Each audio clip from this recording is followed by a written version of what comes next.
Human. All Too Human. A Book for Free Spirits. By Friedrich Nietzsche. 1.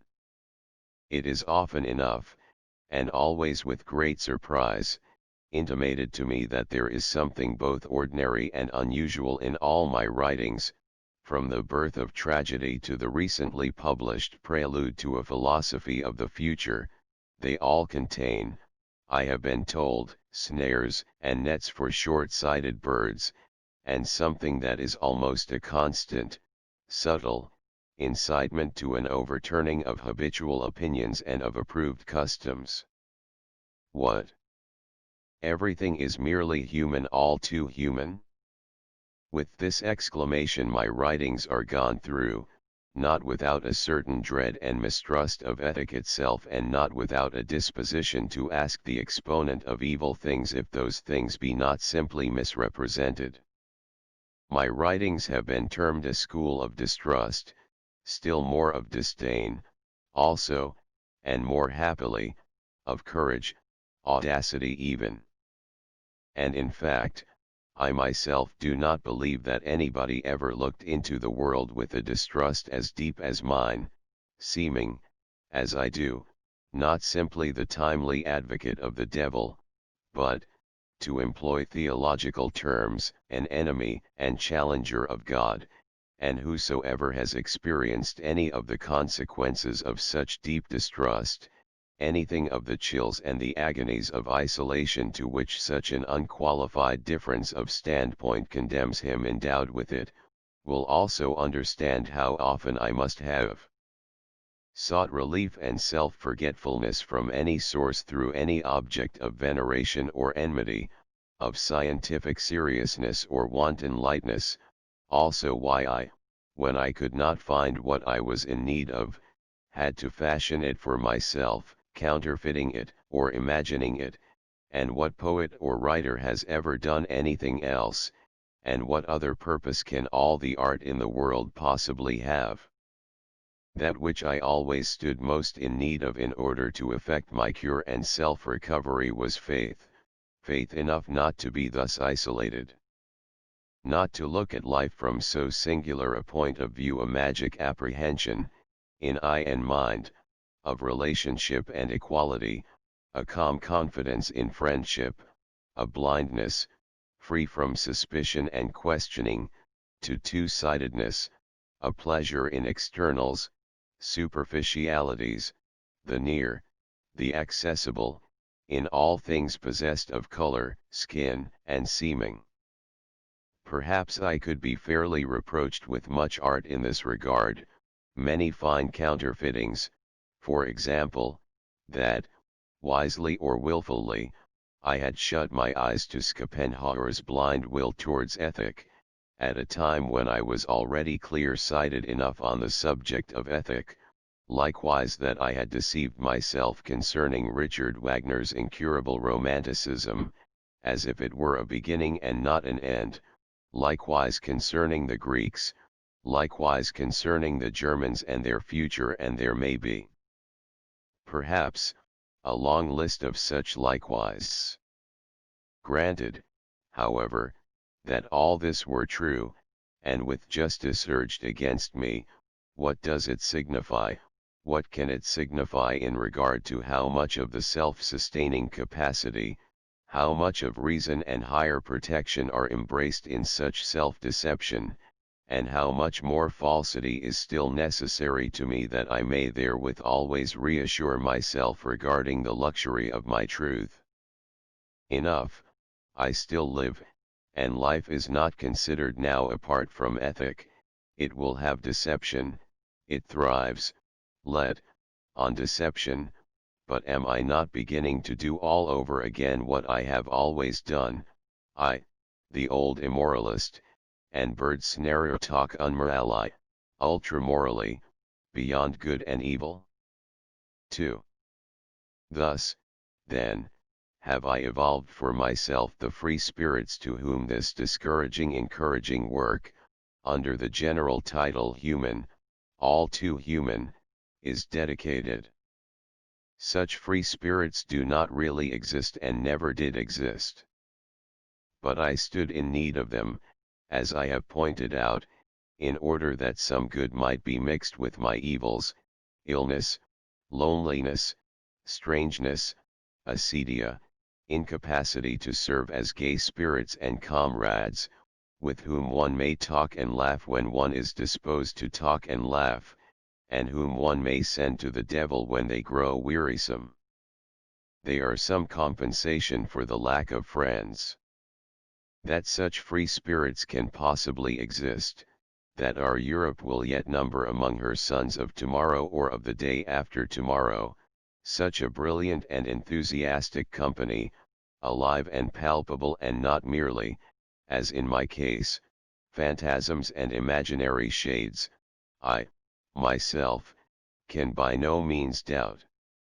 I see them already coming, slowly, slowly. May it not be that I am doing a little something to expedite their coming when I describe in advance the influences under which I see them evolving and the ways along which they travel? 3. It may be conjectured that a soul in which the type of free spirit can attain maturity and completeness had its decisive and deciding event in the form of a great emancipation or unbinding, and that prior to that event it seemed only the more firmly and forever chained to its place and pillar. What binds strongest?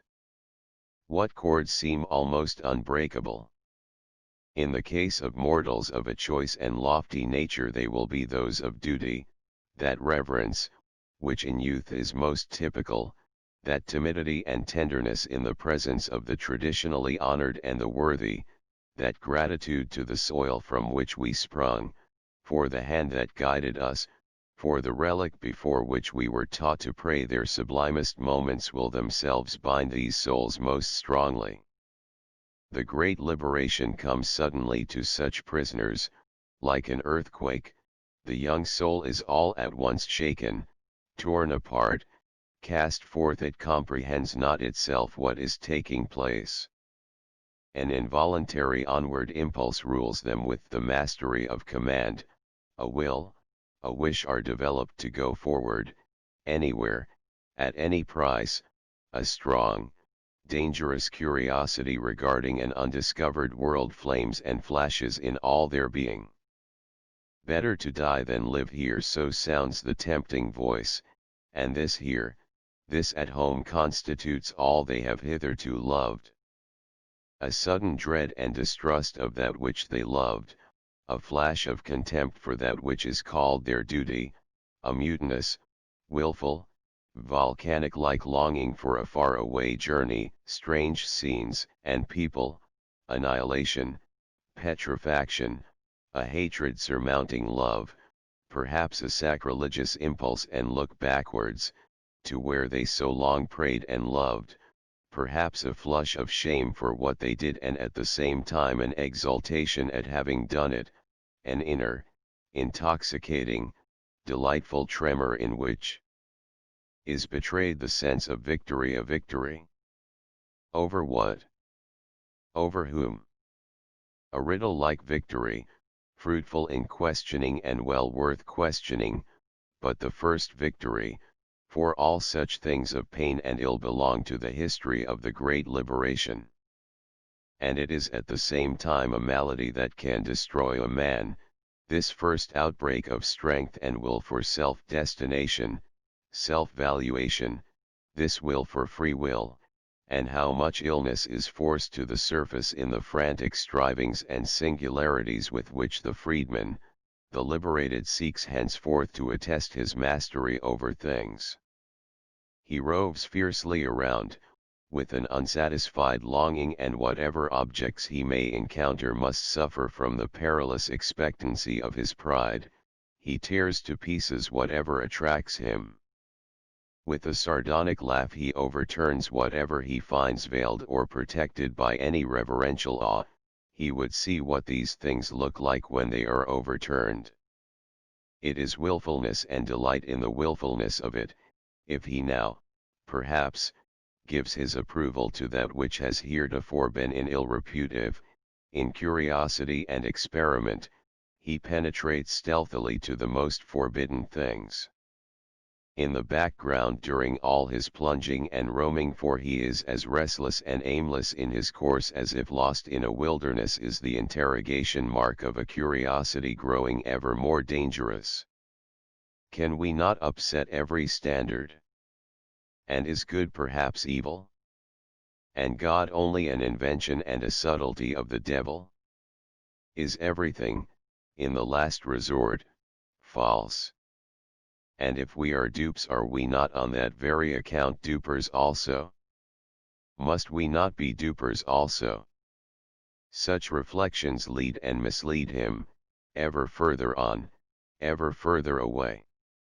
Solitude, that dread goddess and mater siva cupidinum, encircles and besets him, ever more threatening, more violent, more heart-breaking. But who today knows what solitude is? 4. From this morbid solitude, from the deserts of such trial years, the way is yet far to that great, overflowing certainty and healthiness which cannot dispense even with sickness as a means and a grappling hook of knowledge, to that matured freedom of the spirit which is, in an equal degree, self-mastery and discipline of the heart, and gives access to the path of much and various reflection, to that inner comprehensiveness and self-satisfaction of over-richness which precludes all danger that the spirit has gone astray even in its own path and is sitting intoxicated in some corner or other, to that overplus of plastic, healing, imitative and restorative power which is the very sign of vigorous health, that overplus which confers upon the free spirit the perilous prerogative of spending a life in experiment and of running adventurous risks, the past master privilege of the free spirit. In the interval there may be long years of convalescence, years filled with many-hued painfully bewitching transformations, dominated and led to the goal by a tenacious will for health that is often emboldened to assume the guise and the disguise of health. There is a middle ground to this, which a man of such destiny cannot subsequently recall without emotion. He basks in a special fine sun of his own, with a feeling of bird-like freedom, bird-like visual power, bird-like irrepressibleness, a something extraneous, drits, in which curiosity and delicate disdain have united. A free spirit, this refreshing term is grateful in any mood, it almost sets one aglow. One lives no longer in the bonds of love and hate, without a yes or no, here or there indifferently, best pleased to evade, to avoid, to beat about, neither advancing nor retreating. One is habituated to the bad, like a person who all at once sees a fearful hurly-burly beneath him, and one was the counterpart of him who bothers himself with things that do not concern him. As a matter of fact, the free spirit is bothered with mere things, and how many things which no longer concern him. 5. A step further in recovery, and the free spirit draws near to life again, slowly indeed, almost refractorily, almost distrustfully. There is again warmth and mellowness, feeling and fellow feeling acquire depth, lambent airs stir all about him. He almost feels, it seems as if now for the first time his eyes are open to things near. He is in a maze and sits hushed, for where had he been? These near and immediate things, how changed they seem to him. He looks gratefully back, grateful for his wandering, his self-exile and severity, his lookings afar and his bird flights in the cold heights. How fortunate that he has not, like a sensitive, dull homebody, remained always in the house and at home. He had been beside himself, beyond a doubt. Now for the first time he really sees himself, and what surprises in the process! What hitherto unfelt tremors!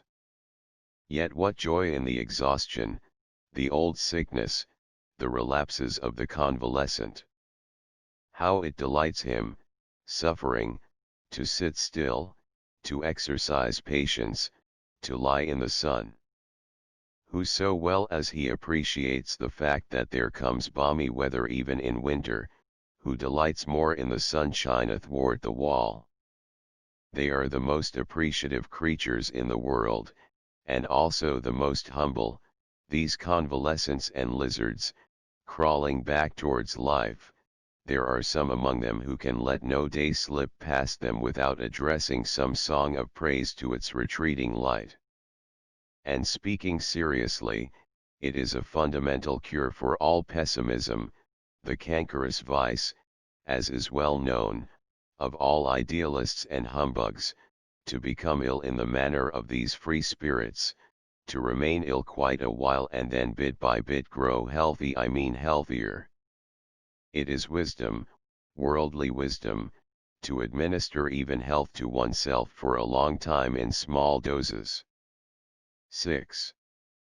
About this time it becomes at last possible, amid the flashlights of a still unstablished, still precarious health, for the free, the ever freer spirit to begin to read the riddle of that great liberation, a riddle which has hitherto lingered, obscure, well worth questioning, almost impalpable, in his memory. If once he hardly dared to ask why so apart, so alone? Renouncing all I loved, renouncing respect itself? Why this coldness, this suspicion, this hate for one's very virtues? Now he dares, and asks it loudly, already hearing the answer. You had to become master over yourself, master of your own good qualities. Formerly they were your masters, but they should be merely your tools along with other tools. You had to acquire power over your I and know and learn to hold and withhold them in accordance with your higher aims.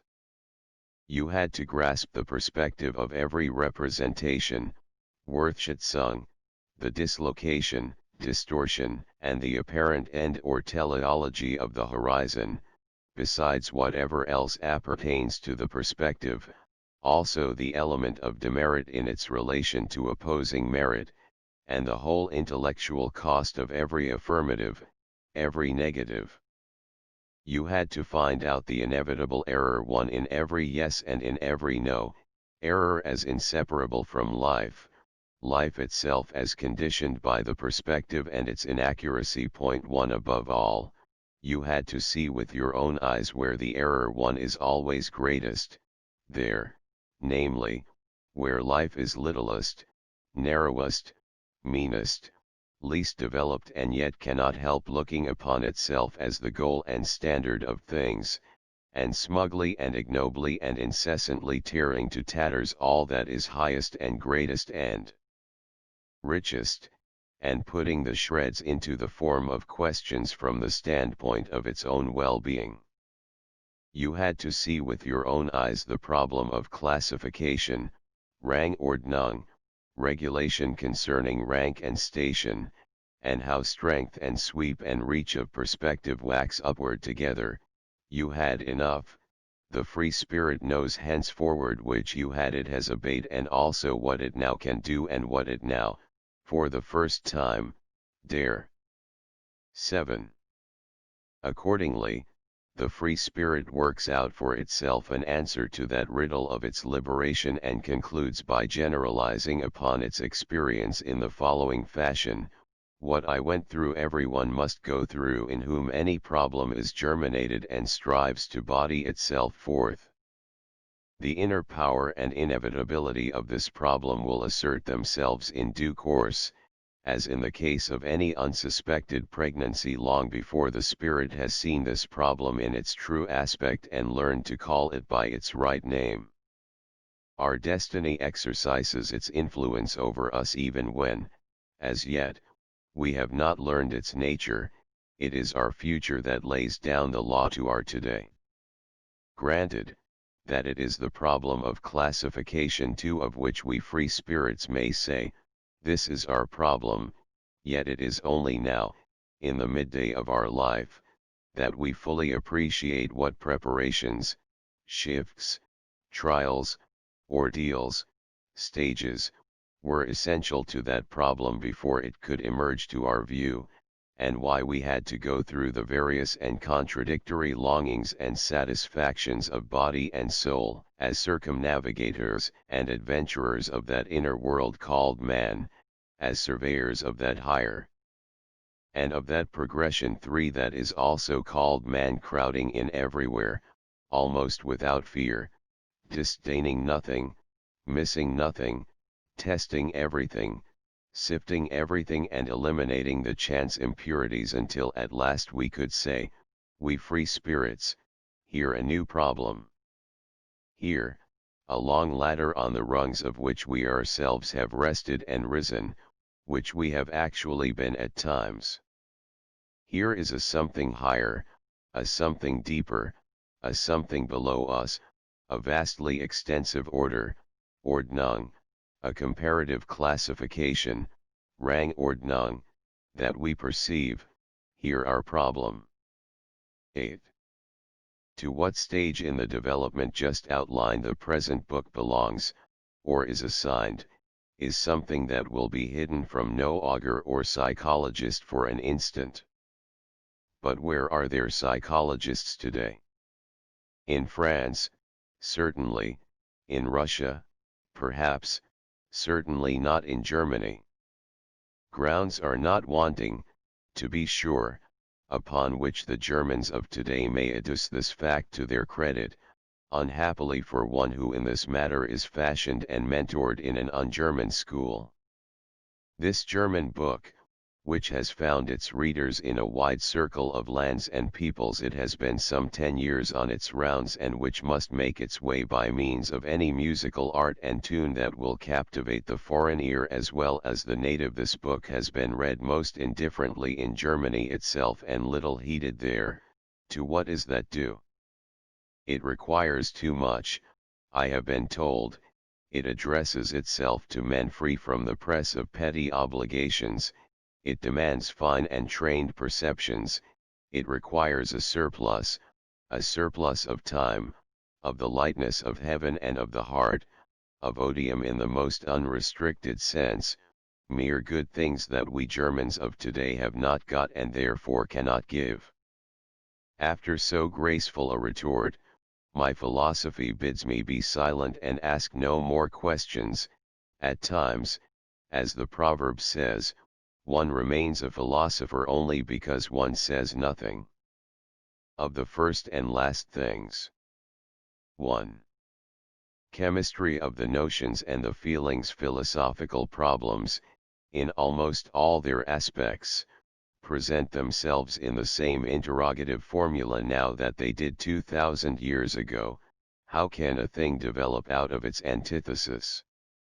For example, the reasonable from the non-reasonable, the animate from the inanimate, the logical from the illogical, altruism from egoism, disinterestedness from greed, truth from error. The metaphysical philosophy formerly steered itself clear of this difficulty to such extent as to repudiate the evolution of one thing from another and to assign a miraculous origin to what it deemed highest and best, due to the very nature and being of the thing in itself. The historical philosophy, on the other hand, which can no longer be viewed apart from physical science, the youngest of all philosophical methods, discovered experimentally, and its results will probably always be the same, that there is no antithesis whatever, except in the usual exaggerations of popular or metaphysical comprehension, and that an error of the reason is at the bottom of such contradiction. According to its explanation, there is, strictly speaking, neither unselfish conduct, nor a wholly disinterested point of view. Both are simply sublimations in which the basic element seems almost evaporated and betrays its presence only to the keenest observation. All that we need and that could possibly be given us in the present state of development of the sciences, is a chemistry of the moral, religious, aesthetic conceptions and feeling, as well as of those emotions which we experience in the affairs, great and small, of society and civilization, and which we are sensible of even in solitude. But what if this chemistry established the fact that, even in its domain, the most magnificent results were attained with the basest and most despised ingredients? Would many feel disposed to continue such investigations? Mankind loves to put by the questions of its origin and beginning. Must one not be almost inhuman in order to follow the opposite course? 2. The traditional error of philosophers. All philosophers make the common mistake of taking contemporary man as their starting point and of trying, through an analysis of him, to reach a conclusion. Man involuntarily presents himself to them as an aeterna veritas, as a passive element in every hurly-burly, as a fixed standard of things. Yet everything uttered by the philosopher on the subject of man is, in the last resort, nothing more than a piece of testimony concerning man during a very limited period of time. Lack of the historical sense is the traditional defect in all philosophers. Many innocently take man in his most childish state as fashioned through the influence of certain religious and even of certain political developments, as the permanent form under which man must be viewed.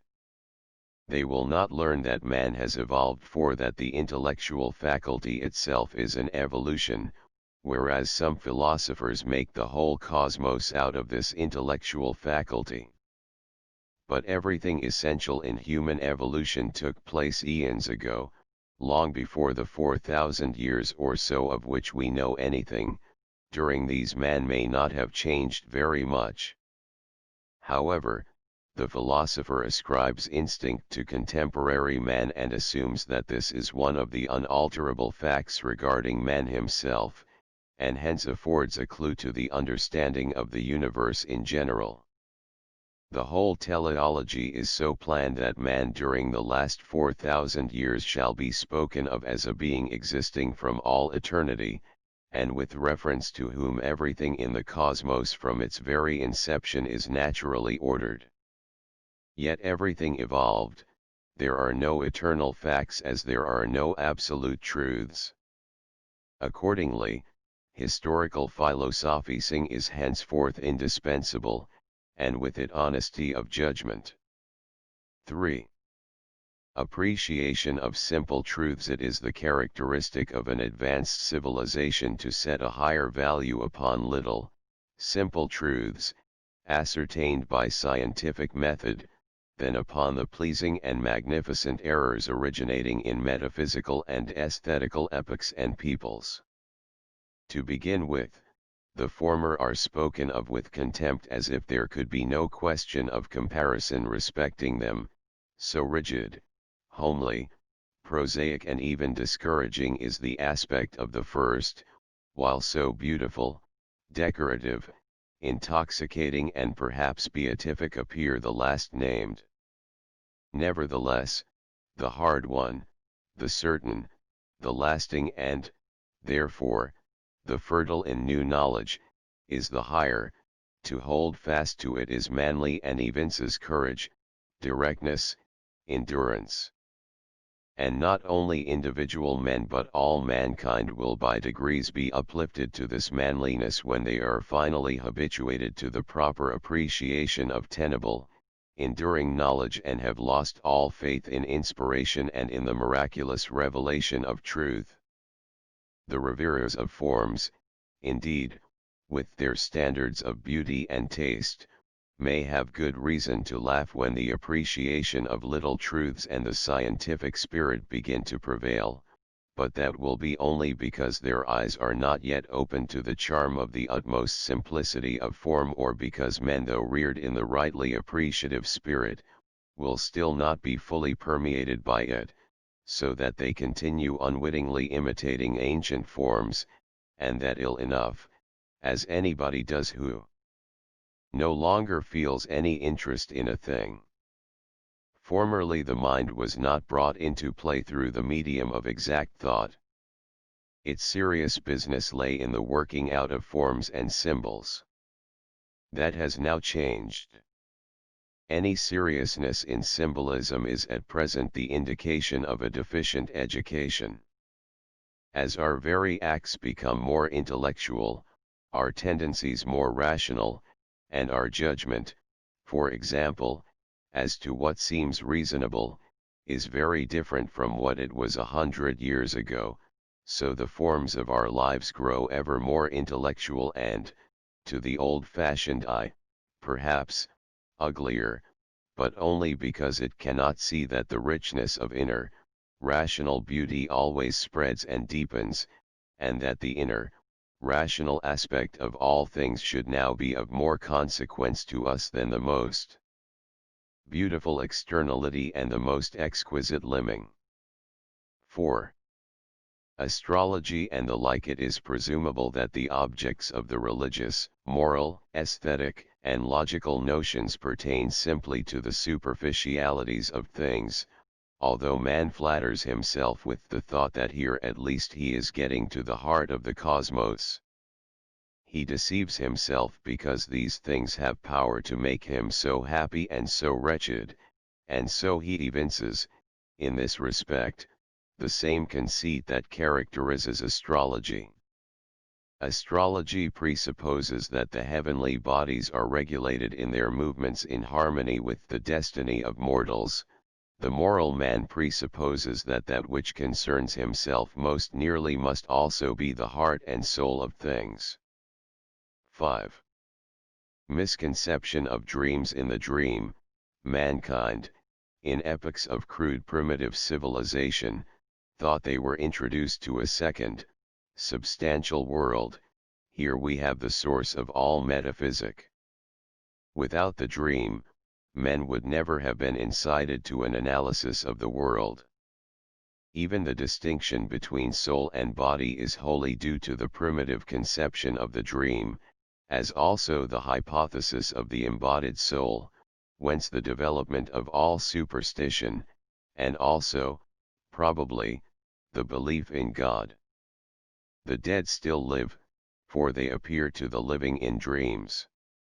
So reasoned mankind at one time, and through many thousands of years. 6. The scientific spirit prevails only partially, not wholly. The specialized, minutest departments of science are dealt with purely objectively. But the general universal sciences, considered as a great, basic unity, posit the question, truly a very living question: to what purpose? What is the use? Because of this reference to utility, they are, as a whole, less impersonal than when looked at in their specialized aspects. Now, in the case of philosophy, as forming the apex of the scientific pyramid, this question of the utility of knowledge is necessarily brought very conspicuously forward, so that every philosophy has, unconsciously, the air of ascribing the highest utility to itself. It is for this reason that all philosophies contain such a great amount of high-flying metaphysic, and such a shrinking from the seeming insignificance of the deliverances of physical science, for the significance of knowledge in relation to life must be made to appear as great as possible. This constitutes the antagonism between the specialties of science and philosophy. The latter aims, as art aims, at imparting to life and conduct the utmost depth and significance. In the former, mere knowledge is sought and nothing else, whatever else be incidentally obtained. Heretofore there has never been a philosophical system in which philosophy itself was not made the apologist of knowledge in the abstract. On this point, at least, each is optimistic and insists that to knowledge the highest utility must be ascribed. They are all under the tyranny of logic, which is, from its very nature, optimism.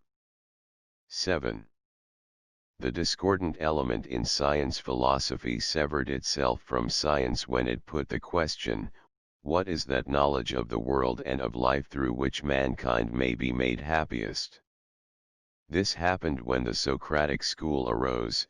With the standpoint of happiness, the arteries of investigating science were compressed too tightly to permit of any circulation of the blood and are so compressed today. 8.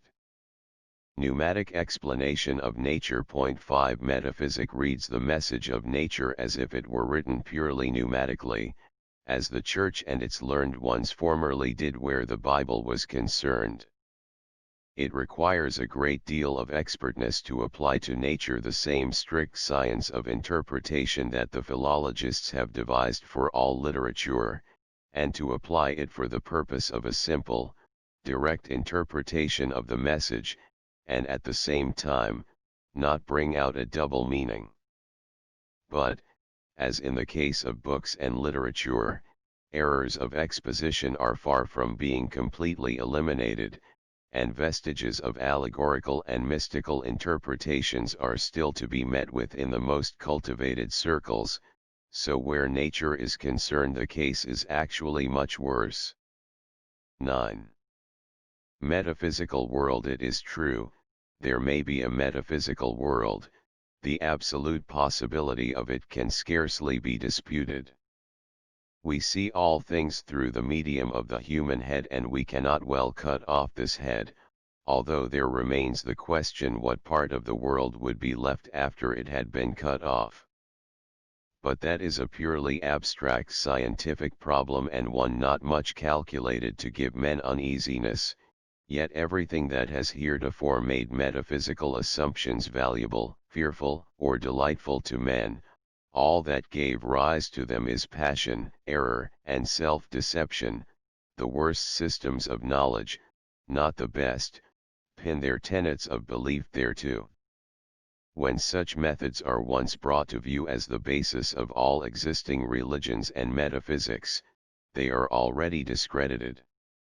There always remains, however, the possibility already conceded, but nothing at all can be made out of that, to say not a word about letting happiness, salvation, and life hang upon the thread spun from such a possibility. Accordingly, nothing could be predicated of the metaphysical world beyond the fact that it is an elsewhere another sphere, inaccessible and incomprehensible to us. It would become a thing of negative properties. Even were the existence of such a world absolutely established, it would nevertheless remain incontrovertible that of all kinds of knowledge of such a world would be of least consequence, of even less consequence than knowledge of the chemical analysis of water would be to a storm-tossed mariner. 10. The harmlessness of metaphysic in the future. As soon as religion, art, and ethics are so understood that a full comprehension of them can be gained without taking refuge in the postulates of metaphysical claptrap at any point in the line of reasoning, there will be a complete cessation of interest in the purely theoretical problem of the thing in itself and the phenomenon. For here, too, the same truth applies. In religion, art, and ethics we are not concerned with the essence of the cosmos. 7 We are in the sphere of pure conception. No presentiment or intuition can carry us any further. With perfect tranquility, the question of how our conception of the world could differ so sharply from the actual world as it is manifest to us, will be relegated to the physiological sciences and to the history of the evolution of ideas and organisms. 11. Language as a presumptive science. The importance of language in the development of civilization consists in the fact that by means of it man placed one world, his own, alongside another, a place of leverage that he thought so firm as to admit of his turning the rest of the cosmos on a pivot that he might master it. In so far as man for ages looked upon mere ideas and names of things as upon aeterni veritates, he evinced the very pride with which he raised himself above the brute. he really supposed that in language he possessed a knowledge of the cosmos. The language builder was not so modest as to believe that he was only giving names to things. On the contrary, he thought he embodied the highest wisdom concerning things in mere words, and, in truth, language is the first movement in all strivings for wisdom. Here, too, it is faith in ascertained truth from which the mightiest fountains of strength have flowed. Very tardily only now it dawns upon men that they have propagated a monstrous error in their belief in language. Fortunately, it is too late now to arrest and turn back the evolutionary process of the reason, which had its inception in this belief. Logic itself rests upon assumptions to which nothing in the world of reality corresponds. For example, the correspondence of certain things to one another and the identity of those things at different periods of time are assumptions pure and simple, but the science of logic originated in the positive belief that they were not assumptions at all but established facts. It is the same with the science of mathematics, which certainly would never have come into existence if mankind had known from the beginning that in all nature there is no perfectly straight line, no true circle, no standard of measurement.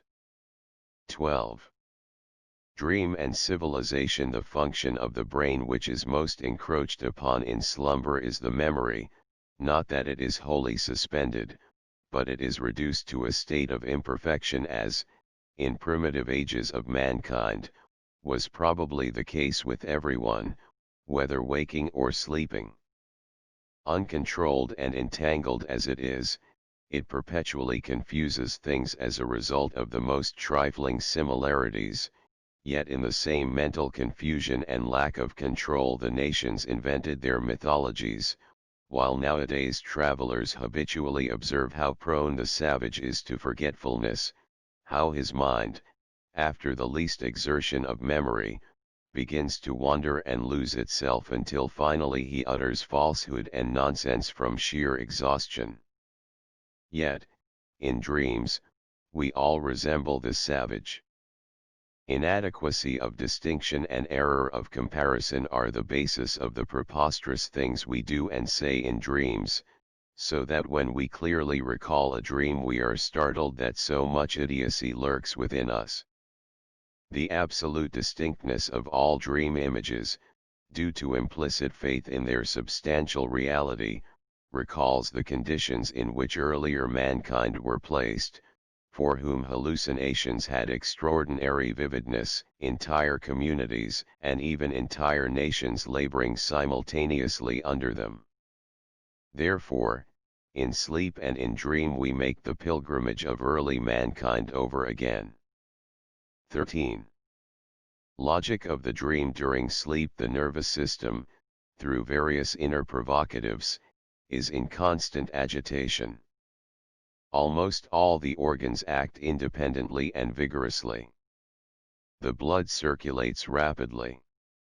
The posture of the sleeper compresses some portions of the body. The coverlets influence the sensations in different ways.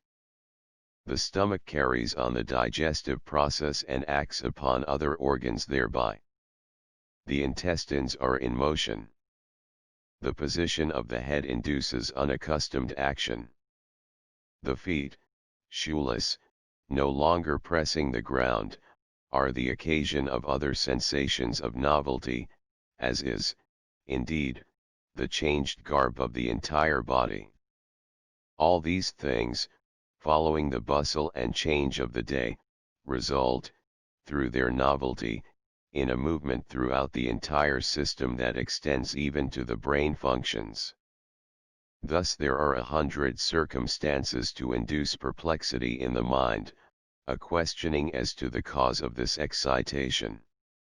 Now, the dream is a seeking and presenting of reasons for these excitations of feeling, of the supposed reasons, that is to say. Thus, for example, whoever has his feet bound with 2 threads will probably dream that a pair of serpents are coiled about his feet. This is at first a hypothesis, then a belief with an accompanying imaginative picture and the argument, these snakes must be the causa of those sensations which I, the sleeper, now have. So reasons the mind of the sleeper. The conditions precedent, as thus conjectured, become, owing to the excitation of the fancy, present realities. Everyone knows from experience how a dreamer will transform one piercing sound, for example, that of a bell, into another of quite a different nature, say, the report of cannon. In his dream he becomes aware first of the effects, which he explains by a subsequent hypothesis, and becomes persuaded of the purely conjectural nature of the sound. But how comes it that the mind of the dreamer goes so far astray when the same mind, awake, is habitually cautious, careful, and so conservative in its dealings with hypotheses? Why does the first plausible hypothesis of the cause of a sensation gain credit in the dreaming state? For in a dream we look upon that dream as reality, that is, we accept our hypotheses as fully established. I have no doubt that as men argue in their dreams today, mankind argued, even in their waking moments, for thousands of years, the first causa, that occurred to the mind with reference to anything that stood in need of explanation, was accepted as the true explanation and served as such. Savages show the same tendency in operation, as the reports of travelers agree. In the dream this atavistic relic of humanity manifests its existence within us, for it is the foundation upon which the higher rational faculty developed itself and still develops itself in every individual. Dreams carry us back to the earlier stages of human culture and afford us a means of understanding it more clearly. Dream thought comes so easily to us now because we are so thoroughly trained to it through the interminable stages of evolution during which this fanciful and facile form of theorizing has prevailed. To a certain extent the dream is a restorative for the brain, which, during the day, is called upon to meet the many demands for trained thought made upon it by the conditions of a higher civilization. We may, if we please, become sensible, even in our waking moments, of a condition that is as a door and vestibule to dreaming. If we close our eyes, the brain immediately conjures up a medley of impressions of light and color, apparently a sort of imitation and echo of the impressions forced in upon the brain during its waking moments. And now the mind, in cooperation with the imagination, transforms this formless play of light and color into definite figures, moving groups, landscapes. What really takes place is a sort of reasoning from effect back to cause. As the brain inquires, whence these impressions of light and color? It posits as the inducing causes of such lights and colors, those shapes and figures. They serve the brain as the occasions of those lights and colors because the brain, when the eyes are open and the senses awake, is accustomed to perceiving the cause of every impression of light and color made upon it. Here again the imagination is continually interposing its images inasmuch as it participates in the production of the impressions made through the senses day by day, and the dream fancy does exactly the same thing, that is, the presumed cause is determined from the effect and after the effect, all this, too, with extraordinary rapidity, so that in this matter, as in a matter of jugglery or sleight of hand, a confusion of the mind is produced and an after effect is made to appear a simultaneous action, an inverted succession of events. Even from these considerations we can see how late strict, logical thought, the true notion of cause and effect, must have been in developing, since our intellectual and rational faculties to this very day revert to these primitive processes of deduction, while practically half our lifetime is spent in the super-inducing conditions even the poet, the artist, ascribes to his sentimental and emotional states causes which are not the true ones. To that extent he is a reminder of early mankind and can aid us in its comprehension. 14. All strong feelings are associated with a variety of allied sentiments and emotions. They stir up the memory at the same time. When we are under their influence we are reminded of similar states and we feel a renewal of them within us. Thus are formed habitual successions of feelings and notions, which, at last, when they follow one another with lightning rapidity are no longer felt as complexities but as unities. In this sense we hear of moral feelings, of religious feelings, as if they were absolute unities. In reality they are streams with 100 sources and tributaries. Here again, the unity of the word speaks nothing for the unity of the thing. 15. No within and without in the world. 10 As Democritus transferred the notions above and below to limitless space, where they are destitute of meaning, so the philosophers do generally with the idea within and without, as regards the form and substance, Wesen und Erscheinung, of the world. What they claim is that through the medium of profound feelings one can penetrate deep into the soul of things, inra, draw close to the heart of nature. But these feelings are deep only in so far as with them are simultaneously aroused, although almost imperceptibly, certain complicated groups of thoughts, Gedankengruppen, which we call deep. A feeling is deep because we deem the thoughts accompanying it deep. But deep thought can nevertheless be very widely sundered from truth, as for instance every metaphysical thought. Take from deep feeling the element of thought blended with it and all that remains is strength of feeling, which is no voucher for the validity of knowledge, as intense faith is evidence only of its own intensity and not of the truth of that in which the faith is felt. 16.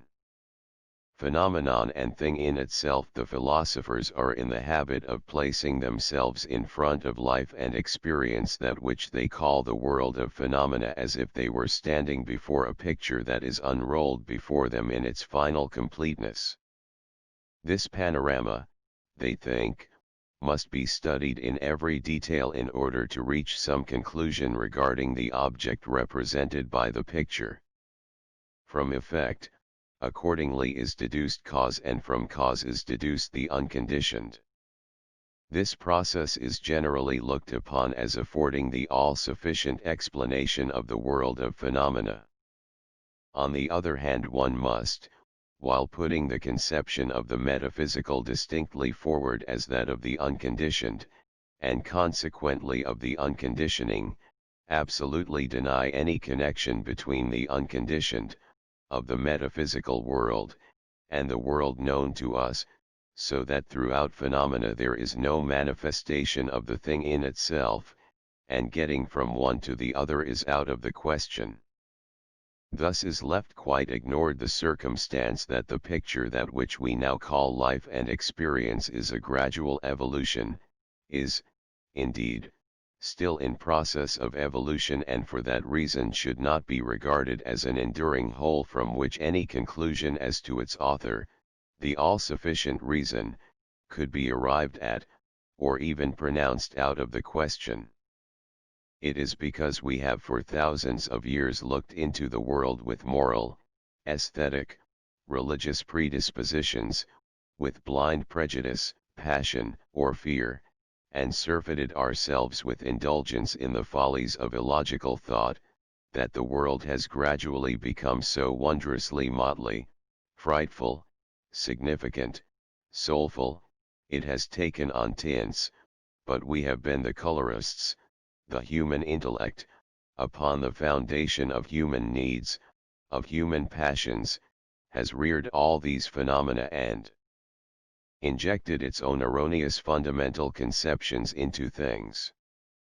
Late, very late, the human intellect checks itself, and now the world of experience and the thing in itself seem to it so severed and so antithetical that it denies the possibility of one's hinging upon the other, or else summons us to surrender our intellect, our personal will, to the secret and the awe-inspiring, in order that thereby we may attain certainty of certainty hereafter.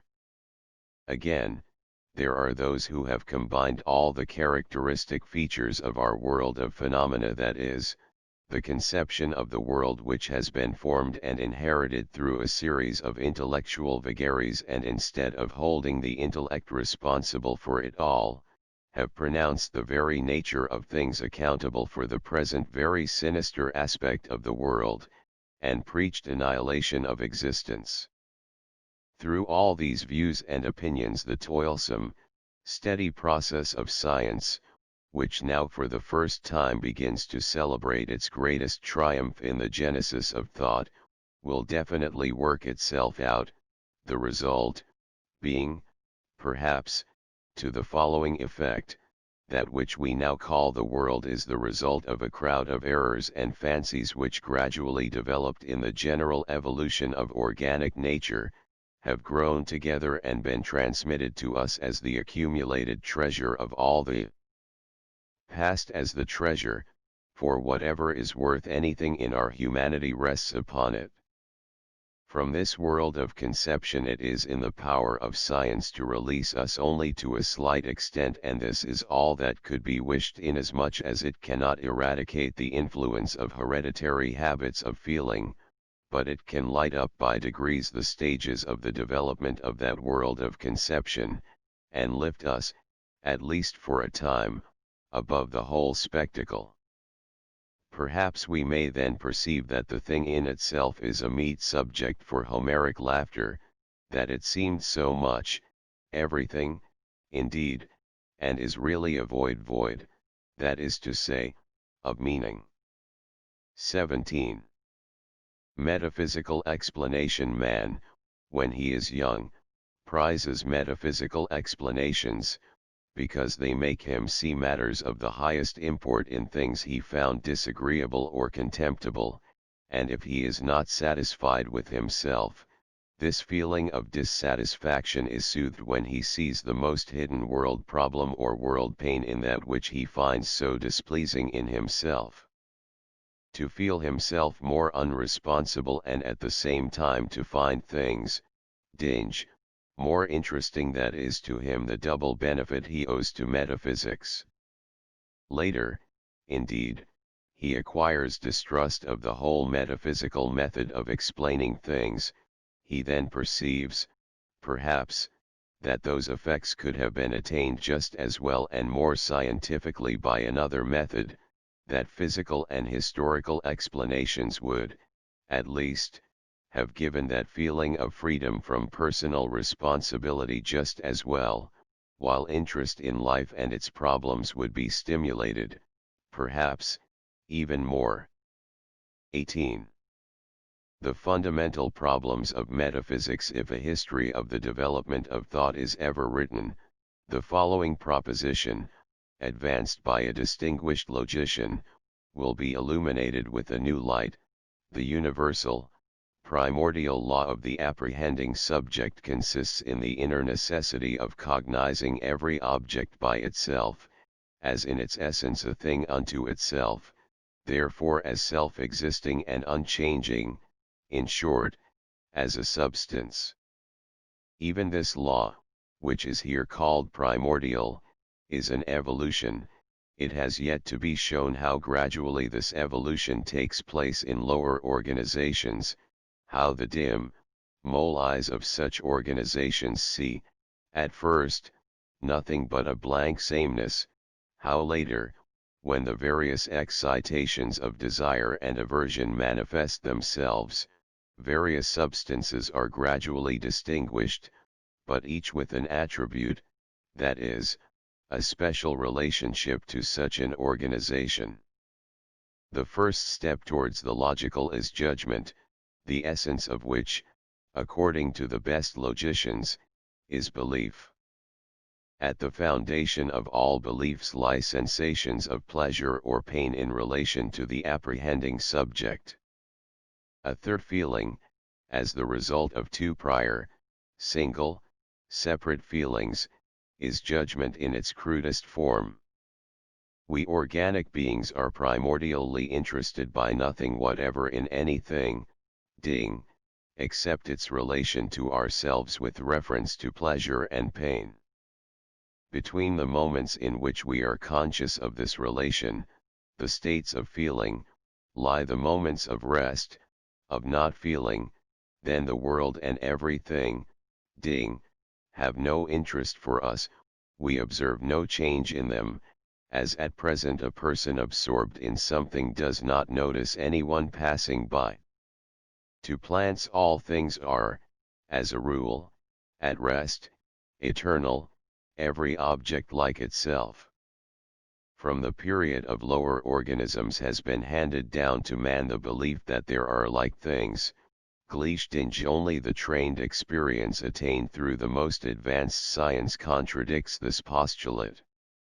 The primordial belief of all organisms is, perhaps, that all the rest of the world is one thing and motionless. Furthest away from this first step towards the logical is the notion of causation. Even today we think that all our feelings and doings are, at bottom, acts of the free will. When the sentient individual contemplates himself, he deems every feeling, every change, as something isolated, disconnected, that is to say, unqualified by anything. It comes suddenly to the surface, independent of anything that went before or came after. We are hungry, but originally we do not know that the organism must be nourished. On the contrary, that feeling seems to manifest itself without reason or purpose. It stands out by itself and seems quite independent. Therefore, the belief in the freedom of the will is a primordial error of everything organic, as old as the very earliest inward prompting of the logical faculty. Belief in unconditioned substances and in like things, Gleichstinge, is also a primordial and equally ancient error of everything organic. Inasmuch as all metaphysic has concerned itself particularly with substance and with freedom of the will, it should be designated as the science that deals with the fundamental errors of mankind as if they were fundamental truths. 19. Number. The invention of the laws of number has as its basis the primordial and prior prevailing delusion that many like things exist, although in point of fact there is no such thing as a duplicate, or that, at least, there are things, but there is no thing.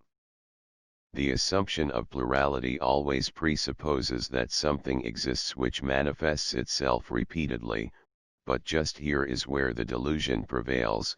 In this very matter we feign realities, unities, that have no existence.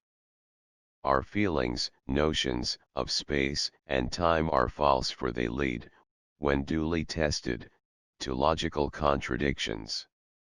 In all scientific demonstrations we always unavoidably base our calculation upon some false standards of duration or measurement, but as these standards are at least constant, as, for example, our notions of time and space, the results arrived at by science possess absolute accuracy and certainty in their relationship to one another. One can keep on building upon them until is reached that final limit at which the erroneous fundamental conceptions, the invariable breakdown, come into conflict with the results established, as, for example, in the case of the atomic theory.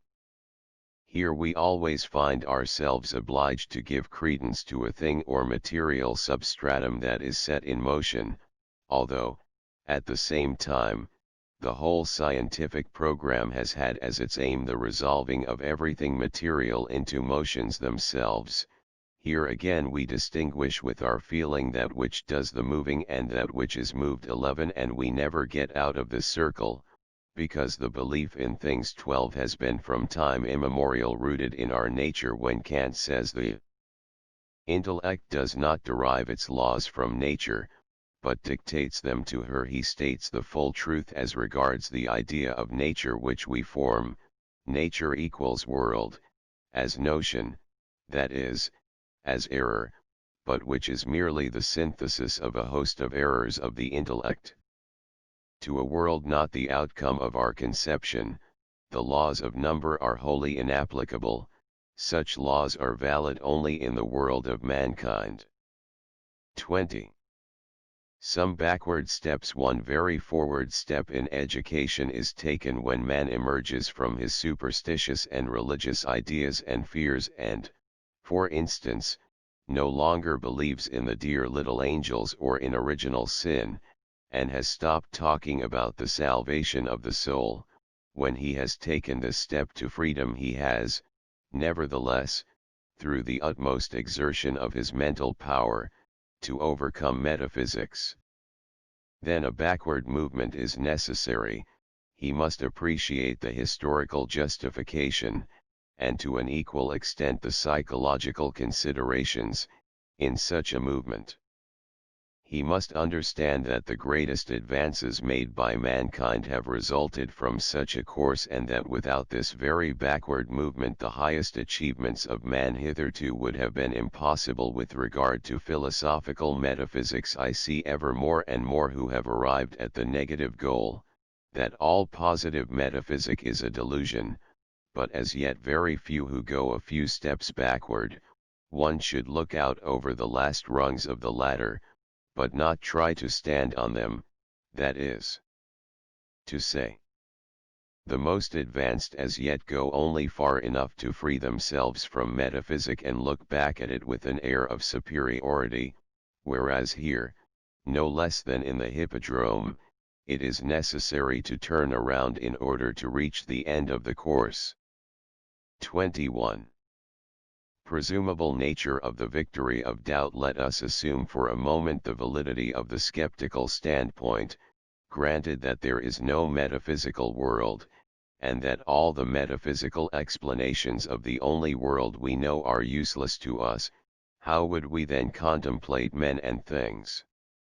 Mens genuendi dange. This can be thought out, and it is worthwhile doing so, even if the question whether anything metaphysical has ever been demonstrated by or through Kant and Schopenhauer, be put altogether aside.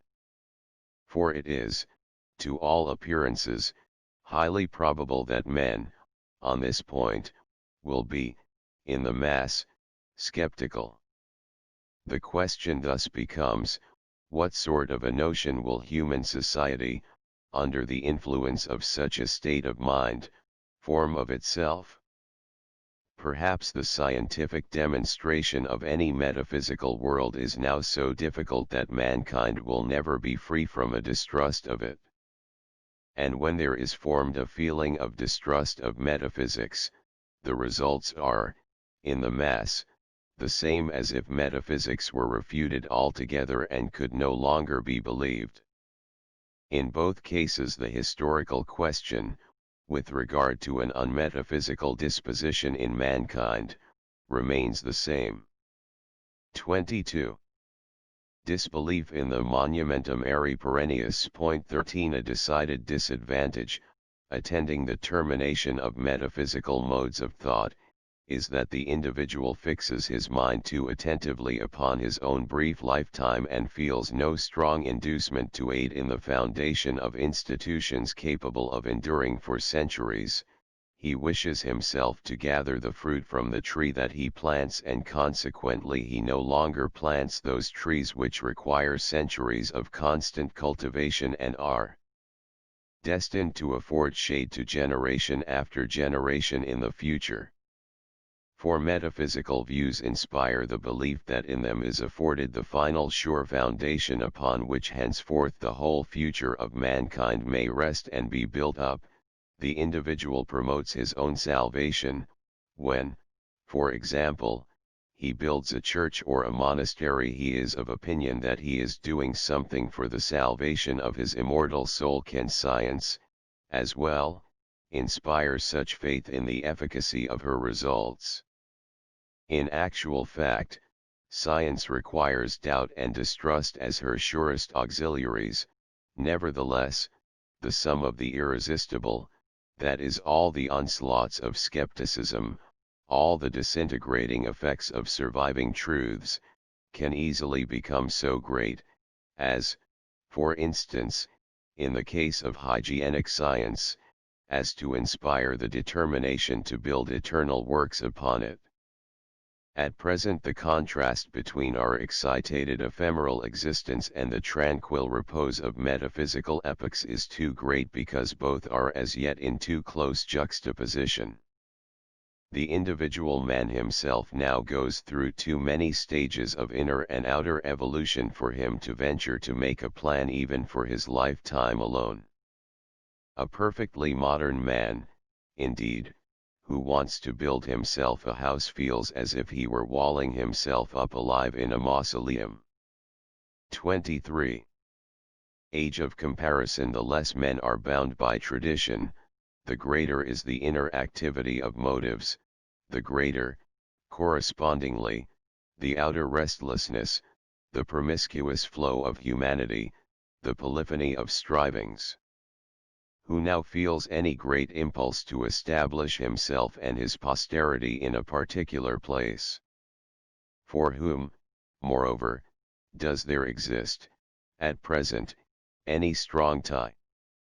As all the methods of the arts were copied from one another, so were all the methods and advancements of moral codes, of manners, of civilization. Such an age derives its significance from the fact that in it the various ideas, codes, manners, and civilizations can be compared and experienced side by side, which was impossible at an earlier period in view of the localized nature of the rule of every civilization, corresponding to the limitation of all artistic effects by time and place. Today the growth of the aesthetic feeling is decided, owing to the great number of artistic forms which offer themselves for comparison. The majority, those that are condemned by the method of comparison, will be allowed to die out. In the same way there is today taking place a selection of the forms and customs of the higher morality which can result only in the extinction of the vulgar moralities. This is the age of comparison. That is its glory but also its pain. Let us not, however, shrink from this pain. Rather would we comprehend the nature of the task imposed upon us by our age as adequately as we can. Posterity will bless us for doing so, a posterity that knows itself to be developed through and above the narrow, early race civilizations as well as the culture civilization of comparison, but yet looks gratefully back upon both as venerable monuments of antiquity. 24. Possibility of progress. When a master of the old civilization, den alten Kultur, vows to hold no more discussion with men who believe in progress, he is quite right. For the old civilization 14 has its greatness and its advantages behind it, and historic training forces one to acknowledge that it can never again acquire vigor. Only intolerable stupidity or equally intolerable fanaticism could fail to perceive this fact. But men may consciously determine to evolve to a new civilization where formerly they evolved unconsciously and accidentally. They can now devise better conditions for the advancement of mankind, for their nourishment, training, and education. They can administer the earth as an economic power, and, particularly, compare the capacities of men and select them accordingly. This new, conscious civilization is killing the other which, on the whole, has led but an unreflective animal and plant life. It is also destroying the doubt of progress itself. Progress is possible. I mean, it is hasty and almost unreflective to assume that progress must necessarily take place, but how can it be doubted that progress is possible? On the other hand, progress in the sense and along the lines of the old civilization is not even conceivable. If romantic fantasy employs the word progress in connection with certain aims and ends identical with those of the circumscribed primitive national civilizations, the picture presented of progress is always borrowed from the past. The idea and the image of progress thus formed are quite without originality. 25. Private ethics and world ethics. Since the extinction of the belief that a God guides the general destiny of the world and, notwithstanding all the contortions and windings of the path of mankind, leads it gloriously forward, men must shape ecumenical, world-embracing ends for themselves. The older ethics, namely Kant's, required of the individual such a course of conduct as he wishes all men to follow. This evinces much simplicity, as if any individual could determine offhand what course of conduct would conduce to the welfare of humanity, and what course of conduct is preeminently desirable. This is a theory like that of freedom of competition, which takes it for granted that the general harmony of things must prevail of itself in accordance with some inherent law of betterment or amelioration. It may be that a later contemplation of the needs of mankind will reveal that it is by no means desirable that all men should regulate their conduct according to the same principle. It may be best, from the standpoint of certain ends yet to be attained, that men, during long periods, should regulate their conduct with reference to special, and even, in certain circumstances, evil, objects. At any rate, if mankind is not to be led astray by such a universal rule of conduct, it behooves it to attain a knowledge of the condition of culture that will serve as a scientific standard of comparison in connection with cosmical ends. Herein is comprised the tremendous mission of the great spirits of the next century. 26. Reaction as progress. Occasionally harsh, powerful, impetuous, yet nevertheless backward spirits, appear, who try to conjure back some past era in the history of mankind. They serve as evidence that the new tendencies which they oppose, are not yet potent enough, that there is something lacking in them, otherwise the tendencies would better withstand the effects of this conjuring back process. Thus Luther's Reformation shows that in his century all the impulses to freedom of the spirit were still uncertain, lacking in vigor, and immature. Science could not yet rear her head. Indeed, the whole Renaissance appears but as an early spring smothered in snow. But even in the present century Schopenhauer's metaphysic shows that the scientific spirit is not yet powerful enough, for the whole medieval Christian world standpoint, Weltbetrachtung, and conception of man, Menschempfindung, 15. Once again, notwithstanding the slowly wrought destruction of all Christian dogma, celebrated a resurrection in Schopenhauer's doctrine. There is much science in his teaching, although the science does not dominate, but, instead of it, the old, tried metaphysical necessity. It is one of the greatest and most priceless advantages of Schopenhauer's teaching that by it our feelings are temporarily forced back to those old human and cosmical standpoints to which no other path could conduct us so easily. The gain for history and justice is very great. I believe that without Schopenhauer's aid it would be no easy matter for anyone now to do justice to Christianity and its Asiatic relatives, a thing impossible as regards the Christianity that still survives.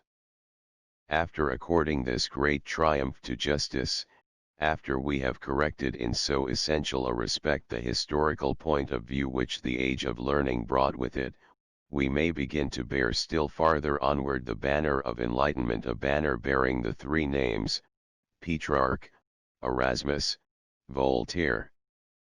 we have taken a forward step out of reaction. 27. A substitute for religion. It is supposed to be a recommendation for philosophy to say of it that it provides the people with a substitute for religion. And in fact, the training of the intellect does necessitate the convenient laying out of the track of thought, since the transition from religion by way of science entails a powerful, perilous leap, something that should be advised against. With this qualification, the recommendation referred to is a just one. At the same time, it should be further explained that the needs which religion satisfies and which science must now satisfy, are not immutable. Even they can be diminished and uprooted. Think, for instance, of the Christian soul need, the sighs over one's inner corruption, the anxiety regarding salvation, all notions that arise simply out of errors of the reason and require no satisfaction at all, but annihilation. A philosophy can either so affect these needs as to appease them or else put them aside altogether, for they are acquired, circumscribed needs, based upon hypotheses which those of science explode. Here, for the purpose of affording the means of transition, for the sake of lightening the spirit overburdened with feeling, art can be employed to far better purpose, as these hypotheses receive far less support from art than from a metaphysical philosophy. Then from art it is easier to go over to a really emancipating philosophical science. 28. Discredited words. Away with the disgustingly overused words optimism and pessimism. For the occasion for using them grows daily less, only drivellers now find them indispensably necessary. What earthly reason could anyone have for being an optimist unless he had a God to defend who must have created the best of all possible worlds, since he is himself all goodness and perfection? But what thinking man has now any need for the hypothesis that there is a God? There is also no occasion whatever for a pessimistic confession of faith, unless one has a personal interest in denouncing the advocate of God, the theologian, or the theological philosopher, and maintaining the counter proposition that evil reigns, that wretchedness is more potent than joy, that the world is a piece of botchwork, that phenomenon, Erscheinung, is but the manifestation of some evil spirit. But who bothers his head about the theologians any more except the theologians themselves? Apart from all theology and its antagonism, it is manifest that the world is neither good nor bad, to say nothing about its being the best or the worst, and that these ideas of good and bad have significance only in relation to men, indeed, are without significance at all, in view of the sense in which they are usually employed. The contemptuous and the eulogistic point of view must, in every case, be repudiated. 29. Intoxicated by the perfume of flowers, the ship of humanity, it is thought, acquires an ever deeper draught the more it is laden. It is believed that the more profoundly man thinks, the more exquisitely he feels, the higher the standard he sets for himself, the greater his distance from the other animals, the more he appears as a genius, genie, among animals, the nearer he gets to the true nature of the world and to comprehension thereof. This, indeed, he really does through science, but he thinks he does it far more adequately through his religions and arts. These are, certainly, a blossoming of the world, but not, therefore, nearer the roots of the world than is the stalk. One cannot learn best from it the nature of the world, although nearly everyone thinks so. Error has made men so deep, sensitive, and imaginative in order to bring forth such flowers as religions and arts. Pure apprehension would be unable to do that. Whoever should disclose to us the essence of the world would be undeceiving us most cruelly. not the world as thing in itself but the world as idea. 16, as error, is rich in portent, deep, wonderful, carrying happiness and unhappiness in its womb. This result leads to a philosophy of world negation, which, at any rate, can be as well combined with a practical world affirmation as with its opposite. 30. Evil habits in reaching conclusions. The most usual erroneous conclusions of men are these: a thing 17 exists, therefore it is right. Here from capacity to live is deduced fitness, from fitness, is deduced justification. So also, an opinion gives happiness, therefore it is the true one, its effect is good, therefore it is itself good and true. Here is predicated of the effect that it gives happiness, that it is good in the sense of utility, and there is likewise predicated of the cause that it is good, but good in the sense of logical validity. Conversely, the proposition would run: a thing 17 cannot attain success, cannot maintain itself, therefore it is evil. A belief troubles the believer, occasions pain, therefore it is false. The free spirit, who is sensible of the defect in this method of reaching conclusions and has had to suffer its consequences, often succumbs to the temptation to come to the very opposite conclusions, which, in general, are, of course, equally erroneous. A thing cannot maintain itself, therefore it is good. A belief is troublesome, therefore it is true. 31. The illogical is necessary. Among the things which can bring a thinker to distraction is the knowledge that the illogical is necessary to mankind and that from the illogical springs much that is good. The illogical is so embedded in the passions, in language, in art, in religion and, above all, in everything that imparts value to life that it cannot be taken away without irreparably injuring those beautiful things. Only men of the utmost simplicity can believe that the nature man knows can be changed into a purely logical nature. Yet were there steps affording approach to this goal, how utterly everything would be lost on the way. Even the most rational man needs nature again, from time to time, that is, his illogical fundamental relation, Grundstellung, to all things. 32. Being unjust is essential. All judgments of the value of life are illogically developed and therefore unjust. The vice of the judgment consists, first, in the way in which the subject matter comes under observation, that is, very incompletely, secondly in the way in which the total is summed up, and, thirdly, in the fact that each single item in the totality of the subject matter is itself the result of defective perception, and this from absolute necessity.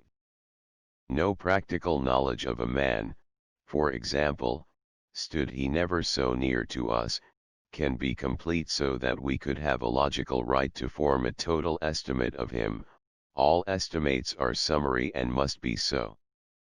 Then the standard by which we measure our being is not an immutable quantity. We have moods and variations, and yet we should know ourselves as an invariable standard before we undertake to establish the nature of the relation of anything, such, to ourselves.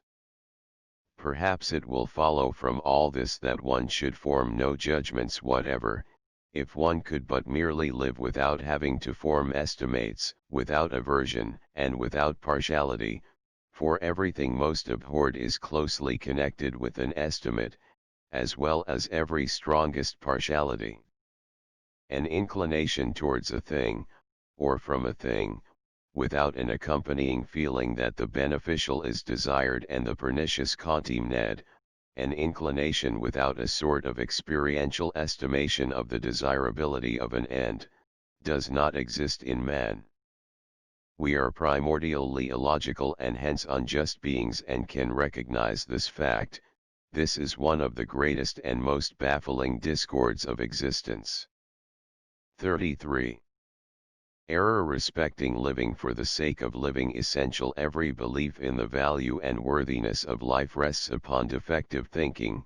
It is for this reason alone possible that sympathy with the general life and suffering of mankind is so imperfectly developed in the individual. Even exceptional men, who can think beyond their own personalities, do not have this general life in view, but isolated portions of it.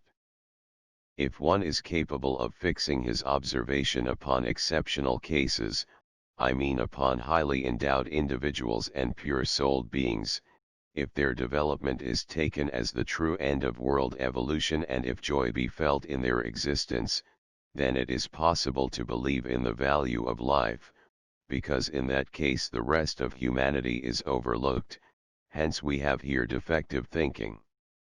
So, too, it is even if all mankind be taken into consideration, and one species only of impulses, the less egoistic, brought under review and those, in consideration of the other impulses, exalted, then something could still be hoped of mankind in the mass, and to that extent there could exist belief in the value of life, here, again, as a result of defective thinking.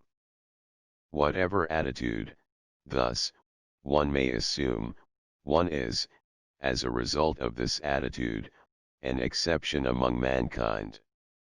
Now, the great majority of mankind endure life without any great protest, and believe, to this extent, in the value of existence, but that is because each individual decides and determines alone, and never comes out of his own personality like these exceptions. Everything outside of the personal has no existence for them, or at the utmost is observed as but a faint shadow.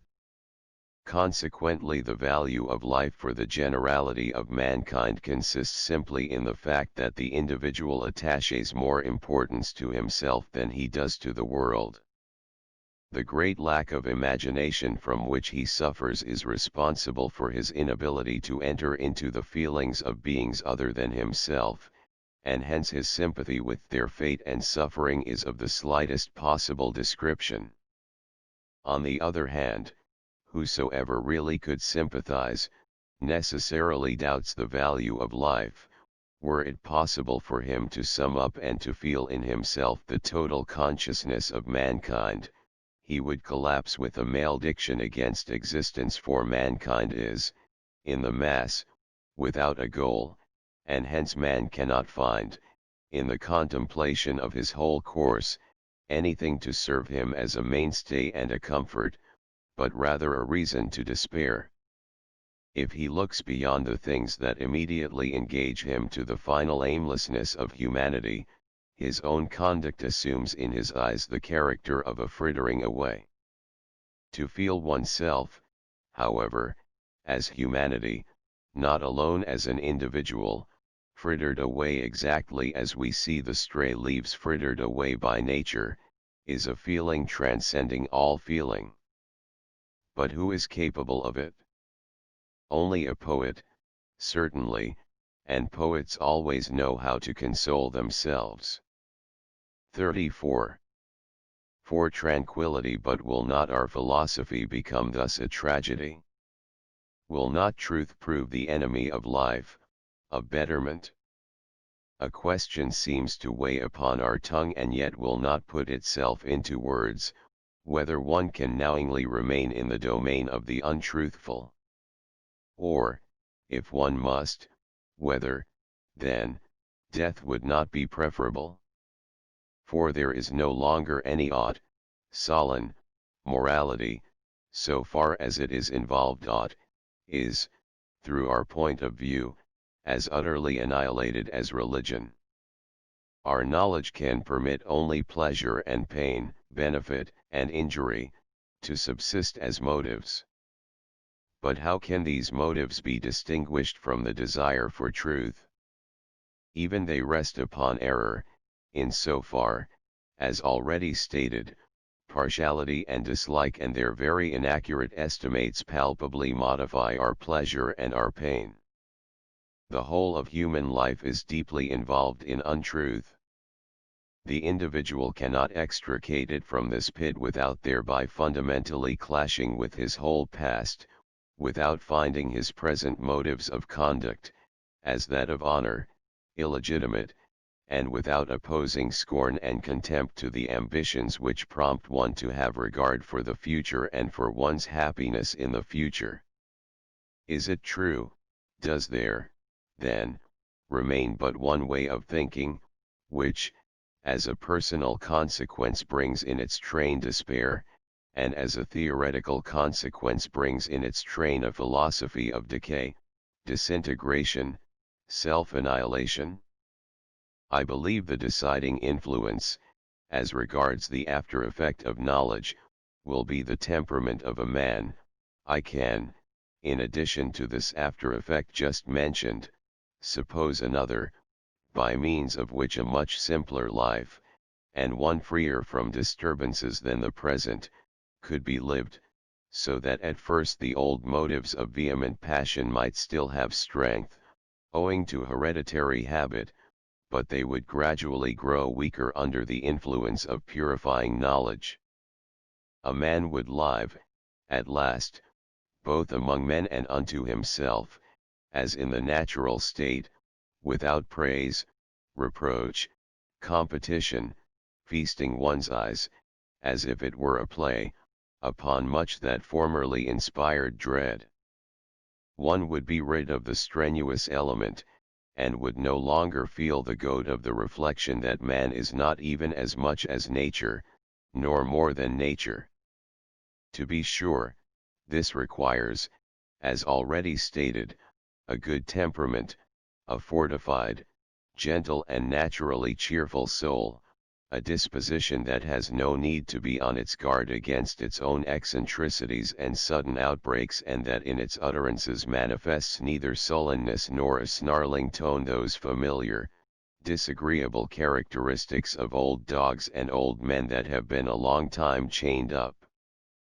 Rather must a man, from whom the ordinary bondages of life have fallen away to so great an extent, so do that he only lives on in order to grow continually in knowledge, and to learn to resign, without envy and without disappointment, much, yes nearly everything, that has value in the eyes of men.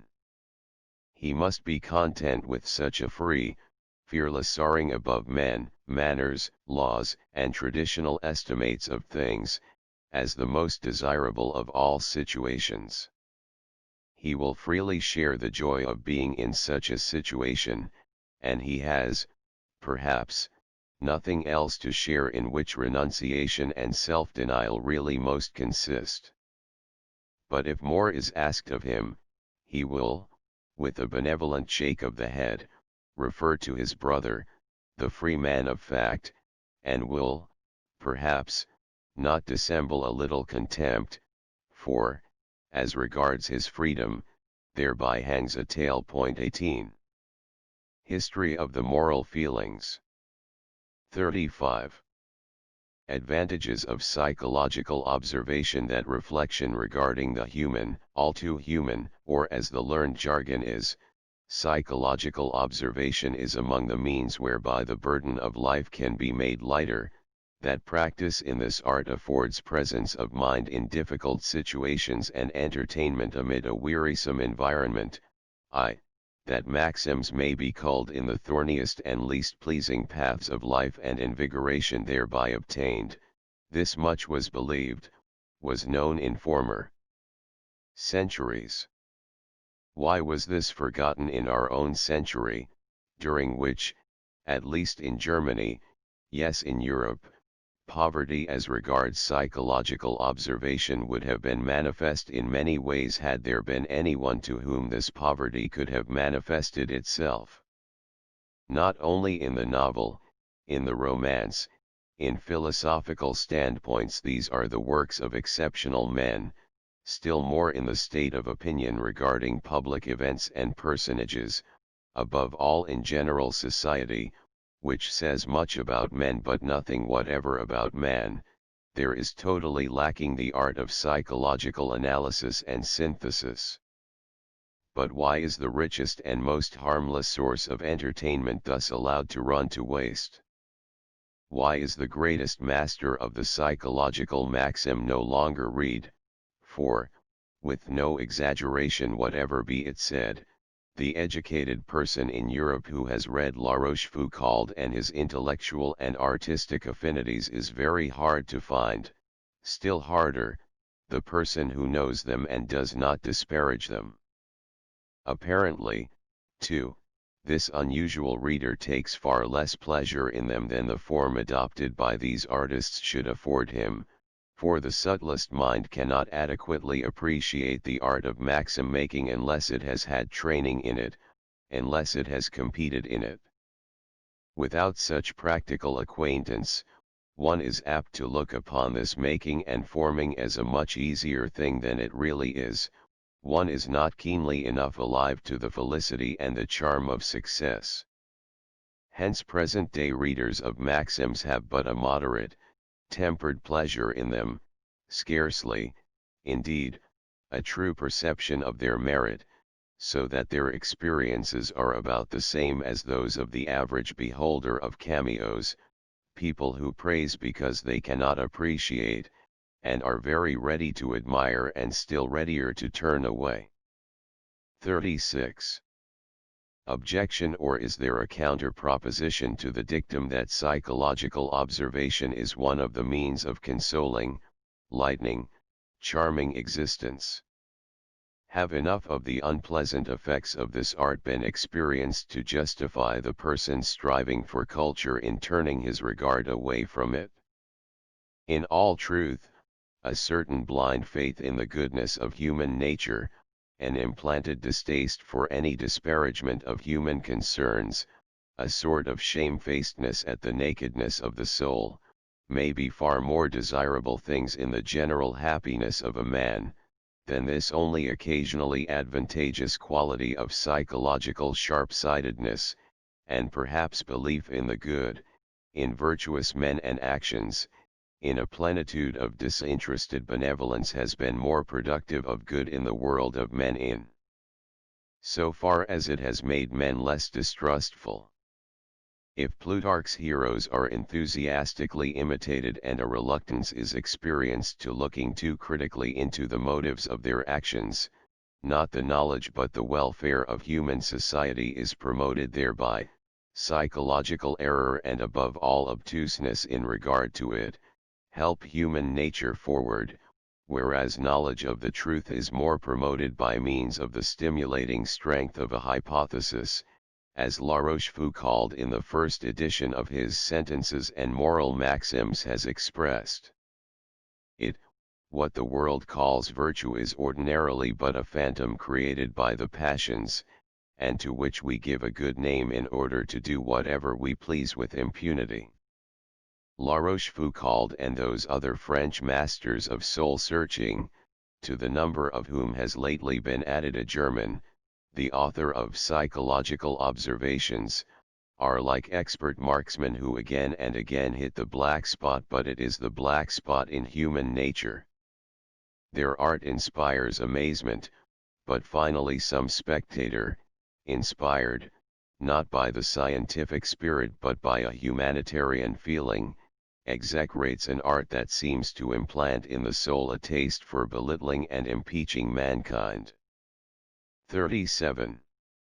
Nevertheless, the matter therefore, as regards pro and con, stands thus: in the present state of philosophy an awakening of the moral observation is essential. The repulsive aspect of psychological dissection, with the knife and tweezers entailed by the process, can no longer be spared humanity.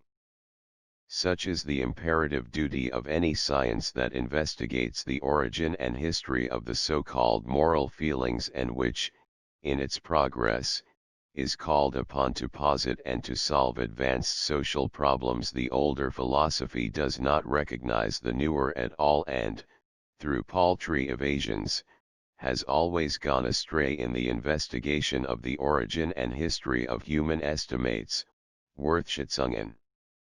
With what results may now be very clearly perceived, since it has been shown by many examples, how the errors of the greatest philosophers have their origin in a false explanation of certain human actions and feelings, how upon the foundation of an erroneous analysis, for example, of the so-called disinterested actions, a false ethic is reared, to support which religion and like mythological monstrosities are called in, until finally the shades of these troubled spirits collapse in physics and in the comprehensive world point of view. But if it be established that superficiality of psychological observation has heretofore set the most dangerous snares for human judgment and deduction, and will continue to do so, all the greater need is there of that steady continuance of labor that never wearies, putting stone upon stone, little stone upon little stone. All the greater need is there of a courage that is not ashamed of such humble labor and that will oppose persistence to all contempt. It is, finally, also true that countless single observations concerning the human, all too human, have been first made and uttered in circles accustomed, not to furnish matter for scientific knowledge, but for intellectual pleasure seeking, and the original home atmosphere, a very seductive atmosphere of the moral maxim, has almost inextricably interpenetrated the entire species, so that the scientific man involuntarily manifests a sort of mistrust of this species and of its seriousness. But it is sufficient to point to the consequences, for already it is becoming evident that events of the most portentous nature are developing in the domain of psychological observation. What is the leading conclusion arrived at by one of the subtlest and calmest of thinkers, the author of the work concerning the origin of the moral feelings, as a result of his thorough and incisive analysis of human conduct? The moral man, he says, stands no nearer the knowable, metaphysical, world than the physical man. 19. This dictum, grown hard and cutting beneath the hammer blow of historical knowledge, can some day, perhaps, in some future or other, serve as the axe that will be laid to the root of the metaphysical necessities of men, whether more to the blessing than to the banning of universal well-being. Who can say? But in any event a dictum fraught with the most momentous consequences, fruitful and fearful at once, and confronting the world in the two-faced way characteristic of all great facts. 38. To what extent useful, therefore, whether psychological observation is more an advantage than a disadvantage to mankind, may always remain undetermined, but there is no doubt that it is necessary, because science can no longer dispense with it. Science, however, recognizes no considerations of ultimate goals or ends any more than nature does, but as the latter duly matures things of the highest fitness for certain ends without any intention of doing it, so will true science, doing with ideas what nature does with matter. 20. Promote the purposes and the welfare of humanity, as occasion may afford, and in many ways, and attain fitness to ends, but likewise without having intended it. He to whom the atmospheric conditions of such a prospect are too wintry, has too little fire in him, let him look about him, and he will become sensible of maladies requiring an icy air, and of people who are so kneaded together out of ardor and intellect that they can scarcely find anywhere an atmosphere too cold and cutting for them. Moreover, as two serious individuals and nations stand in need of trivial relaxations, as others, too volatile and excitable, require onerous, weighty ordeals to render them entirely healthy, should not we, the more intellectual men of this age, which is swept more and more by conflagrations, catch up every cooling and extinguishing appliance we can find, that we may always remain as self-contained, steady and calm as we are now, and thereby perhaps serve this age as its mirror and self-reflector, when the occasion arises. 39. The fable of discretionary freedom, the history of the feelings, on the basis of which we make everyone responsible, hence, the so-called moral feelings, is traceable in the following leading phases. At first, single actions are termed good or bad without any reference to their motive, but solely because of the utilitarian or prejudicial consequences they have for the community. In time, however, the origin of these designations is forgotten, but it is imagined that action in itself, without reference to its consequences, contains the property good or bad, with the same error according to which language designates the stone itself as hardness, the tree itself as greenness, for the reason, therefore, that what is a consequence is comprehended as a cause. Accordingly, the goodness or badness is incorporated into the motive, and any deed by itself is regarded as morally ambiguous. A step further is taken, and the predication good or bad is no longer made of the particular motives but of the entire nature of a man, out of which motive grows as grow the plants out of the soil. Thus man is successively made responsible for his particular acts, then for his course of conduct, then for his motives, and finally for his nature. Now, at last, is it discovered that this nature, even, cannot be responsible, inasmuch as it is only and wholly a necessary consequence and is synthesized out of the elements and influence of past and present things, therefore, that man is to be made responsible for nothing, neither for his nature, nor his motives, nor his course of conduct, nor his particular acts. By this process is gained the knowledge that the history of moral estimates is the history of error, of the error of responsibility, as is whatever rests upon the error of the freedom of the will. Schopenhauer concluded just the other way, thus, since certain actions bring depression, consciousness of guilt, in their train, there must, then, exist responsibility, for there would be no basis for this depression at hand if all man's affairs did not follow their course of necessity as they do, indeed, according to the opinion of this philosopher, follow their course, but man himself, subject to the same necessity, would be just the man that he is, which Schopenhauer denies. From the fact of such depression, Schopenhauer believes himself able to prove a freedom which man in some way must have had, not indeed in regard to his actions but in regard to his nature, freedom, therefore, to be thus and so, not to act thus and so. Out of the esse, the sphere of freedom and responsibility, follows, according to his opinion, the operari, the spheres of invariable causation, necessity, and irresponsibility. This depression, indeed, is due apparently to the operari in so far as it be delusive, but in truth to whatever esse be the deed of a free will, the basic cause of the existence of an individual. In order to let man become whatever he wills to become, his to will, wollen, must precede his existence here.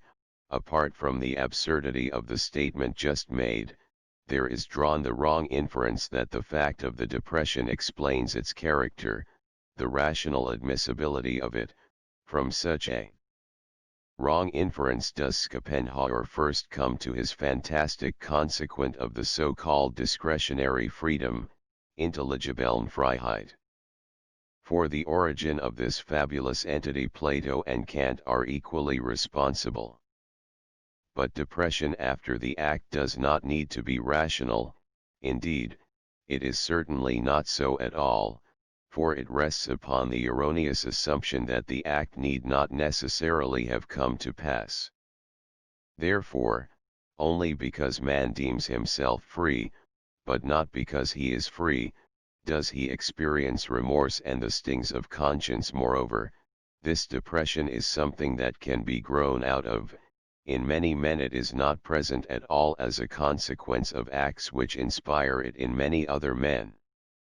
It is a very varying thing and one closely connected with the development of custom and civilization, and perhaps manifest only during a relatively brief period of the world's history. No one is responsible for his acts, no one for his nature. To judge is tantamount to being unjust. This applies as well when the individual judges himself. The proposition is as clear as sunlight, and yet here everyone prefers to go back to darkness and untruth, for fear of the consequences. 40. Above animal, the beast in us must be wheedled. Ethic is necessary, that we may not be torn to pieces. Without the errors involved in the assumptions of ethics, man would have remained an animal.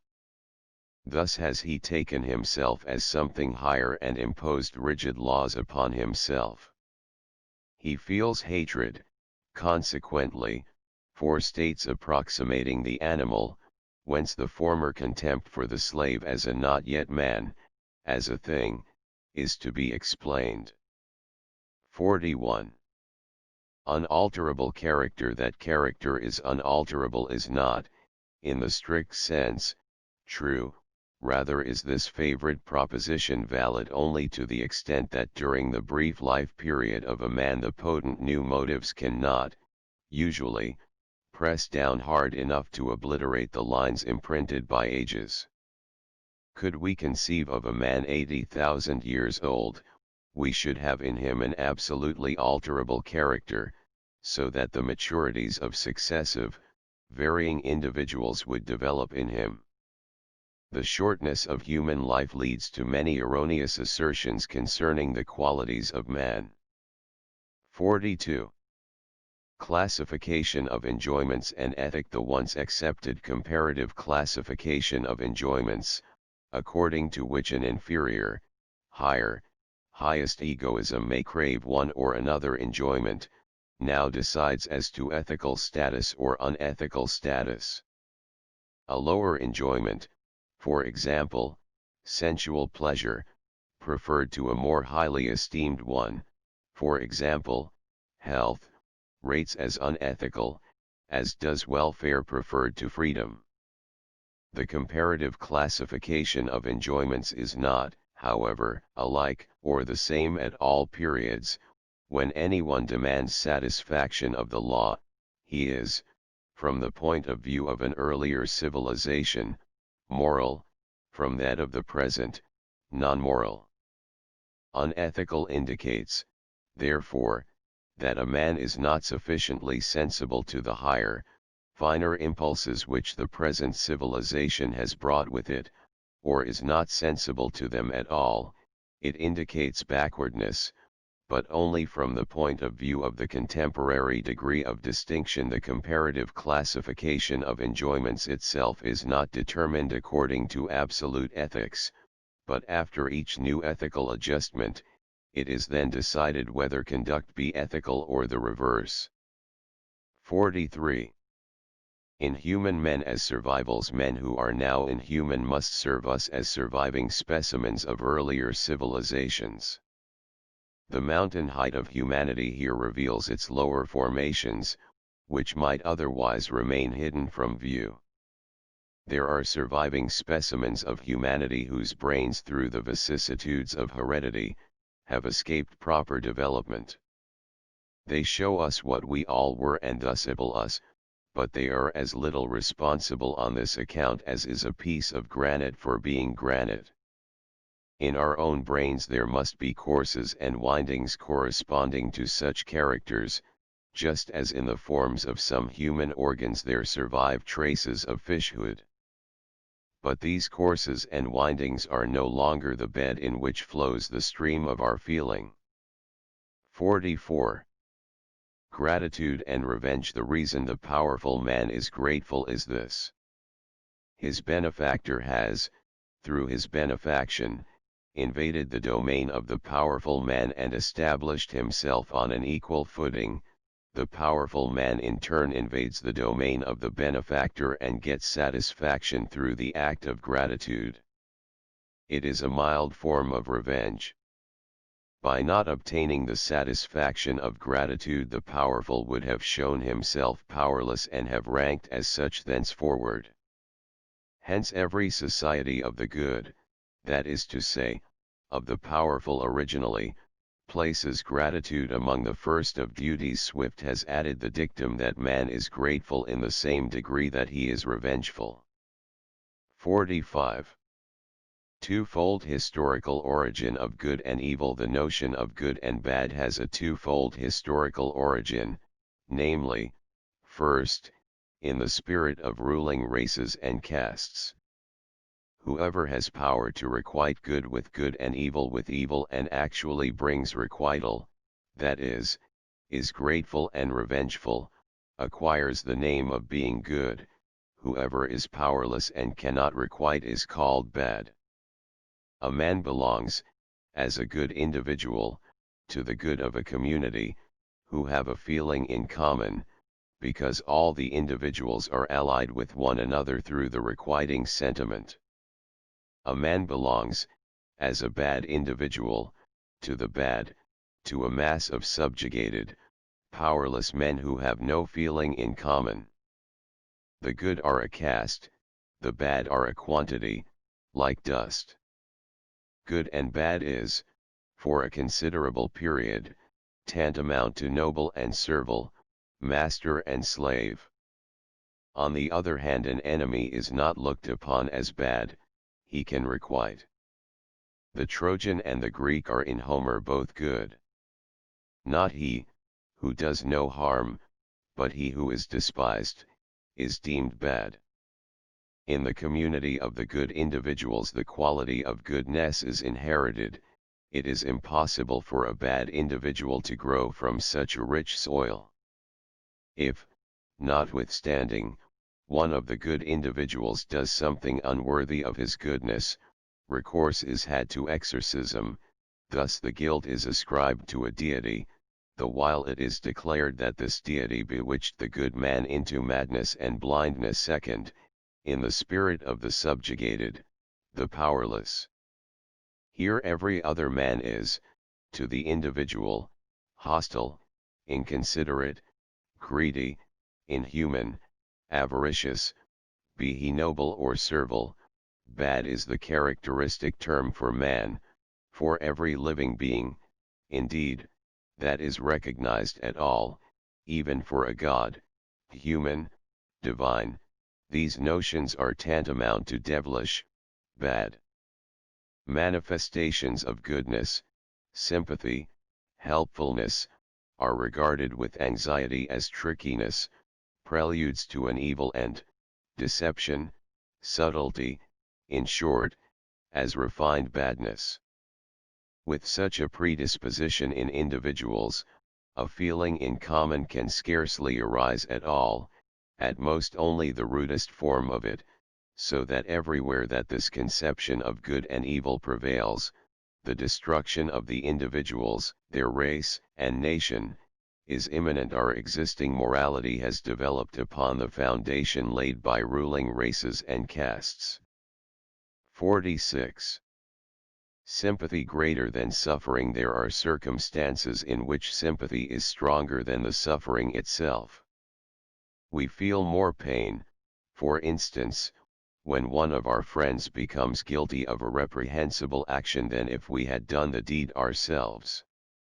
We once, that is, had more faith in the purity of his character than he had himself. Hence our love for him, apparently because of this very faith, is stronger than is his own love for himself. If, indeed, his egoism really suffers more, as a result, than our egoism, inasmuch as he must take the consequences of his fault to a greater extent than ourselves, nevertheless, the unegoistic. This word is not to be taken too strictly, but simply as a modified form of expression in us, is more affected by his guilt than the unegoistic in him. 47. Hypochondria. There are people who, from sympathy and anxiety for others, become hypochondriacal. The resulting form of compassion is nothing else than sickness. So, also, is there a Christian hypochondria, from which those singular, religiously agitated people suffer who place always before their eyes the suffering and death of Christ. 48. Economy of blessings. The advantageous and the pleasing, as the healthiest growths and powers in the intercourse of men, are such precious treasures that it is much to be wished the use made of these balsamic means were as economical as possible, but this is impossible. Economy in the use of blessings is the dream of the craziest of utopians. 49. Well-wishing among the small, but infinitely plentiful and therefore very potent things, to which science must pay more attention than to the great, uncommon things, well-wishing. 21 must be reckoned, I mean those manifestations of friendly disposition in intercourse, that laughter of the eye, every hand pressure, every courtesy, from which, in general, every human act gets its quality. Every teacher, every functionary adds this element as a gratuity to whatever he does as a duty. It is the perpetual wellspring of humanity, like the waves of light in which everything grows. Thus, in the narrowest circles, within the family, life blooms and flowers only through this kind feeling. The cheerfulness, friendliness, and kindness of a heart are unfailing sources of unegoistic impulse, and have made far more for civilization than those other more noised manifestations of it that are styled sympathy, benevolence, and sacrifice. But it is customary to depreciate these little tokens of kindly feeling, and, indeed, there is not much of the unegoistic in them.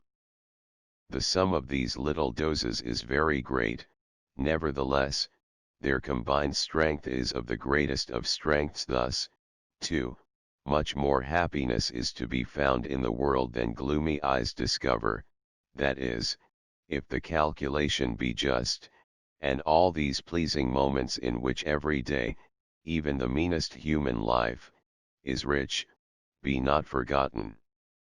50. The desire to inspire compassion. La Rochefoucauld, in the most notable part of his self-portraiture, first printed 1658, reaches the vital spot of truth when he warns all those endowed with reason to be on their guard against compassion, when he advises that this sentiment be left to men of the masses who stand in need of the promptings of the emotions, since they are not guided by reason, to induce them to give aid to the suffering and to be of service in misfortune, whereas compassion, in his, and Plato's, view, deprives the heart of strength. To be sure, sympathy should be manifested, but men should take care not to feel it, for the unfortunate are rendered so dull that the manifestation of sympathy affords them the greatest happiness in the world. Perhaps a more effectual warning against this compassion can be given if this need of the unfortunate be considered not simply as stupidity and intellectual weakness, not as a sort of distraction of the spirit entailed by misfortune itself, and thus, indeed, does La Rochefoucauld seem to view it, but as something quite different and more momentous. Let note be taken of children who cry and scream in order to be compassionate, and who, therefore, await the moment when their condition will be observed, come into contact with the sick and the oppressed in spirit, and try to ascertain if the wailing and sighing, the posturing and posing of misfortune do not have as end and aim the causing of pain to the beholder. The sympathy which each beholder manifests is a consolation to the weak and suffering only inasmuch as they are made to perceive that at least they have the power, notwithstanding all their weakness, to inflict pain. The unfortunate experiences a species of joy in the sense of superiority which the manifestation of sympathy entails. His imagination is exalted, he is always strong enough, then, to cause the world pain. Thus is the thirst for sympathy a thirst for self-enjoyment, and at the expense of one's fellow creatures. It shows man in the whole ruthlessness of his own dear self, not in his mere dullness, as La Rochefoucauld thinks. In social conversation 3/4 of all the questions are asked, and 3/4 of all the replies are made in order to inflict some little pain. That is why so many people crave social intercourse, it gives them a sense of their power. In these countless but very small doses in which the quality of badness is administered, it proves a potent stimulant of life, to the same extent that well-wishing, walwalen, distributed through the world in like manner, is one of the ever-ready restoratives. But will many honorable people be found to admit that there is any pleasure in administering pain? That entertainment, and rare entertainment, is not seldom found in causing others, at least in thought, some pain, and in raking them with the small shot of wickedness. The majority are too ignoble, and a few are too good to know anything of this pudendum. The latter may, consequently, be prompt to deny that Prosper Mérimée is right when he says, no, also, that nothing is more common than to do wrong for the pleasure of doing it. 51. How appearance becomes reality. The actor cannot, at last, refrain, even in moments of the deepest pain, from thinking of the effect produced by his deportment and by his surroundings. For example, even at the funeral of his own child, he will weep at his own sorrow and its manifestations as though he were his own audience. The hypocrite who always plays one and the same part, finally ceases to be a hypocrite, as in the case of priests who, when young men, are always, either consciously or unconsciously, hypocrites, and finally become naturally and then really, without affectation, mere priests. Or if the father does not carry it to this extent, the son, who inherits his father's calling and gets the advantage of the paternal progress, does. When anyone, during a long period, and persistently, wishes to appear something, it will at last prove difficult for him to be anything else. The calling of almost every man, even of the artist, begins with hypocrisy, with an imitation of deportment, with a copying of the effective in manner. He who always wears the mask of a friendly man must at last gain a power over friendliness of disposition, without which the expression itself of friendliness is not to be gained, and finally friendliness of disposition gains the ascendancy over him. He is benevolent. 52. The point of honor in deception. In all great deceivers one characteristic is prominent, to which they owe their power. In the very act of deception, amid all the accompaniments, the agitation in the voice, the expression, the bearing, in the crisis of the scene, there comes over them a belief in themselves. This it is that acts so effectively and irresistibly upon the beholders. Founders of religions differ from such great deceivers in that they never come out of the state of self-deception, or else they have, very rarely, a few moments of enlightenment in which they are overcome by doubt. Generally, however, they soothe themselves by ascribing such moments of enlightenment to the evil adversary. Self-deception must exist that both classes of deceivers may attain far-reaching results. For men believe in the truth of all that is manifestly believed with due implicitness by others. 53. Presumed degrees of truth. One of the most usual errors of deduction is, because someone truly and openly is against us, therefore he speaks the truth. Hence the child has faith in the judgments of its elders, the Christian in the assertions of the founder of the Church. So, too, it will not be admitted that all for which men sacrificed life and happiness in former centuries was nothing but delusion. Perhaps it is alleged these things were degrees of truth. But what is really meant is that, if a person sincerely believes a thing and has fought and died for his faith, it would be too unjust if only delusion had inspired him. Such a state of affairs seems to contradict eternal justice. For that reason the heart of a sensitive man pronounces against his head the judgment. Between moral conduct and intellectual insight there must always exist an inherent connection. It is, unfortunately, otherwise, for there is no eternal justice.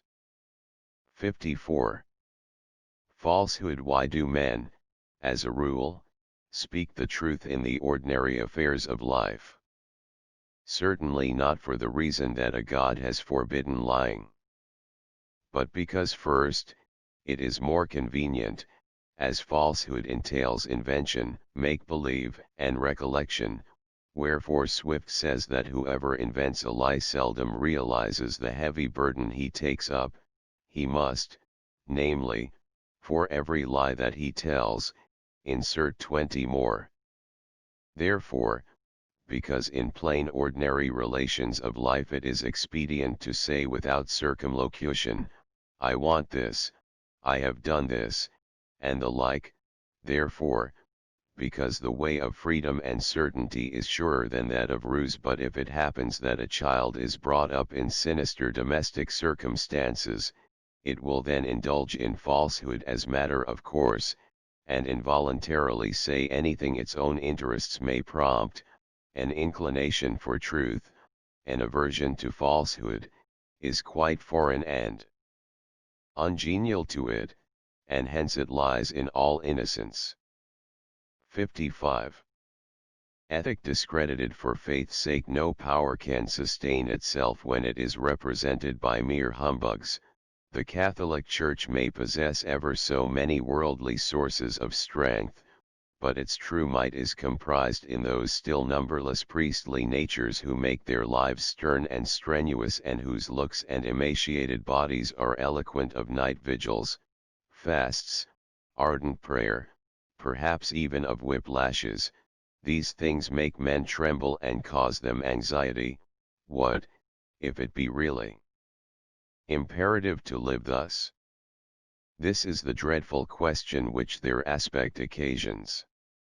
As they spread this doubt, they lay anew the prop of their power. Even the free thinkers dare not oppose such disinterestedness with severe truth, and cry, Thou deceived one, deceive not. Only the difference of standpoint separates them from him, no difference in goodness or badness. But things we cannot accomplish ourselves, we are apt to criticize unfairly. Thus we are told of the cunning and perverted acts of the Jesuits, but we overlook the self-mastery that each Jesuit imposes upon himself, and also the fact that the easy life which the Jesuit manuals advocate is for the benefit, not of the Jesuits but the laity. Indeed, it may be questioned whether we enlightened ones would become equally competent workers as the result of similar tactics and organization, and equally worthy of admiration as the result of self-mastery, indefatigable industry, and devotion. 56. Victory of knowledge over radical evil. It proves a material gain to him who would attain knowledge to have had during a considerable period the idea that mankind is a radically bad and perverted thing. It is a false idea, as is its opposite, but it long held sway, and its roots have reached down even to ourselves and our present world. In order to understand ourselves we must understand it, but in order to attain a loftier height we must step above it. We then perceive that there is no such thing as sin in the metaphysical sense, but also, in the same sense, no such thing as virtue, that this whole domain of ethical notions is one of constant variation, that there are higher and deeper conceptions of good and evil, moral and immoral. Whoever desires no more of things than knowledge of them attains speedily to peace of mind and will at most err through lack of knowledge, but scarcely through eagerness for knowledge, or through sin, as the world calls it. He will not ask that eagerness for knowledge be interdicted and rooted out, but his single, all-powerful ambition to know as thoroughly and as fully as possible, will soothe him and moderate all that is strenuous in his circumstances. Moreover, he is now rid of a number of disturbing notions. He is no longer beguiled by such words as hell, pain, sinfulness, unworthiness. He sees in them merely the flitting shadow pictures of false views of life and of the world. 57. Ethic as man's self-analysis. A good author, whose heart is really in his work, wishes that someone would arise and wholly refute him, if only thereby his subject be wholly clarified and made plain. The maid in love wishes that she could attest the fidelity of her own passion through the faithlessness of her beloved. The soldier wishes to sacrifice his life on the field of his fatherland's victory, for in the victory of his fatherland his highest end is attained. The mother gives her child what she deprives herself of: sleep, the best nourishment, and, in certain circumstances, her health, herself. But are all these acts unegoistic? Are these moral deeds miracles because they are, in Schopenhauer's phrase, impossible and yet accomplished? Is it not evident that in all four cases man loves one part of himself, a thought, a longing, an experience, more than he loves another part of himself? That he thus analyzes his being and sacrifices one part of it to another part? Is this essentially different from the behavior of the obstinate man who says, "I would rather be shot than go a step out of my way for this fellow"? Preference for something, wish, impulse, longing, is present in all four instances. To yield to it, with all its consequences, is not unegoistic.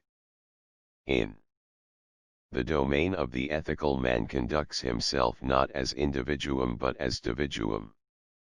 58. What can be promised? Actions can be promised, but not feelings, for these are involuntary. Whoever promises somebody to love him always, or to hate him always, or to be ever true to him, promises something that it is out of his power to bestow.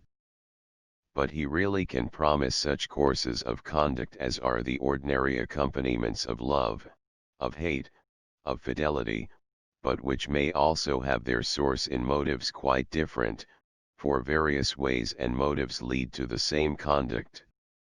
The promise to love someone always means, consequently, as long as I love you, I will manifest the deportment of love, but if I cease to love you, my deportment, although from some other motive, will be just the same, so that to the people about us it will seem as if my love remained unchanged. Hence it is the continuance of the deportment of love that is promised in every instance in which eternal love, provided no element of self-deception be involved, is sworn. 59. Intellect and ethic. One must have a good memory to be able to keep the promises one makes. One must have a strong imagination in order to feel sympathy. So closely is ethics connected with intellectual capacity. 60. Desire for vengeance and vengeance itself. To meditate revenge and attain it is tantamount to an attack of fever, that passes away, but to meditate revenge without possessing the strength or courage to attain it is tantamount to suffering from a chronic malady, or poisoning of body and soul. Ethics, which takes only the motive into account, rates both cases alike. People generally estimate the first case as the worst, because of the consequences which the deed of vengeance may entail. Both views are short-sighted. 61. Ability to wait is so hard to acquire that great poets have not disdained to make inability to wait the central motive of their poems. So Shakespeare in Othello, Sophocles in Ajax, whose suicide would not have seemed to him so imperative had he only been able to cool his ardor for a day, as the oracle foreboded. Apparently he would then have repulsed somewhat the fearful whispers of distracted thought and have said to himself, who has not already, in my situation, mistaken a sheep for a hero? Is it so extraordinary a thing? On the contrary, it is something universally human. Ajax should thus have soothed himself. Passion will not wait. The tragic element in the lives of great men does not generally consist in their conflict with time and the inferiority of their fellow men, but in their inability to put off their work a year or two. They cannot wait in all duels. The friends who advise have but to ascertain if the principals can wait. If this be not possible, a duel is rational inasmuch as each of the combatants may say, either I continue to live and the other dies instantly, or vice versa. To wait in such circumstances would be equivalent to the frightful martyrdom of enduring dishonor in the presence of him responsible for the dishonor, and this can easily cost more anguish than life is worth. 62. Glutting revenge-course men, who feel a sense of injury, are in the habit of rating the extent of their injury as high as possible and of stating the occasion of it in greatly exaggerated language, in order to be able to feast themselves on the sentiments of hatred and revenge thus aroused. 63. Value of disparagement. Not a few, perhaps the majority of men, find it necessary, in order to retain their self-esteem and a certain uprightness in conduct, to mentally disparage and belittle all the people they know.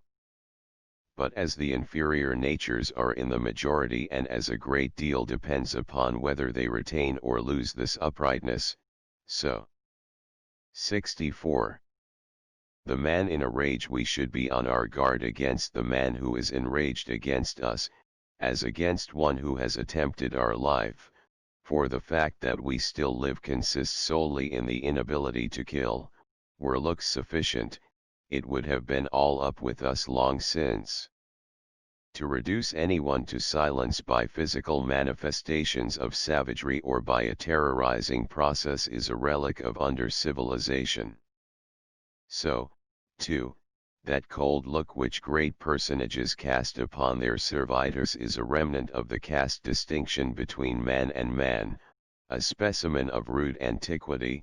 Women, the conservers of the old, have maintained this survival, too, more perfectly than men. 65. Whither honesty may lead. Someone once had the bad habit of expressing himself upon occasion, and with perfect honesty, on the subject of the motives of his conduct, which were as good or as bad as the motives of all men. He aroused first disfavor, then suspicion, became gradually of ill repute and was pronounced a person of whom society should beware, until at last the law took note of such a perverted being for reasons which usually have no weight with it or to which it closes its eyes. Lack of taciturnity concerning what is universally held secret, and an irresponsible predisposition to see what no one wants to see oneself brought him to prison and to early death. 66. Punishable, not punished. Our crime against criminals consists in the fact that we treat them as rascals. 67. Sancta simplicitas of virtue. Every virtue has its privilege, for example, that of contributing its own little bundle of wood to the funeral pyre of one condemned. 68. Morality and consequence. Not alone the beholders of an act generally estimate the ethical or unethical element in it by the result, no, the one who performed the act does the same. For the motives and the intentions are seldom sufficiently apparent, and amid them the memory itself seems to become clouded by the results of the act, so that a man often ascribes the wrong motives to his acts or regards the remote motives as the direct ones. Success often imparts to an action all the brilliance and honor of good intention, while failure throws the shadow of conscience over the most estimable deeds. Hence arises the familiar maxim of the politician, "Give me only success, with it I can win all the noble souls over to my side and make myself noble even in my own eyes." In like manner will success prove an excellent substitute for a better argument. To this very day many well-educated men think the triumph of Christianity over Greek philosophy is a proof of the superior truth of the former, although in this case it was simply the coarser and more powerful that triumphed over the more delicate and intellectual. As regards superiority of truth, it is evident that because of it the reviving sciences have connected themselves, point for point, with the philosophy of Epicurus, while Christianity has, point for point, recoiled from it. 69. Love and justice. Why is love so highly prized at the expense of justice, and why are such beautiful things spoken of the former as if it were a far higher entity than the latter? Is the former not palpably a far more stupid thing than the latter? Certainly, and on that very account so much the more agreeable to everybody. It is blind and has a rich horn of plenty out of which it distributes its gifts to everyone, even when they are unmerited, even when no thanks are returned. It is impartial like the rain, which according to the Bible and experience, wets not alone the unjust but, in certain circumstances, the just as well, and to their skins at that. 70. Execution. How comes it that every execution causes us more pain than a murder? It is the coolness of the executioner, the painful preparation, the perception that here a man is being used as an instrument for the intimidation of others.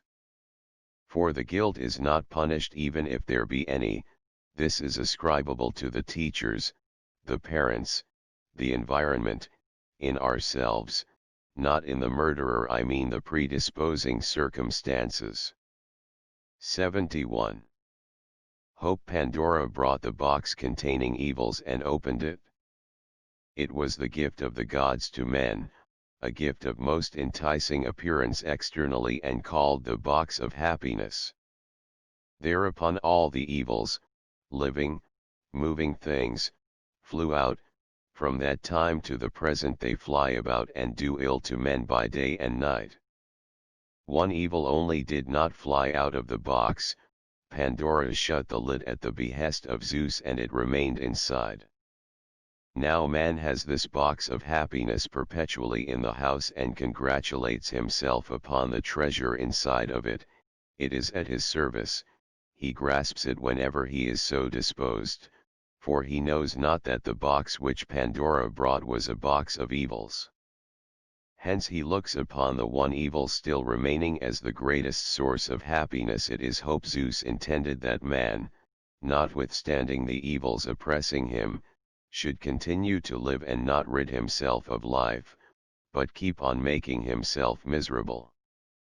For this purpose he bestowed hope upon man. It is, in truth, the greatest of evils, for it lengthens the ordeal of man. 72. Degree of moral susceptibility unknown. The fact that one has or has not had certain profoundly moving impressions and insights into things, for example, an unjustly executed, slain, or martyred father, a faithless wife, a shattering, serious accident, is the factor upon which the excitation of our passions to white heat principally depends, as well as the course of our whole lives. No one knows to what length circumstances, sympathy, emotion, may lead him. he does not know the full extent of his own susceptibility. Wretched environment makes him wretched. It is as a rule not the quality of our experience but its quantity upon which depends the development of our superiority or inferiority, from the point of view of good and evil. 73. The martyr against his will. In a certain movement there was a man who was too cowardly and vacillating ever to contradict his comrades. He was made use of in each emergency. Every sacrifice was demanded of him because he feared the disfavor of his comrades more than he feared death. He was a petty, abject spirit. They perceived this, and upon the foundation of the qualities just mentioned they elevated him to the altitude of a hero, and finally even of a martyr. Although the cowardly creature always inwardly said no, he always said yes with his lips, even upon the scaffold, where he died for the tenets of his party, for beside him stood one of his old associates who so domineered him with look and word that he actually went to his death with the utmost fortitude and has ever since been celebrated as a martyr and exalted character. 74. General standard: one will rarely err if extreme actions be ascribed to vanity, ordinary actions to habit, and mean actions to fear. 75. Misunderstanding of virtue: whoever has obtained his experience of vice in connection with pleasure, as in the case of one with a youth of wild oats behind him, comes to the conclusion that virtue must be connected with self-denial. Whoever, on the other hand, has been very much plagued by his passions and vices, longs to find in virtue the rest and peace of the soul. That is why it is possible for two virtuous people to misunderstand one another wholly. 76. The ascetic makes out of virtuous slavery. 77. Honor transferred from persons to things: actions prompted by love or by the spirit of self-sacrifice for others are universally honored wherever they are manifest. Hence is magnified the value set upon whatever things may be loved or whatever things conduce to self-sacrifice, although in themselves they may be worth nothing much. A valiant army is evidence of the value of the thing it fights for. 78. Ambition a substitute for moral feeling: moral feeling should never become extinct in natures that are destitute of ambition. The ambitious can get along without moral feeling just as well as with it. Hence the sons of retired, ambitionless families, generally become by a series of rapid gradations, when they lose moral feeling, the most absolute lunkheads. 79. Vanity enriches: how poor the human mind would be without vanity. As it is, it resembles a well-stacked and ever-renewed ware emporium that attracts buyers of every class. They can find almost everything, have almost everything, provided they bring with them the right kind of money admiration. 80. Senility and death: apart from the demands made by religion, it may well be asked why it is more honorable in an aged man, who feels the decline of his powers, to await slow extinction than to fix a term to his existence himself. Suicide in such a case is a quite natural and due proceeding that ought to command respect as a triumph of reason, and did in fact command respect during the times of the masters of Greek philosophy and the bravest Roman patriots, who usually died by their own hand.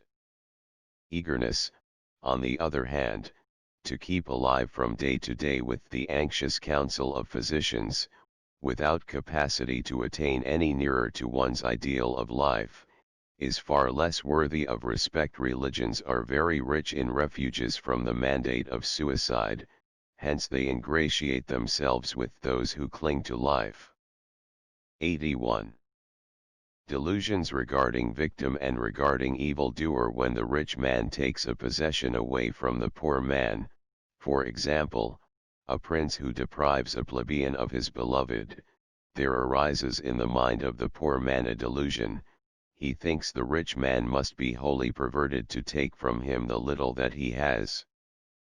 But the rich man appreciates the value of a single possession much less because he is accustomed to many possessions, so that he cannot put himself in the place of the poor man and does not act by any means as ill as the latter supposes. Both have a totally false idea of each other. The iniquities of the mighty which bulk most largely in history are not nearly so monstrous as they seem. The hereditary consciousness of being a superior being with superior environment renders one very callous and lulls the conscience to rest. We all feel, when the difference between ourselves and some other being is exceedingly great, that no element of injustice can be involved, and we kill a fly with no qualms of conscience whatever. So, too, it is no indication of wickedness in Xerxes, whom even the Greeks represent as exceptionally noble, that he deprived a father of his son and had him drawn and quartered because the latter had manifested a troublesome, ominous distrust of an entire expedition. The individual was in this case brushed aside as a pestiferous insect. He was too low and mean to justify continued sentiments of compunction in the ruler of the world. Indeed, no cruel man is ever as cruel, in the main, as his victim thinks. The idea of pain is never the same as the sensation. The rule is precisely analogous in the case of the unjust judge, and of the journalist who by means of devious rhetorical methods, leads public opinion astray. Cause and effect are in all these instances entwined with totally different series of feeling and thoughts, whereas it is unconsciously assumed that principal and victim feel and think exactly alike, and because of this assumption the guilt of the one is based upon the pain of the other. 82. The soul's skin as the bones, flesh, entrails and blood vessels are enclosed by a skin that renders the aspect of men endurable, so the impulses and passions of the soul are enclosed by vanity, it is the skin of the soul. 83.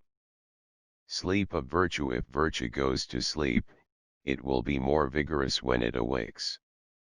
84. Subtlety of shame. Men are not ashamed of obscene thoughts, but they are ashamed when they suspect that obscene thoughts are attributed to them. 85. Naughtiness is rare. Most people are too much absorbed in themselves to be bad. 86. The might in the balance. We are praised or blamed, as the one or the other may be expedient, for displaying to advantage our power of discernment. 87. Luke 18:14 Improved he that humbleth himself wisheth to be exalted. 88. Prevention of suicide. There is a justice according to which we may deprive a man of life, but none that permits us to deprive him of death. This is merely cruelty. 89. Vanity. We set store by the good opinion of men, first because it is of use to us and next because we wish to give them pleasure, children their parents, pupils their teacher, and well-disposed persons all others generally. Only when the good opinion of men is important to somebody, apart from personal advantage or the desire to give pleasure, do we speak of vanity. In this last case, a man wants to give himself pleasure, but at the expense of his fellow creatures, inasmuch as he inspires them with a false opinion of himself or else inspires good opinion in such a way that it is a source of pain to others, by arousing envy. The individual generally seeks, through the opinion of others, to attest and fortify the opinion he has of himself, but the potent influence of authority, an influence as old as man himself, leads many, also, to strengthen their own opinion of themselves by means of authority, that is, to borrow from others the expedient of relying more upon the judgment of their fellow men than upon their own interest in oneself. the wish to please oneself attains, with the vain man, such proportions that he first misleads others into a false, unduly exalted estimate of himself and then relies upon the authority of others for his self-estimate.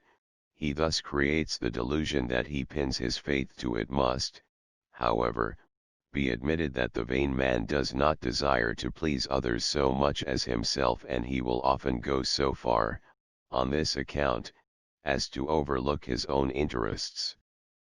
For he often inspires his fellow creatures with malicious envy and renders them ill-disposed in order that he may thus increase his own delight in himself. 90. Limits of the love of mankind. Every man who has declared that some other man is an ass or a scoundrel, gets angry when the other man conclusively shows that the assertion was erroneous. 91. Weeping morality. How much delight morality occasions. Think of the ocean of pleasing tears that has flowed from the narration of noble, great-hearted deeds. This charm of life would disappear if the belief in complete irresponsibility gained the upper hand. 92. Origin of justice. Justice, reasonableness, has its origin among approximate equals in power, as Thucydides, in the dreadful conferences of the Athenian and Melian envoys, has rightly conceived. Thus, where there exists no demonstrable supremacy and a struggle leads but to mutual, useless damage, the reflection arises that an understanding would best be arrived at and some compromise entered into. The reciprocal nature is hence the first nature of justice. Each party makes the other content inasmuch as each receives what it prizes more highly than the other. Each surrenders to the other what the other wants and receives in return its own desire. Justice is therefore reprisal and exchange upon the basis of an approximate equality of power. Thus revenge pertains originally to the domain of justice as it is a sort of reciprocity. Equally so, gratitude. Justice reverts naturally to the standpoint of self-preservation, therefore to the egoism of this consideration: why should I injure myself to no purpose and perhaps never attain my end? So much for the origin of justice. Only because men, through mental habits, have forgotten the original motive of so-called just and rational acts, and also because for thousands of years children have been brought to admire and imitate such acts, have they gradually assumed the appearance of being unegotistical. Upon this appearance is founded the high estimate of them, which, moreover, like all estimates, is continually developing, for whatever is highly esteemed is striven for, imitated, made the object of self-sacrifice, while the merit of the pain and emulation thus expended is, by each individual, ascribed to the thing esteemed. How slightly moral would the world appear without forgetfulness! A poet could say that God had posted forgetfulness as a sentinel at the portal of the temple of human merit. 93. Concerning the law of the weaker. Whenever any party, for instance, a besieged city, yields to a stronger party, under stipulated conditions, the counter-stipulation is that there be a reduction to insignificance, a burning and destruction of the city, and thus a great damage inflicted upon the stronger party. Thus arises a sort of equalization principle upon the basis of which a law can be established. The enemy has an advantage to gain by its maintenance. To this extent there is also a law between slaves and masters, limited only by the extent to which the slave may be useful to his master. The law goes originally only so far as the one party may appear to the other potent, invincible, stable, and the like. To such an extent, then, the weaker has rights, but very limited ones. Hence the famous dictum that each has as much law on his side as his power extends, or more accurately, as his power is believed to extend. 94. The three phases of morality. Hitherto it is the first evidence that the animal has become human when his conduct ceases to be based upon the immediately expedient, but upon the permanently useful, when he has, therefore, grown utilitarian, capable of purpose. Thus is manifested the first rule of reason. A still higher stage is attained when he regulates his conduct upon the basis of honor, by means of which he gains mastery of himself and surrenders his desires to principles. This lifts him far above the phase in which he was actuated only by considerations of personal advantage as he understood it. He respects and wishes to be respected. This means that he comprehends utility as a thing dependent upon what his opinion of others is and their opinion of him. Finally, he regulates his conduct, the highest phase of morality hitherto attained, by his own standard of men and things.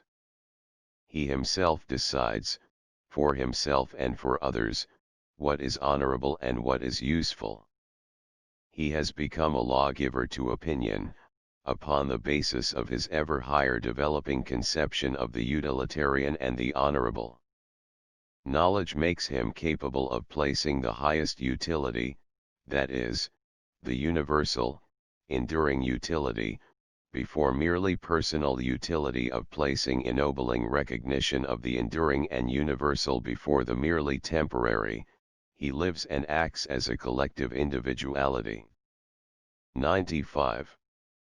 Ethic of the developed individual. Hitherto the altruistic has been looked upon as the distinctive characteristic of moral conduct, and it is manifest that it was the consideration of universal utility that prompted praise and recognition of altruistic conduct. Must not a radical departure from this point of view be imminent, now that it is being ever more clearly perceived that in the most personal considerations the most general welfare is attained, so that conduct inspired by the most personal considerations of advantage is just the sort which has its origin in the present conception of morality, as a universal utilitarianism? To contemplate oneself as a complete personality and bear the welfare of that personality in mind in all that one does, this is productive of better results than any sympathetic susceptibility and conduct in behalf of others.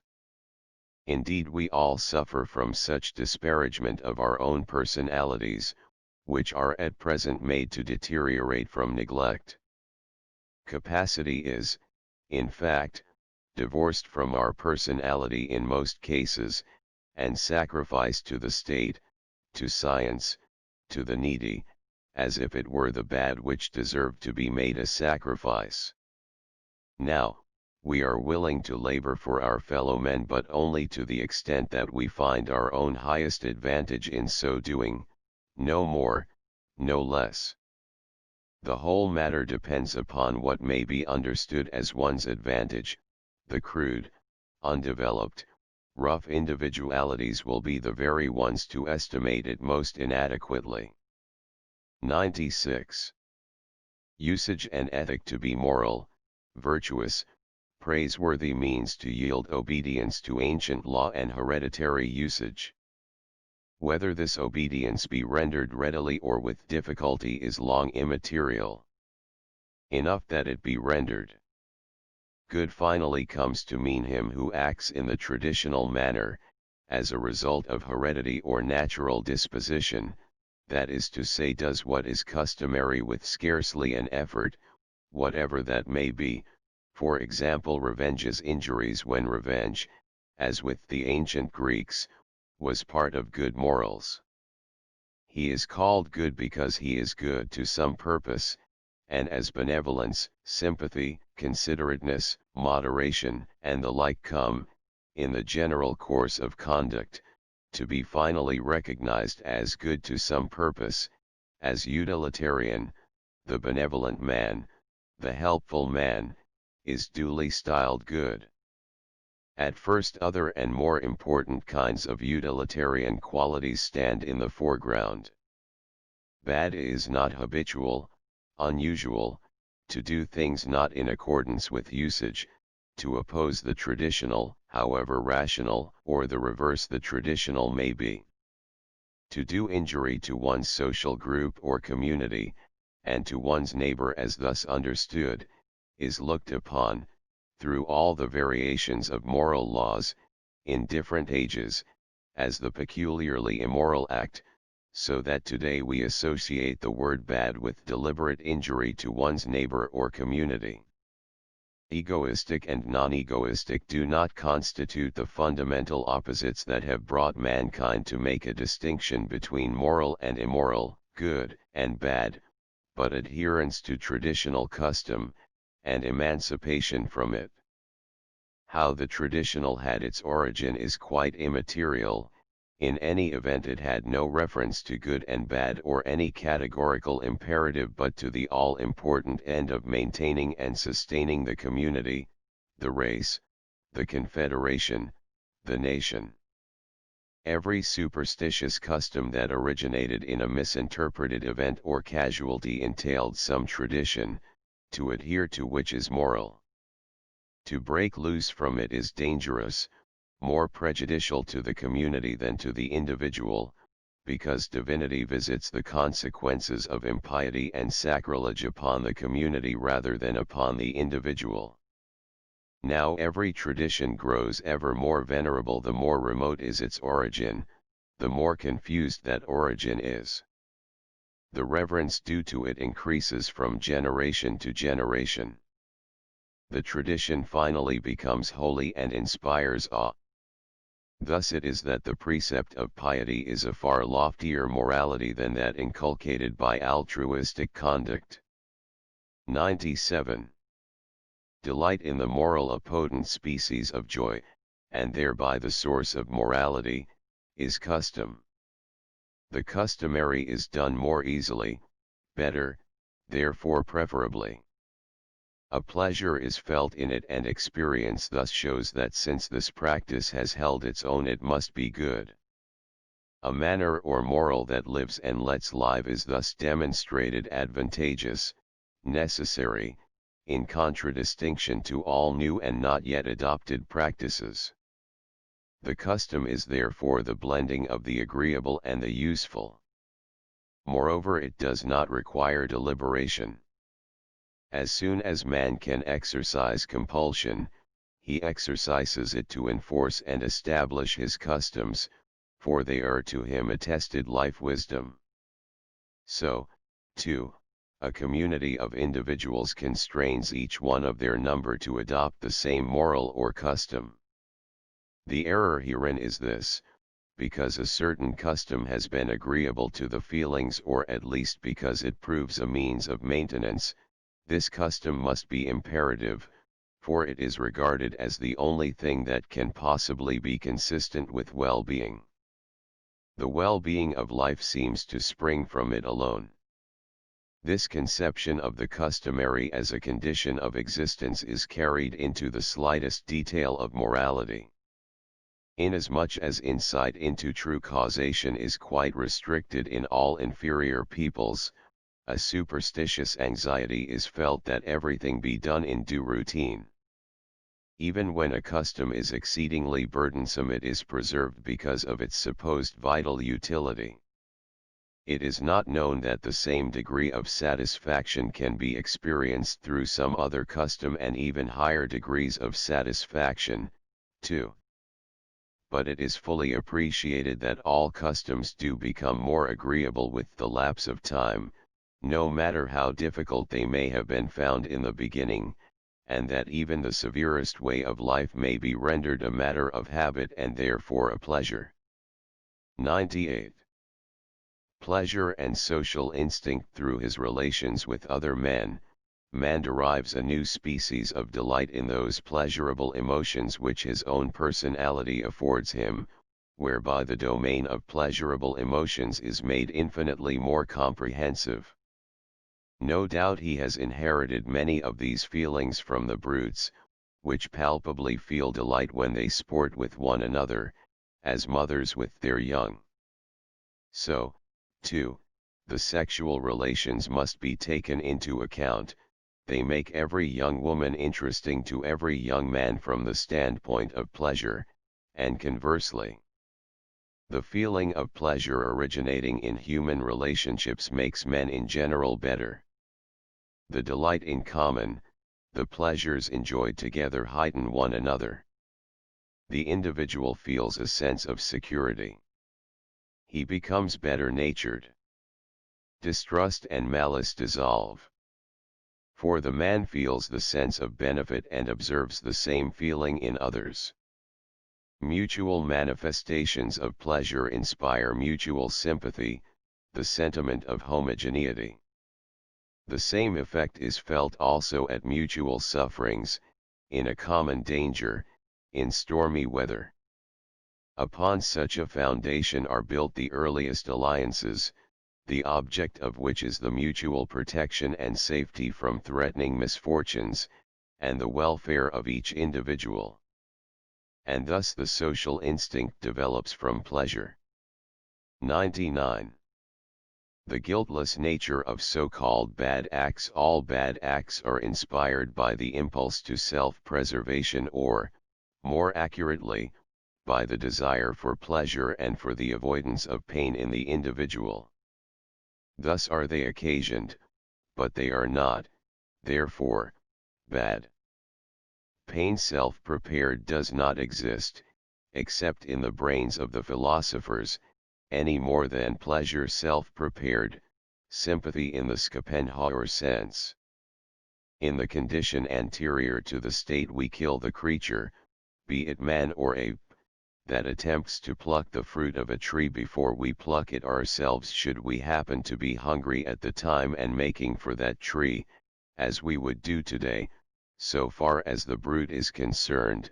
If we were wandering in savage regions, the bad acts which most disturb us at present do so because of the erroneous supposition that the one who is guilty of them towards us has a free will in the matter, and that it was within his discretion not to have done these evil things. This belief in discretionary power inspires hate, thirst for revenge, malice, the entire perversion of the mental processes, whereas we would feel in no way incensed against the brute, as we hold it irresponsible.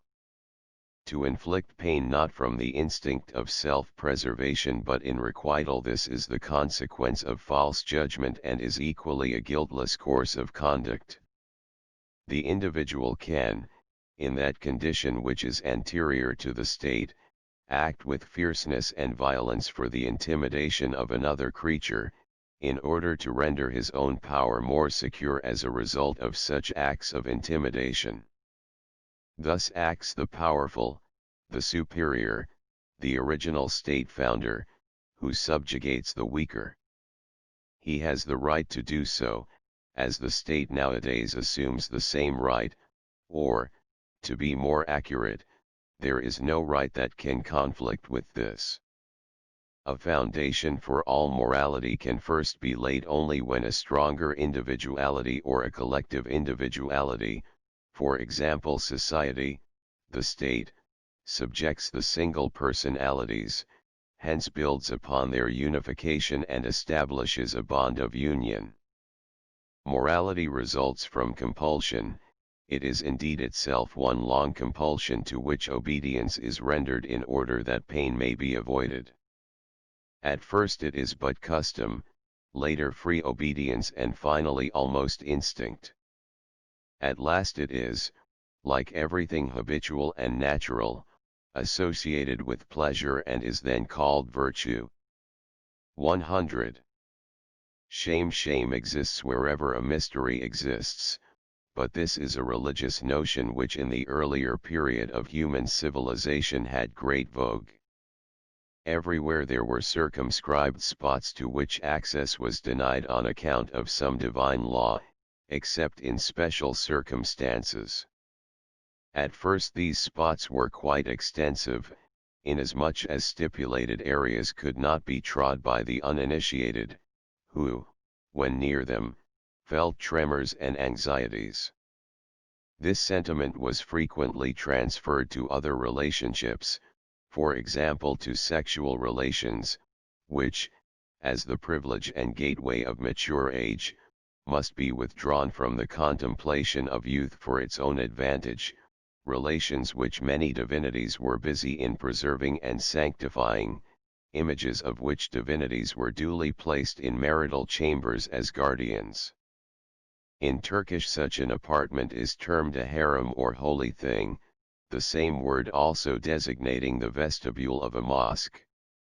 So, too, kingship is regarded as a center from which power and brilliance stream forth, as a mystery to the subjects, impregnated with secrecy and shame, sentiments still quite operative among peoples who in other respects are without any shame at all. So, too, is the whole world of inward states, the so-called soul, even now, for all non-philosophical persons, a mystery, and during countless ages it was looked upon as a something of divine origin, in direct communion with deity. It is, therefore, an addendum and occasions shame. 101. Judge not care must be taken, in the contemplation of earlier ages, that there be no falling into unjust scornfulness. The injustice in slavery, the cruelty in the subjugation of persons and peoples must not be estimated by our standard. For in that period the instinct of justice was not so highly developed. Who dare reproach the Genos Calvin for burning the physician Servetus at the stake? It was a proceeding growing out of his convictions. And the Inquisition, too, had its justification. The only thing is that the prevailing views were false and led to those proceedings which seem so cruel to us, simply because such views have become foreign to us. Besides, what is the burning alive of one individual compared with eternal hell pains for everybody else? And yet this idea then had hold of all the world without in the least vitiating, with its frightfulness, the other idea of a God. Even we nowadays are hard and merciless to political revolutionists, but that is because we are in the habit of believing the state a necessity, and hence the cruelty of the proceeding is not so much understood as in the other cases where the points of view are repudiated. The cruelty to animals shown by children and Italians is due to the same misunderstanding. The animal, owing to the exigencies of the Church Catechism, is placed too far below the level of mankind much, too, that is frightful and inhuman in history, and which is almost incredible, is rendered less atrocious by the reflection that the one who commands and the one who executes are different persons. The former does not witness the performance and hence it makes no strong impression on him. The latter obeys a superior and hence feels no responsibility. Most princes and military chieftains appear, through lack of true perception, cruel and hard without really being so. Egoism is not bad because the idea of the neighbor the word is of Christian origin and does not correspond to truth is very weak in us, and we feel ourselves, in regard to him, as free from responsibility as if plants and stones were involved. That another is in suffering must be learned and it can never be wholly learned. 102. Man always does right. We do not blame nature when she sends a thunderstorm and makes us wet. Why then do we term the man who inflicts injury immoral? Because in the latter case we assume a voluntary, ruling, free will, and in the former necessity. But this distinction is a delusion. Moreover, even the intentional infliction of injury is not, in all circumstances termed immoral. Thus, we kill a fly intentionally without thinking very much about it, simply because its buzzing about is disagreeable, and we punish a criminal and inflict pain upon him in order to protect ourselves and society. In the first case it is the individual who, for the sake of preserving himself or in order to spare himself pain, does injury with design. In the second case, it is the state. All ethic deems intentional infliction of injury justified by necessity, that is when it is a matter of self-preservation. But these 2 points of view are sufficient to explain all bad acts done by man to man. It is desired to obtain pleasure or avoid pain. In any sense, it is a question, always, of self-preservation. Socrates and Plato are right, whatever man does he always does right, that is, does what seems to him good, advantageous, according to the degree of advancement his intellect has attained, which is always the measure of his rational capacity. 103. The inoffensive in badness. Badness has not for its object the infliction of pain upon others but simply our own satisfaction, as, for instance, in the case of thirst for vengeance or of nerve excitation. Every act of teasing shows what pleasure is caused by the display of our power over others and what feelings of delight are experienced in the sense of domination. Is there, then, anything immoral in feeling pleasure in the pain of others? Is malicious joy devilish, as Schopenhauer says? In the realm of nature we feel joy in breaking boughs, shattering rocks, fighting with wild beasts, simply to attest our strength thereby.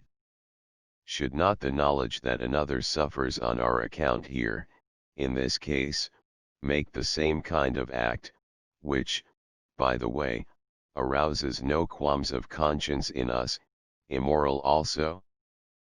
But if we had not this knowledge there would be no pleasure in one's own superiority or power, for this pleasure is experienced only in the suffering of another, as in the case of teasing.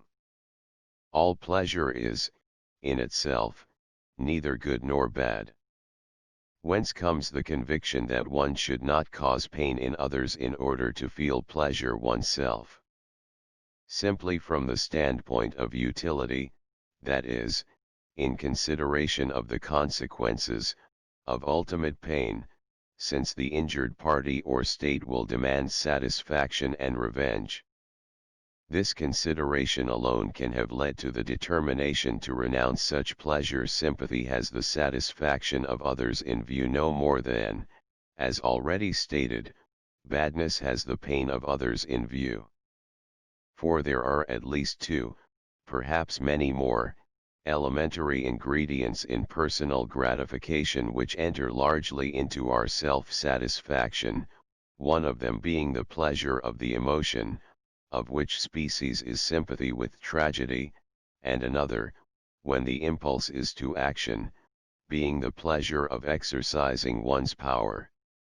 Should a sufferer be very dear to us, we divest ourselves of pain by the performance of acts of sympathy. With the exception of some few philosophers, men have placed sympathy very low in the rank of moral feelings, and rightly.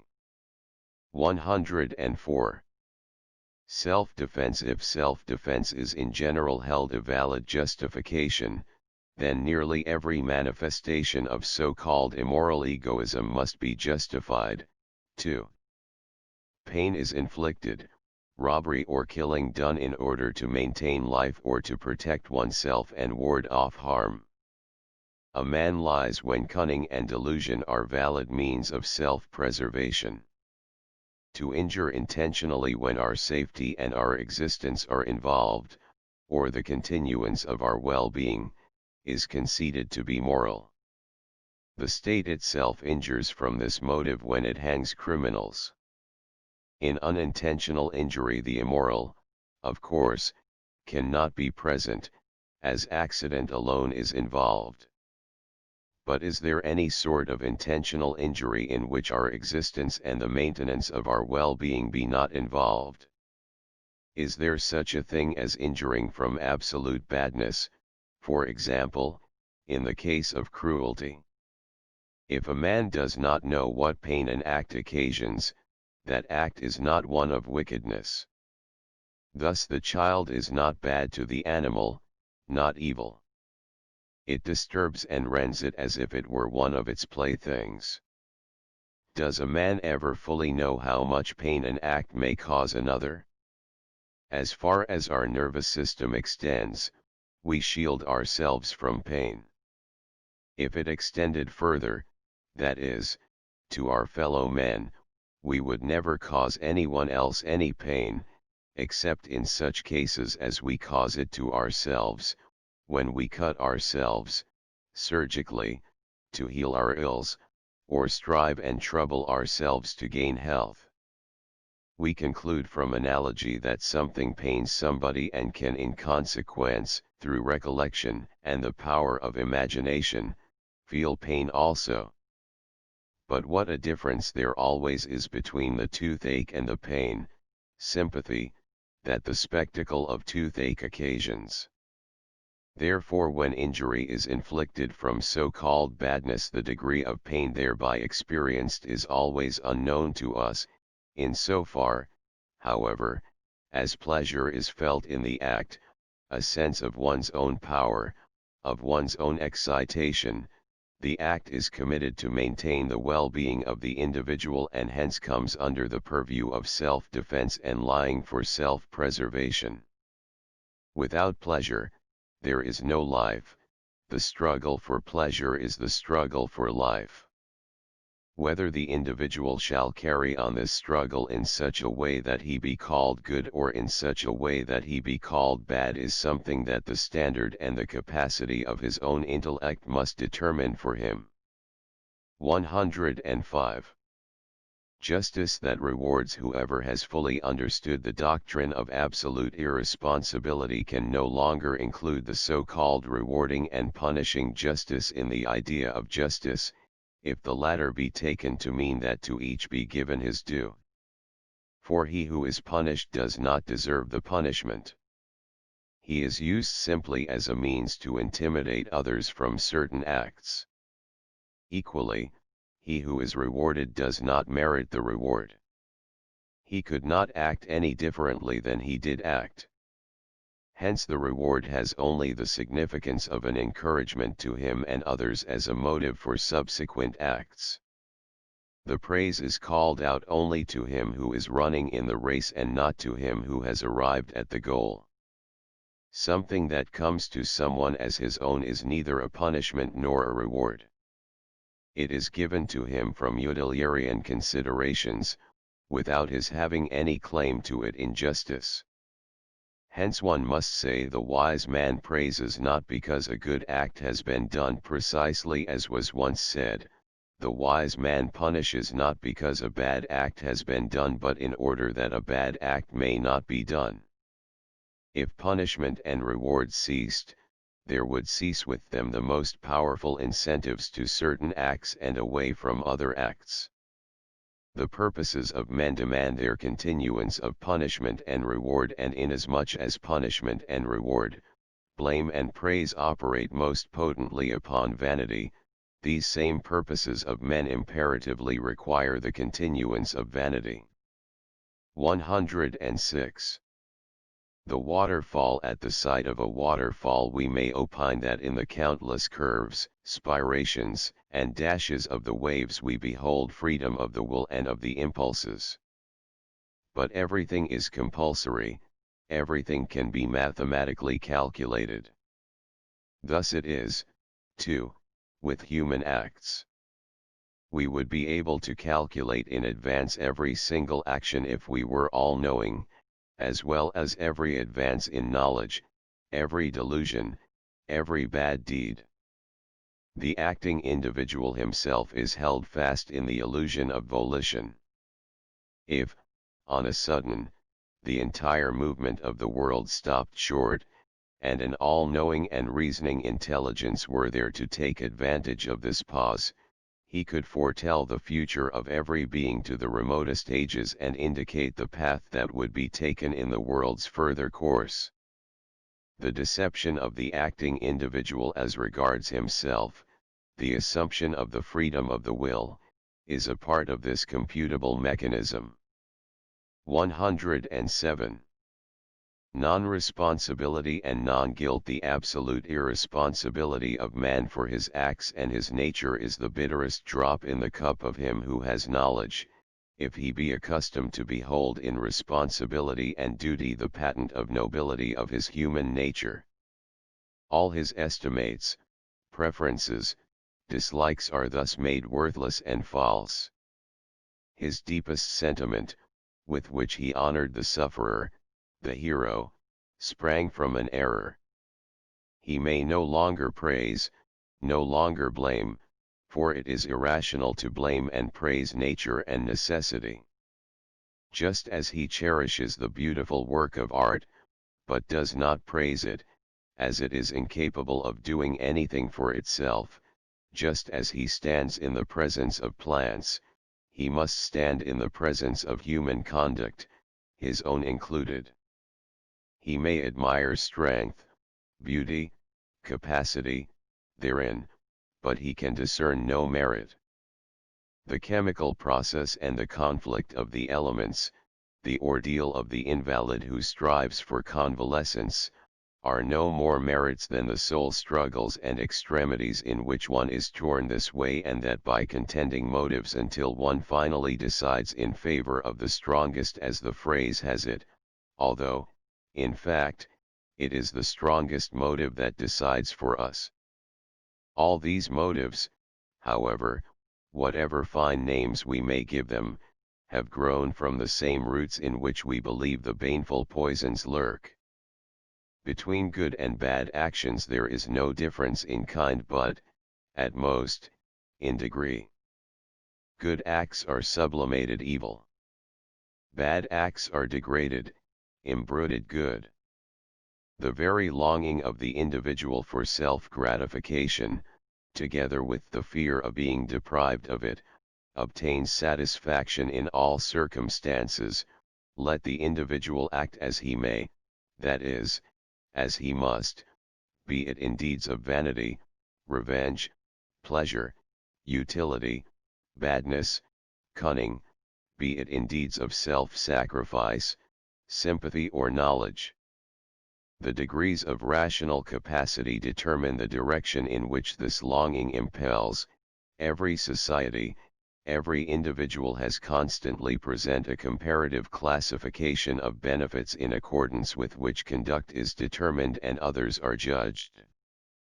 But this standard perpetually changes. Many acts are called bad that are only stupid, because the degree of intelligence that decided for them was low. Indeed, in a certain sense, all acts now are stupid, for the highest degree of human intelligence that has yet been attained will in time most certainly be surpassed, and then, in retrospection, all our present conduct and opinion will appear as narrow and petty as we now deem the conduct and opinion of savage peoples and ages. To perceive all these things may occasion profound pain, but there is, nevertheless, a consolation. Such pains are birth pains. The butterfly insists upon breaking through the cocoon, he presses through it, tears it to pieces, only to be blinded and confused by the strange light, by the realm of liberty. By such men as are capable of this sadness, how few there are, will the first attempt be made to see if humanity may convert itself from a thing of morality to a thing of wisdom. The sun of a new gospel sheds its first ray upon the loftiest height in the souls of those few, but the clouds are massed there, too, thicker than ever, and not far apart are the brightest sunlight and the deepest gloom. Everything is necessity, so says the new knowledge, and this knowledge is itself necessity. All is guiltlessness, and knowledge is the way to insight into this guiltlessness. If pleasure, egoism, vanity be necessary to attest the moral phenomena and their richest blooms, the instinct for truth and accuracy of knowledge, if delusion and confusion of the imagination were the only means whereby mankind could gradually lift itself up to this degree of self-enlightenment and self-emancipation, who would venture to disparage the means? Who would have the right to feel sad if made aware of the goal to which those paths lead? Everything in the domain of ethic is evolved, changeable, tottering, all things flow, it is true, but all things are also in the stream, to their goal. Though within us the hereditary habit of erroneous judgment, love, hate, may be ever dominant, yet under the influence of awaking knowledge it will ever become weaker. A new habit, that of understanding, not loving, not hating, looking from above, grows up within us gradually and in the same soil, and may, perhaps, in thousands of years be powerful enough to endow mankind with capacity to develop the wise, guiltless man, conscious of guiltlessness, as unfailingly as it now develops the unwise. A rational, guilt-conscious man, that is to say, the necessary higher step, not the opposite of it. The religious life. 108. The double contest against evil. If an evil afflicts us, we can either so deal with it as to remove its cause, or else so deal with it that its effect upon our feeling is changed. Hence look upon the evil as a benefit, of which the uses will perhaps first become evident in some subsequent period. Religion and art, and also the metaphysical philosophy, strive to effect an alteration of the feeling, partly by an alteration of our judgment respecting the experience, for example, with the aid of the dictum "whom God loves, he chastises," partly by the awakening of a joy in pain, in emotion especially, whence the art of tragedy had its origin. The more one is disposed to interpret away and justify, the less likely he is to look directly at the causes of evil and eliminate them. An instant alleviation and narcotizing of pain, as is usual in the case of toothache, is sufficient for him even in the severest suffering. The more the domination of religions and of all narcotic arts declines, the more searchingly do men look to the elimination of evil itself, which is a rather bad thing for the tragic poets, for there is ever less and less material for tragedy, since the domain of unsparing, immutable destiny grows constantly more circumscribed, and a still worse thing for the priests, for these last have lived heretofore upon the narcoticizing of human ill. 109.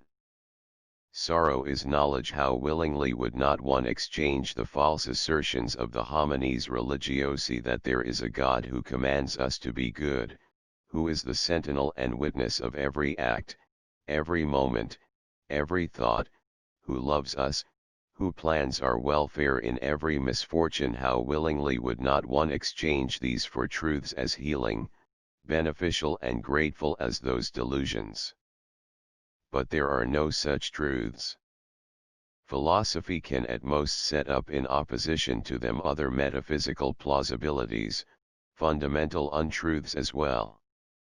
The tragedy of it all is that, although one cannot believe these dogmas of religion and metaphysics if one adopts in heart and head the potent methods of truth, one has yet become, through human evolution, so tender, susceptible, sensitive, as to stand in need of the most effective means of rest and consolation. From this state of things arises the danger that, through the perception of truth, or, more accurately, seeing through delusion, one may bleed to death. Byron has put this into deathless verse. Sorrow is knowledge, they who know the most must mourn the deepest o'er the fatal truth. The tree of knowledge is not that of life. Against such cares there is no better protective than the light fancy of Horace, at any rate during the darkest hours and sun eclipses of the soul, expressed in the words: Quid aeternus minorum concilius animum fatigas, cur non sub alta vel platano vel hac. Pinajacentes 22. 22.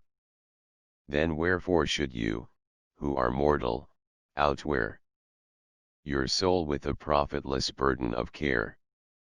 Say, why should we not, flung at ease 'neath this pine, or a plane tree's broad umbrage, quaff gaily our wine?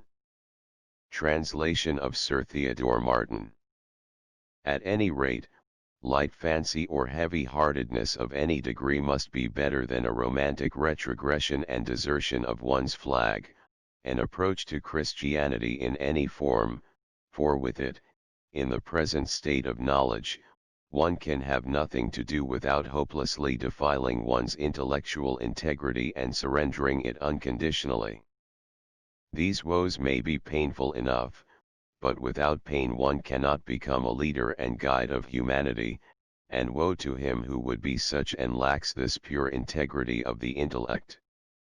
110. The truth in religion. In the ages of enlightenment, justice was not done to the importance of religion, of this there can be no doubt.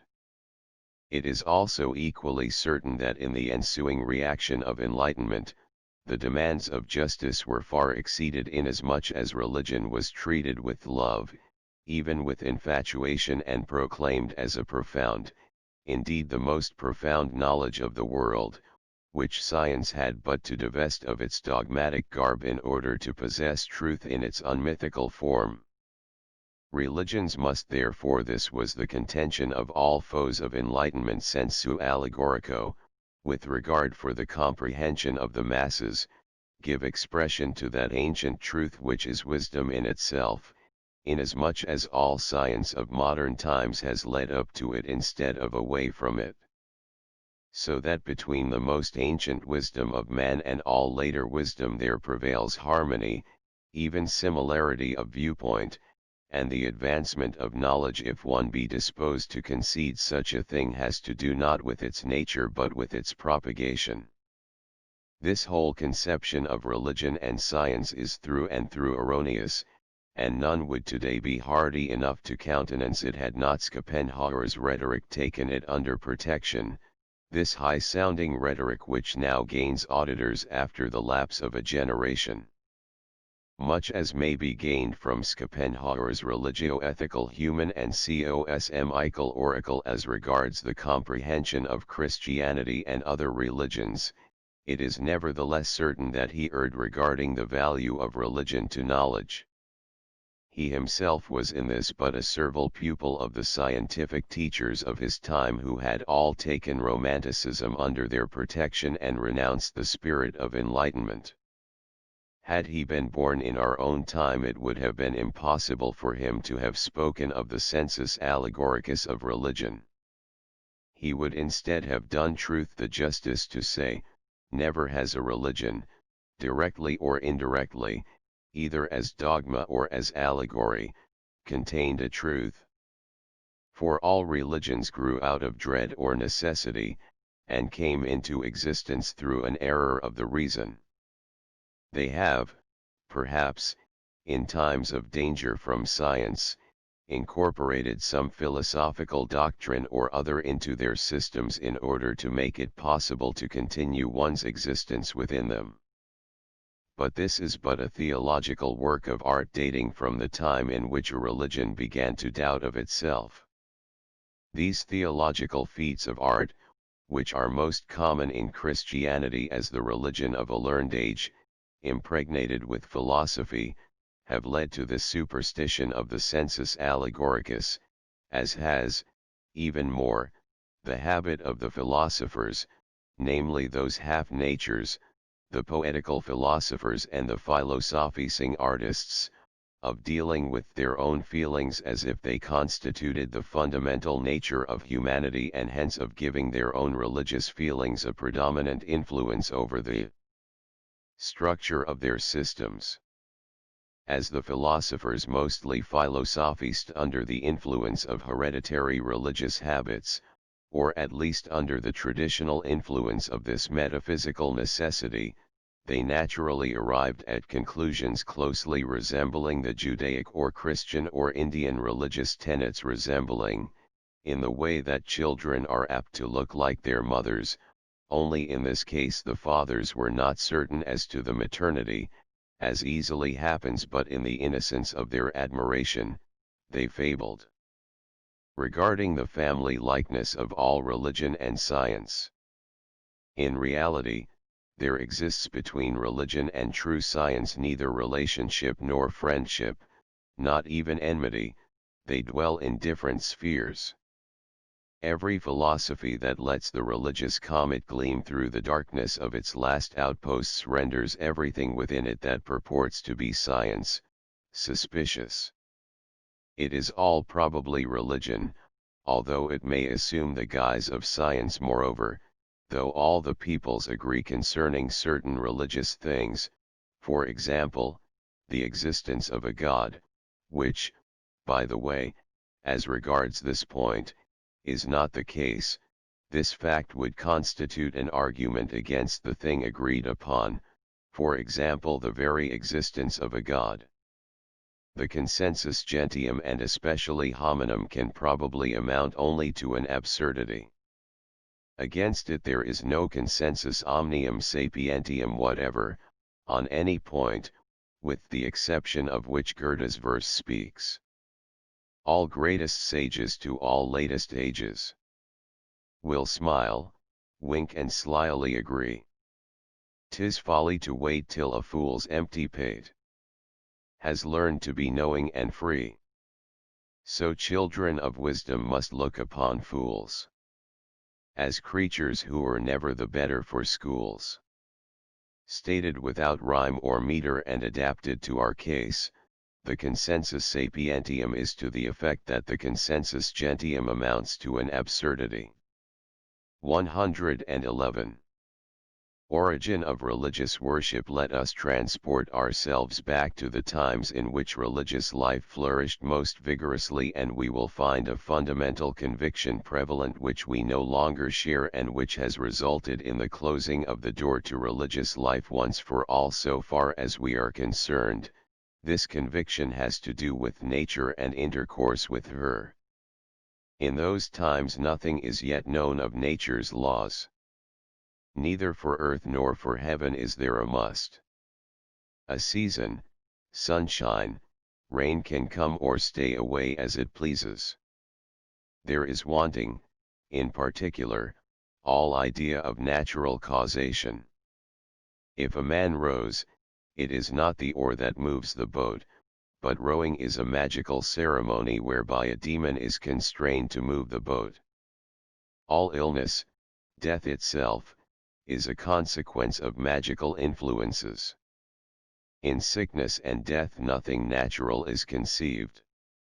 The whole idea of natural course is wanting. The idea dawns first upon the ancient Greeks, that is to say in a very late period of humanity, in the conception of a Moira fate ruling over the gods. If any person shoots off a bow, there is always an irrational strength and agency in the act. If the wells suddenly run dry, the first thought is of subterranean demons and their pranks. It must have been the dart of a god beneath whose invisible influence a human being suddenly collapses. In India, the carpenter, according to Lubbock, is in the habit of making devout offerings to his hammer and hatchet.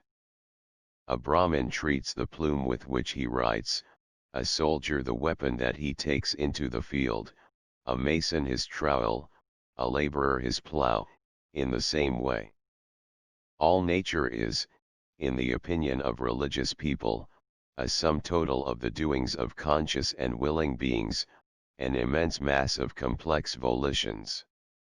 In regard to all that takes place outside of us, no conclusion is permissible that anything will result thus and so, must result thus and so, that we are comparatively calculable and certain in our experiences, that man is the rule, nature the ruleless. This view forms the fundamental conviction that dominates crude, religion-producing, early civilizations. We contemporary men feel exactly the opposite. The richer man now feels himself inwardly, the more polyphone the music and the sounding of his soul, the more powerfully does the uniformity of nature impress him. We all, with Goethe, recognize in nature the great means of repose for the soul. We listen to the pendulum stroke of this great clock with longing for rest, for absolute calm and quiescence, as if we could drink in the uniformity of nature and thereby arrive first at an enjoyment of oneself. Formerly it was the reverse. If we carry ourselves back to the periods of crude civilization, or if we contemplate contemporary savages, we will find them most strongly influenced by rule, by tradition. The individual is almost automatically bound to rule and tradition and moves with the uniformity of a pendulum. To him nature, the uncomprehended, fearful, mysterious nature, must seem the domain of freedom, of volition, of higher power, indeed as an ultra-human degree of destiny, as God. Every individual in such periods and circumstances feels that his existence, his happiness, the existence and happiness of the family, the state, the success or failure of every undertaking, must depend upon these dispositions of nature. Certain natural events must occur at the proper time and certain others must not occur. How can influence be exercised over this fearful unknown? How can this domain of freedom be brought under subjection? Thus he asks himself, thus he worries, is there no means to render these powers of nature as subject to rule and tradition as you are yourself? The cogitation of the superstitious and magic deluded man is upon the theme of imposing a law upon nature, and to put it briefly, religious worship is the result of such cogitation. The problem which is present to every man is closely connected with this one: how can the weaker party dictate laws to the stronger, control its acts in reference to the weaker? At first the most harmless form of influence is recollected, that influence which is acquired when the partiality of anyone has been won. Through beseeching and prayer, through abject humiliation, through obligations to regular gifts and propitiations, through flattering homages, it is possible, therefore, to impose some guidance upon the forces of nature, to the extent that their partiality be won. Love binds and is bound. Then agreements can be entered into by means of which certain courses of conduct are mutually concluded, vows are made and authorities prescribed. But far more potent is that species of power exercised by means of magic and incantation. As a man is able to injure a powerful enemy by means of the magician and render him helpless with fear, as the love potion operates at a distance, so can the mighty forces of nature, in the opinion of weaker mankind, be controlled by similar means. The principal means of effecting incantations is to acquire control of something belonging to the party to be influenced: hair, fingernails, food from his table, even his picture or his name. With such apparatus it is possible to act by means of magic, for the basic principle is that to everything spiritual corresponds something corporeal. With the aid of this corporeal element the spirit may be bound, injured or destroyed. The corporeal affords the handle by which the spiritual can be laid hold of. In the same way that man influences mankind does he influences some spirit of nature, for this latter has also its corporeal element that can be grasped. The tree, and on the same basis, the seed from which it grew. This puzzling sequence seems to demonstrate that in both forms the same spirit is embodied, now large, now small. A stone that suddenly rolls, is the body in which the spirit works. Does a huge boulder lie in a lonely moor?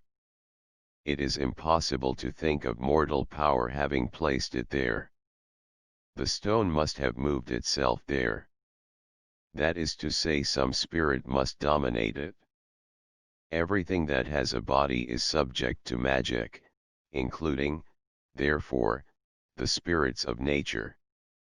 If a god is directly connected with his portrait, a direct influence, by refraining from devout offerings, by whippings, chainings and the like, can be brought to bear upon him. The lower classes in China tie cords around the picture of their god in order to defy his departing favor, when he has left them in the lurch, and tear the picture to pieces, drag it through the streets into dung heaps and gutters, crying, "You dog of a spirit, we housed you in a beautiful temple, we gilded you prettily, we fed you well, we brought you offerings, and yet how ungrateful you are." Similar displays of resentment have been made against pictures of the Mother of God and pictures of saints in Catholic countries during the present century, when such pictures would not do their duty during times of pestilence and drought. Through all these magical relationships to nature, countless ceremonies are occasioned, and finally, when their complexity and confusion grow too great, pains are taken to systematize them, to arrange them so that the favorable course of nature's progress, namely the great yearly circle of the seasons, may be brought about by a corresponding course of the ceremonial progress. The aim of religious worship is to influence nature to human advantage, and hence to instill a subjection to law into her that originally she has not, whereas at present man desires to find out the subjection to law of nature in order to guide himself thereby. In brief, the system of religious worship rests upon the idea of magic between man, and the magician is older than the priest. But it rests equally upon other and higher ideas.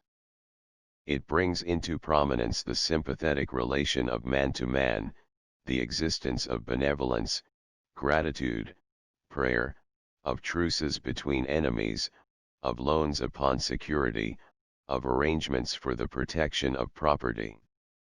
Man, even in very inferior degrees of civilization, does not stand in the presence of nature as a helpless slave, he is not willy-nilly the absolute servant of nature. In the Greek development of religion, especially in the relationship to the Olympian gods, it becomes possible to entertain the idea of an existence side by side of two castes, a higher, more powerful, and a lower, less powerful, but both are bound together in some way, on account of their origin and are one species. They need not be ashamed of one another. This is the element of distinction in Greek religion. 112. At the contemplation of certain ancient sacrificial proceedings, how many sentiments are lost to us is manifest in the union of the farcical, even of the obscene, with the religious feeling. The feeling that this mixture is possible is becoming extinct. We realize the mixture only historically, in the mysteries of Demeter and Dionysus and in the Christian Easter festivals and religious mysteries. But we still perceive the sublime in connection with the ridiculous, and the like, the emotional with the absurd. Perhaps a later age will be unable to understand even these combinations. 113. Christianity as antiquity. When on a Sunday morning we hear the old bells ringing, we ask ourselves, is it possible? All this for a Jew crucified 2,000 years ago who said he was God's son? The proof of such an assertion is lacking certainly. The Christian religion constitutes in our time a protruding bit of antiquity from very remote ages, and that its assertions are still generally believed although men have become so keen in the scrutiny of claims constitutes the oldest relic of this inheritance.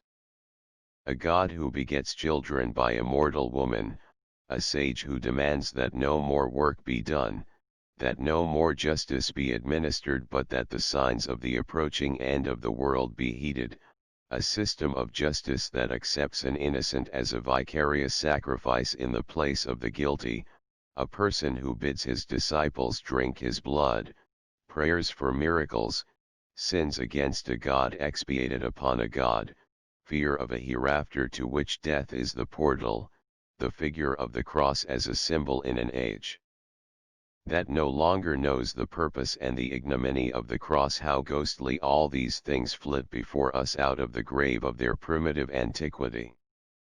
Is one to believe that such things can still be believed? 114.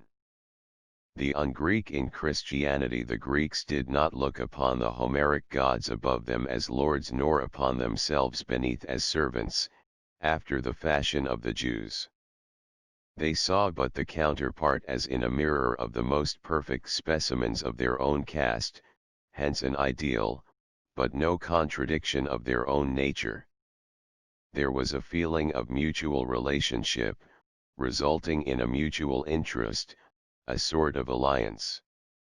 Man thinks well of himself when he gives himself such gods and places himself in a relationship akin to that of the lower nobility with the higher, whereas the Italian races have a decidedly vulgar religion, involving perpetual anxiety because of bad and mischievous powers and soul disturbers.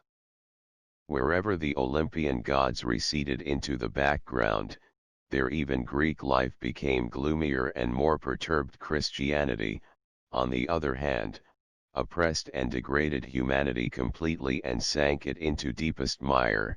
Into the feeling of utter abasement it suddenly flashed the gleam of divine compassion, so that the amazed and grace-dazzled stupefied one gave a cry of delight and for a moment believed that the whole of heaven was within him. Upon this unhealthy excess of feeling, upon the accompanying corruption of heart and head, Christianity attains all its psychological effects. It wants to annihilate, debase, stupefy, amaze, bedazzle. There is but one thing that it does not want: measure, standard, dosmos, and therefore is it in the worst sense barbarous, Asiatic, vulgar, un-Greek. 115. Being religious to some purpose, there are certain insipid, traffic virtuous people to whom religion is pinned like the hem of some garb of a higher humanity. These people do well to remain religious, it adorns them. All who are not versed in some professional weapon, including tongue and pen as weapons, are servile. To all such the Christian religion is very useful, for then their servility assumes the aspect of Christian virtue and is amazingly adorned. People whose daily lives are empty and colorless are readily religious. This is comprehensible and pardonable, but they have no right to demand that others, whose daily lives are not empty and colorless, should be religious also. 116. The everyday Christian, if Christianity, with its allegations of an avenging God, universal sinfulness, choice of grace, and the danger of eternal damnation, were true, it would be an indication of weakness of mind and character not to be a priest or an apostle or a hermit, and toil for one's own salvation. It would be irrational to lose sight of one's eternal well-being in comparison with temporary advantage. Assuming these dogmas to be generally believed, the everyday Christian is a pitiable figure, a man who really cannot count as far as 3, and who, for the rest, just because of his intellectual incapacity, does not deserve to be as hard punished as Christianity promises he shall be. 117. Concerning the cleverness of Christianity, it is a master stroke of Christianity to so emphasize the unworthiness, sinfulness, and degradation of men in general that contempt of one's fellow creatures becomes impossible. He may sin as much as he pleases, he is not by nature different from me.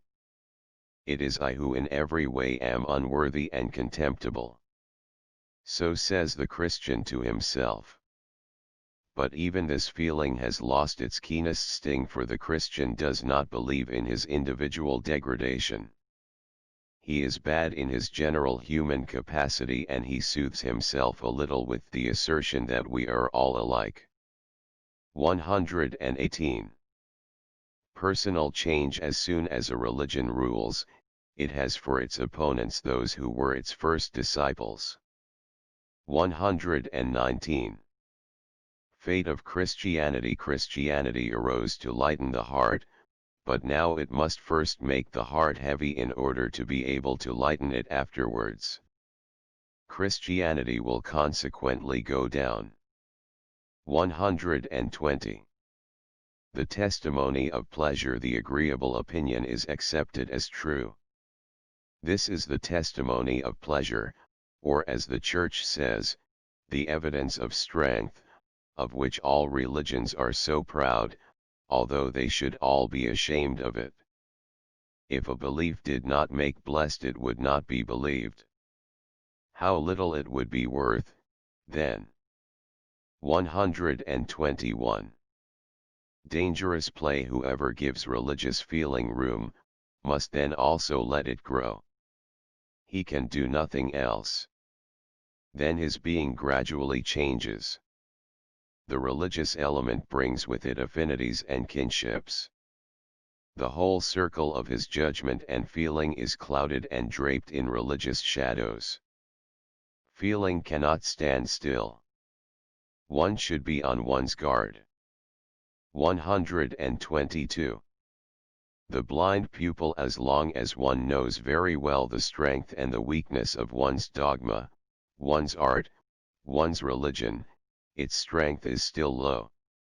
The pupil and apostle who has no eye for the weaknesses of a dogma, a religion, and so on, dazzled by the aspect of the master and by his own reverence for him, has, on that very account, generally more power than the master. Without blind pupils, the influence of a man and his work has never become great. To give victory to knowledge, often amounts to no more than so allying it with stupidity that the brute force of the latter forces triumph for the former. 123. The breaking off of churches. There is not sufficient religion in the world merely to put an end to the number of religions. 124. Sinlessness of men. If one have understood how sin came into the world, namely through errors of the reason, through which men in their intercourse with one another and even individual men looked upon themselves as much blacker and wickeder than was really the case, one's whole feeling is much lightened, and man and the world appear together in such a halo of harmlessness that a sentiment of well-being is instilled into one's whole nature. Man in the midst of nature is as a child left to its own devices. This child indeed dreams a heavy, anxious dream. But when it opens its eyes, it finds itself always in paradise. 125.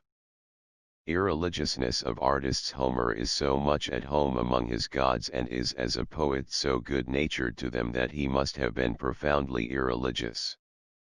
That which was brought to him by the popular faith, a mean, crude, and partially repulsive superstition, he dealt with as freely as the sculptor with his clay, therefore with the same freedom that Aeschylus and Aristophanes evinced, and with which in later times the great artists of the Renaissance, and also Shakespeare and Goethe, drew their pictures.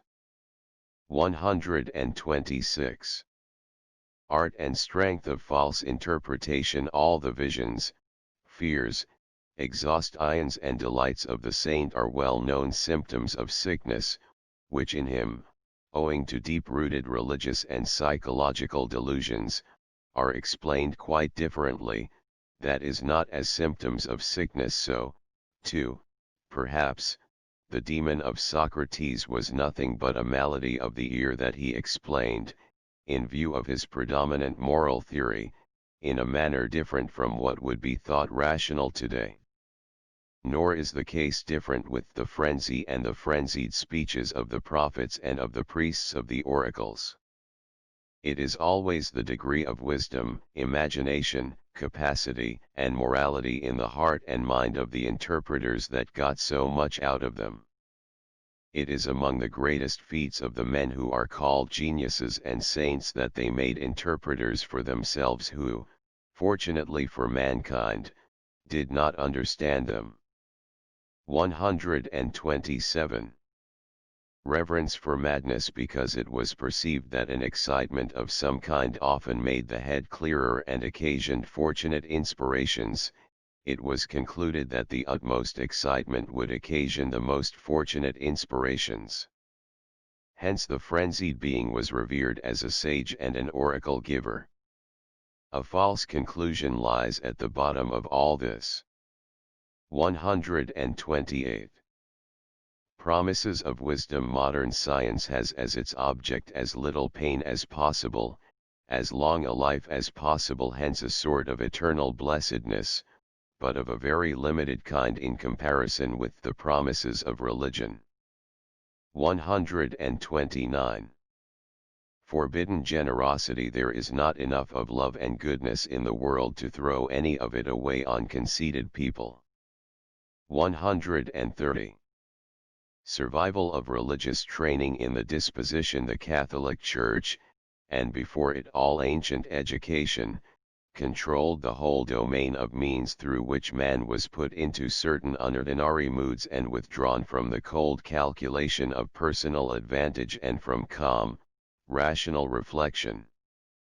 A church vibrating with deep tones, gloomy, regular, restraining exhortations from a priestly band, who involuntarily communicate their own tension to their congregation and lead them to listen almost with anxiety as if some miracle were in course of preparation. The awesome pile of architecture which, as the house of a god, rears itself vastly into the vague and in all its shadowy nooks inspires fear of its nerve-exciting power. Who would care to reduce men to the level of these things if the ideas upon which they rest became extinct? But the results of all these things are nevertheless not thrown away. The inner world of exalted, emotional, prophetic, profoundly repentant, hope-blessed moods has become inborn in man largely through cultivation. What still exists in his soul was formerly, as he germinated, grew, and bloomed, thoroughly disciplined. 131.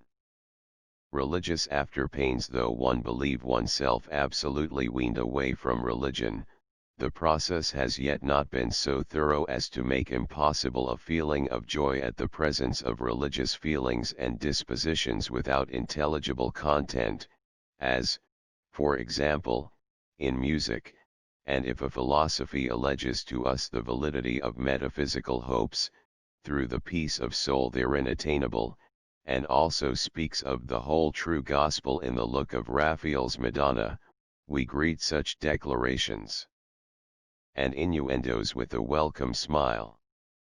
The philosopher has here a matter easy of demonstration.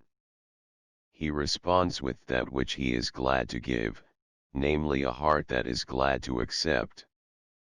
Hence it is observable how the less reflective free spirits collide only with dogmas but yield readily to the magic of religious feelings. It is a source of pain to them to let the latter go simply on account of the former. Scientific philosophy must be very much on its guard lest on account of this necessity and evolved and hence, also, a transitory necessity delusions are smuggled in. Even logicians speak of presentiments of truth in ethics and in art, for example of the presentiment that the essence of things is unity, a thing which, nevertheless, ought to be prohibited. Between carefully deduced truths and such foreboded things there lies the abysmal distinction that the former are products of the intellect and the latter of the necessity. Hunger is no evidence that there is food at hand to appease it. Hunger merely craves food. Presentiment does not denote that the existence of a thing is known in any way whatever. It denotes merely that it is deemed possible to the extent that it is desired or feared.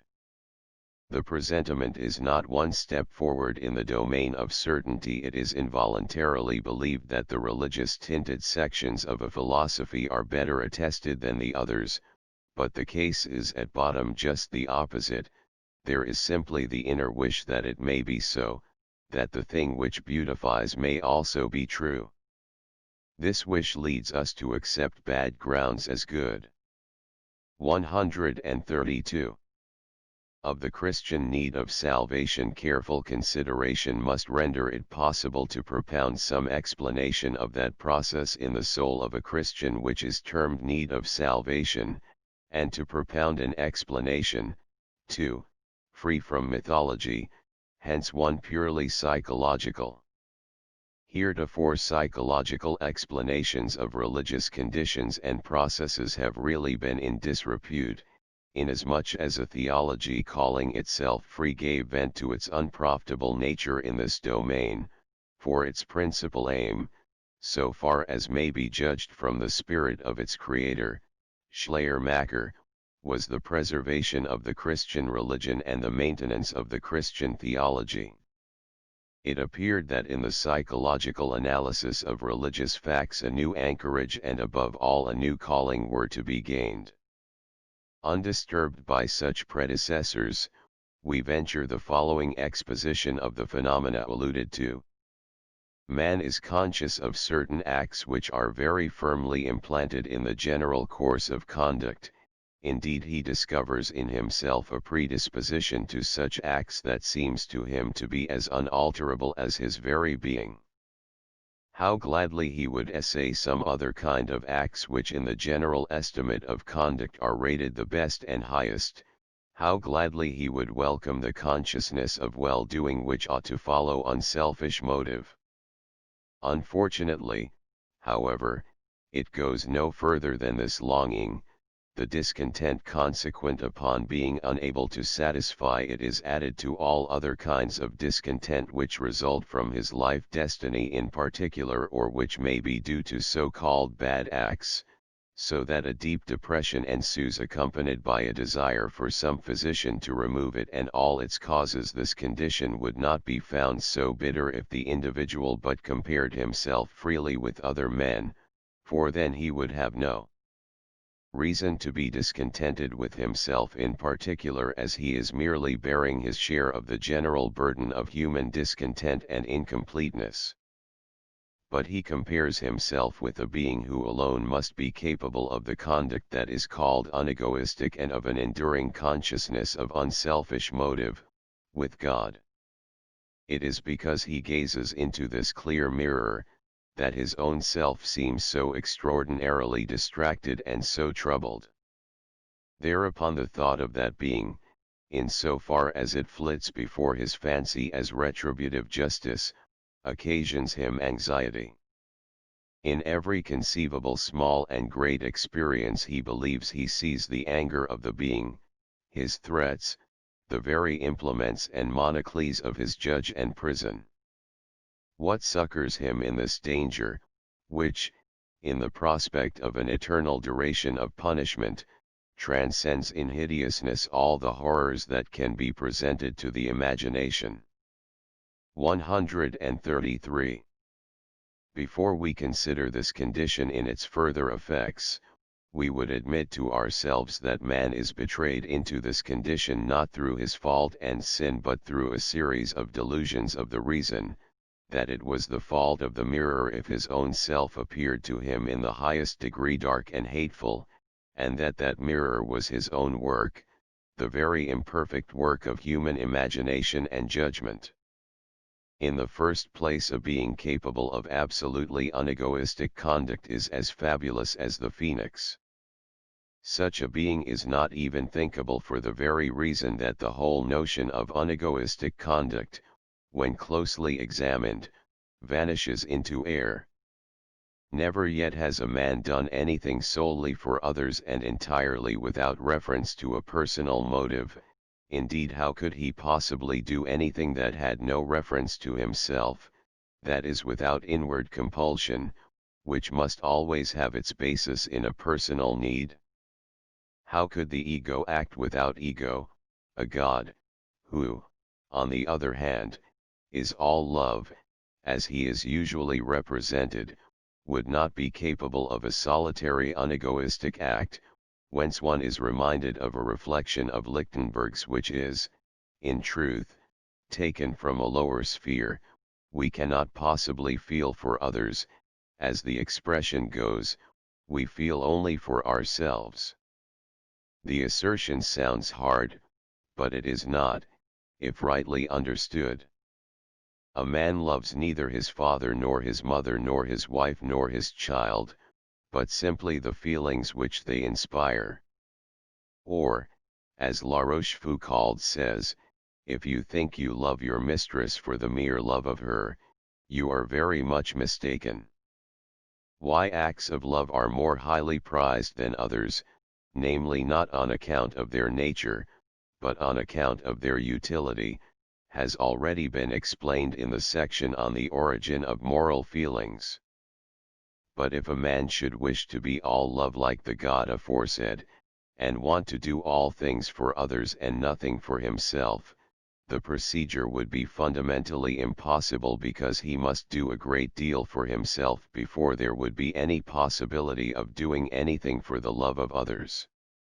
It is also essential that others be sufficiently egoistic to accept always and at all times the self-sacrifice and living for others, so that the men of love and self-sacrifice have an interest in the survival of unloving and selfish egoists, while the highest morality, in order to maintain itself must formally enforce the existence of immorality, wherein it would be really destroying itself. Further, the idea of a God perturbs and discourages as long as it is accepted, but as to how it originated can no longer, in the present state of comparative ethnological science, be a matter of doubt, and with the insight into the origin of this belief all faith collapses. What happens to the Christian who compares his nature with that of God is exactly what happened to Don Quixote, who depreciated his own prowess because his head was filled with the wondrous deeds of the heroes of chivalrous romance. The standard of measurement which both employ belongs to the domain of fable, but if the idea of God collapses, so too does the feeling of sin as a violation of divine rescript, as a stain upon a godlike creation. There still apparently remains that discouragement which is closely allied with fear of the punishment of worldly justice or of the contempt of one's fellow men. The keenest thorn in the sentiment of sin is dulled when it is perceived that one's acts have contravened human tradition, human rules, and human laws without having thereby endangered the eternal salvation of the soul and its relations with deity. If finally men attain to the conviction of the absolute necessity of all acts and of their utter irresponsibility and then absorb it into their flesh and blood, every relic of conscience pangs will disappear. 134. If now, as stated, the Christian, through certain delusive feelings, is betrayed into self-contempt, that is by a false and unscientific view of his acts and feelings, he must, nevertheless, perceive with the utmost amazement that this state of self-contempt, of conscience pangs, of despair in particular, does not last, that there are hours during which all these things are wafted away from the soul and he feels himself once more free and courageous. The truth is that joy in his own being, the fullness of his own powers in connection with the inevitable decline of his profound excitation with the lapse of time, bore off the palm of victory. The man loves himself once more, he feels it, but this very new love, this new self-esteem seems to him incredible. He can see in it only the holy unmerged stream of the light of grace shed down upon him. If he formerly saw in every event merely warnings, threats, punishments, and every kind of indication of divine anger, he now reads into his experiences the grace of God. The latter circumstance seems to him full of love, the former as a helpful pointing of the way, and his entirely joyful frame of mind now seems to him to be an absolute proof of the goodness of God. As formerly in his states of discouragement he interpreted his conduct falsely, so now he does the same with his experiences. His state of consolation is now regarded as the effect produced by some external power. The love with which, at bottom, he loves himself, seems to be the divine love.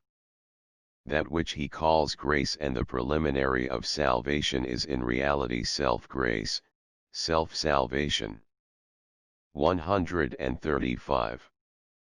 Therefore a certain false psychology, a certain kind of imaginativeness in the interpretation of motives and experiences is the essential preliminary to being a Christian and to experiencing the need of salvation. Upon gaining an insight into this wandering of the reason and the imagination, one ceases to be a Christian.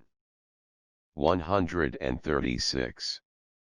Of Christian asceticism and sanctity, much as some thinkers have exerted themselves to impart an air of the miraculous to those singular phenomena known as asceticism and sanctity, to question which or to account for which upon a rational basis would be wickedness and sacrilege, the temptation to this wickedness is none the less great. A powerful impulse of nature has in every age led to protest against such phenomena. At any rate science, inasmuch as it is the imitation of nature, permits the casting of doubts upon the inexplicable character and the supernal degree of such phenomena. It is true that heretofore science has not succeeded in its attempts at explanation. The phenomena remain unexplained still, to the great satisfaction of those who revere moral miracles. For, speaking generally, the unexplained must rank as the inexplicable as the non-natural, supernatural, miraculous. So runs the demand in the souls of all the religious and all the metaphysicians, even the artists if they happen to be thinkers, whereas the scientific man sees in this demand the evil principle. The universal, first, apparent truth that is encountered in the contemplation of sanctity and asceticism is that their nature is complicated, for nearly always, within the physical world as well as in the moral, the apparently miraculous may be traced successfully to the complex, the obscure, the multi-conditioned. Let us venture then to isolate a few impulses in the soul of the saint and the ascetic, to consider them separately and then view them as a synthetic development. 137. There is an obstinacy against oneself, certain sublimated forms of which are included in asceticism. Certain kinds of men are under such a strong necessity of exercising their power and dominating impulses that, if other objects are lacking or if they have not succeeded with other objects, they will actually tyrannize over some portions of their own nature or over sections and stages of their own personality. Thus do many thinkers bring themselves to views which are far from likely to increase or improve their fame.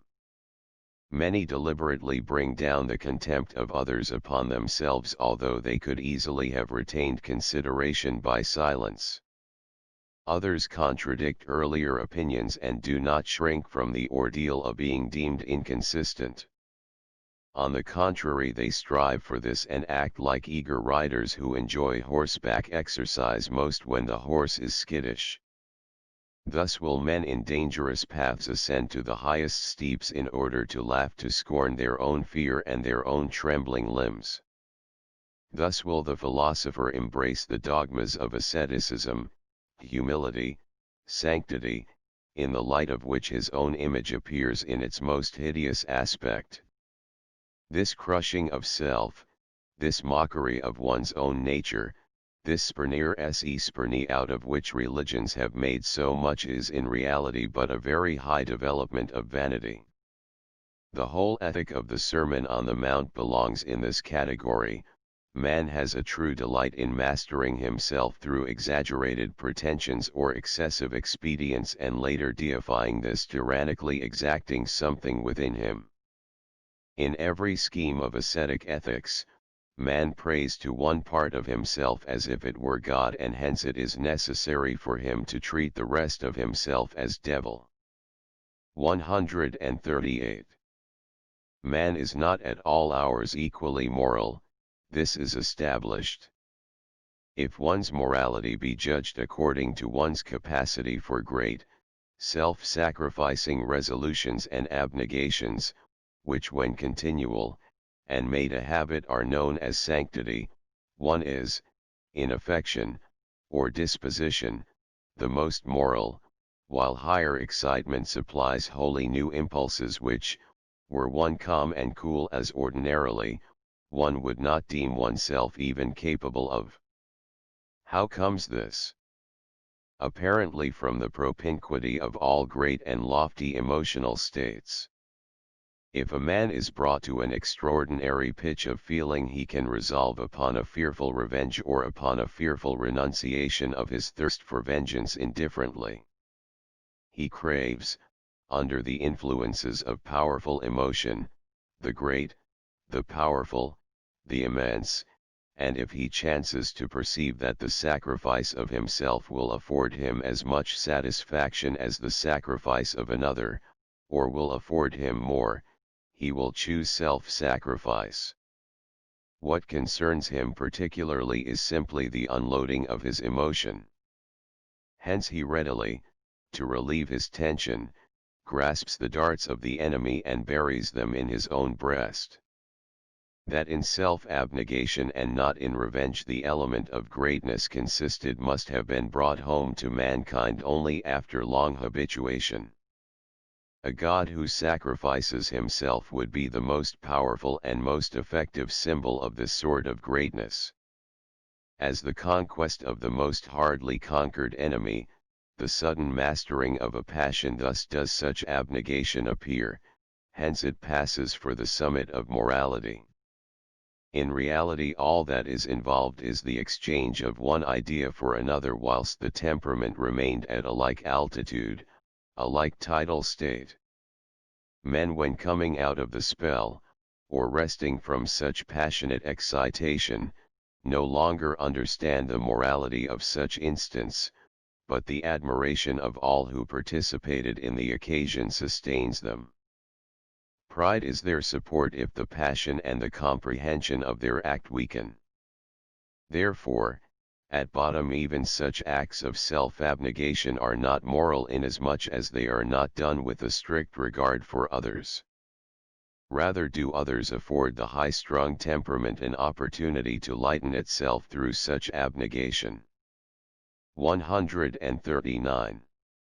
Even the ascetic seeks to make life easier, and generally by means of absolute subjection to another will or to an all-inclusive rule and ritual, pretty much as the Brahmin leaves absolutely nothing to his own volition but is guided in every moment of his life by some holy injunction or other.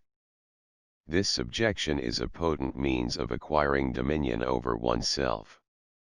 One is occupied, hence time does not bang heavy and there is no incitement of the personal will and of the individual passion. The deed once done there is no feeling of responsibility nor the sting of regret. One has given up one's own will once for all, and this is easier than to give it up occasionally, as it is also easier wholly to renounce a desire than to yield to it in measured degree. When we consider the present relation of man to the state, we perceive unconditional obedience is easier than conditional. The holy person also makes his lot easier through the complete surrender of his life personality, and it is all delusion to admire such a phenomenon as the loftiest heroism of morality. It is always more difficult to assert one's personality without shrinking and without hesitation than to give it up altogether in the manner indicated, and it requires moreover more intellect and thought. 140. After having discovered in many of the less comprehensible actions mere manifestations of pleasure in emotion for its own sake, I fancy I can detect in the self-contempt which characterizes holy persons, and also in their acts of self-torture, through hunger and scourgings, distortions and chaining of the limbs, acts of madness, simply a means whereby such natures may resist the general exhaustion of their will to live, their nerves. They employ the most painful expedients to escape if only for a time from the heaviness and weariness in which they are steeped by their great mental indolence and their subjection to a will other than their own. 141. The most usual means by which the ascetic and the sanctified individual seeks to make life more endurable comprises certain combats of an inner nature involving alternations of victory and prostration. For this purpose an enemy is necessary, and he is found in the so-called inner enemy. That is, the holy individual makes use of his tendency to vanity, domineering and pride, and of his mental longings in order to contemplate his life as a sort of continuous battle and himself as a battlefield, in which good and evil spirits wage war with varying fortune. It is an established fact that the imagination is restrained through the regularity and adequacy of sexual intercourse, while on the other hand abstention from or great irregularity in sexual intercourse will cause the imagination to run riot. The imaginations of many of the Christian saints were obscene to a degree, and because of the theory that sexual desires were in reality demons that raged within them, the saints did not feel wholly responsible for them. It is to this conviction that we are indebted for the highly instructive sincerity of their evidence against themselves. It was to their interest that this contest should always be kept up in some fashion, because by means of this contest, as already stated, their empty lives gained distraction. In order that the contest might seem sufficiently great to inspire sympathy and admiration in the unsanctified, it was essential that sexual capacity be ever more and more damned and denounced. Indeed, the danger of eternal damnation was so closely allied to this capacity that for whole generations Christians showed their children with actual conscience pangs. What evil may not have been done to humanity through this? And yet here the truth is just upside down, an exceedingly unseemly attitude for the truth. Christianity, it is true, had said that every man is conceived and born in sin, and in the intolerable and excessive Christianity of Calderon this thought is again perverted and entangled into the most distorted paradox extant in the well-known lines. The greatest sin of man is the sin of being born. In all pessimistic religions the act of procreation is looked upon as evil in itself. This is far from being the general human opinion.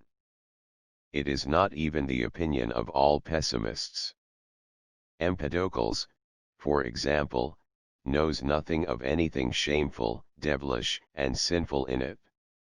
He sees rather in the great field of bliss of unholiness simply a healthful and hopeful phenomenon, Aphrodite.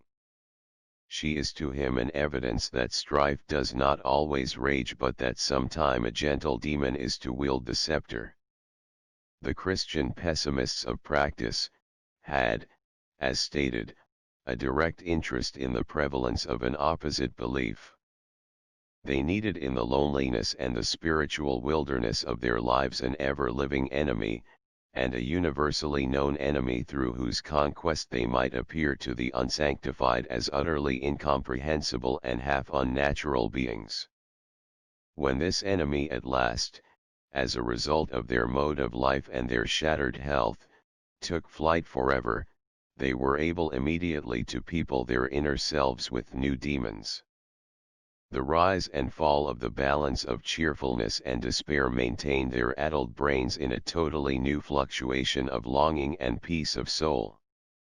and in that period psychology served not only to cast suspicion on everything human but to wound and scourge it, to crucify it. Man wanted to find himself as base and evil as possible.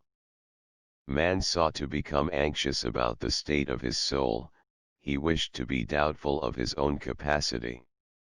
Everything natural with which man connects the idea of badness and sinfulness, as, for instance, is still customary in regard to the erotic, injures and degrades the imagination, occasions a shamed aspect, leads man to war upon himself and makes him uncertain, distrustful of himself. Even his dreams acquire a tincture of the unclean conscience. And yet this suffering because of the natural element in certain things is wholly superfluous. It is simply the result of opinions regarding the things. It is easy to understand why men become worse than they are if they are brought to look upon the unavoidably natural as bad and later to feel it as of evil origin. It is the master stroke of religions and metaphysics that wish to make man out bad and sinful by nature, to render nature suspicious in his eyes and to so make himself evil, for he learns to feel himself evil when he cannot divest himself of nature. He gradually comes to look upon himself, after a long life lived naturally, so oppressed by a weight of sin that supernatural powers become necessary to relieve him of the burden, and with this notion comes the so-called need of salvation, which is the result not of a real but of an imaginary sinfulness. Go through the separate moral expositions in the vouchers of Christianity and it will always be found that the demands are excessive in order that it may be impossible for man to satisfy them. The object is not that he may become moral but that he may feel as sinful as possible. If this feeling had not been rendered agreeable to man, why should he have improvised such an ideal and clung to it so long? As in the ancient world an incalculable strength of intellect and capacity for feeling was squandered in order to increase the joy of living through feastful systems of worship, so in the era of Christianity an equally incalculable quantity of intellectual capacity has been sacrificed in another endeavor, that man should in every way feel himself sinful and thereby be moved, inspired, inspirited. To move, to inspire, to inspirit at any cost, is not this the freedom cry of an exhausted, overripe, overcultivated age? The circle of all the natural sensations had been gone through 100 times, the soul had grown weary. Then the saints and the ascetics found a new order of ecstasies. They set themselves before the eyes of all not alone as models for imitation to many, but as fearful and yet delightful spectacles on the boundary line between this world and the next world, where in that period everyone thought he saw at one time rays of heavenly light, at another fearful, threatening tongues of flame. The eye of the saint, directed upon the fearful significance of the shortness of earthly life, upon the imminence of the last judgment, upon eternal life hereafter, this glowering eye in an emaciated body caused men, in the old-time world, to tremble to the depths of their being. To look away and shudder, to feel anew the fascination of the spectacle, to yield to it, sate oneself upon it until the soul trembled with ardor and fever. That was the last pleasure left to classical antiquity when its sensibilities had been blunted by the arena and the gladiatorial show. 142.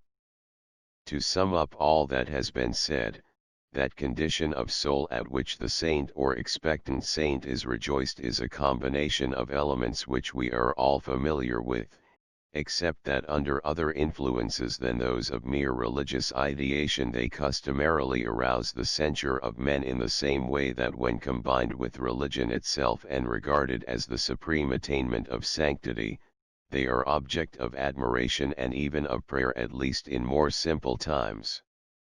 Very soon the saint turns upon himself that severity that is so closely allied to the instinct of domination at any price and which inspire even in the most solitary individual the sense of power.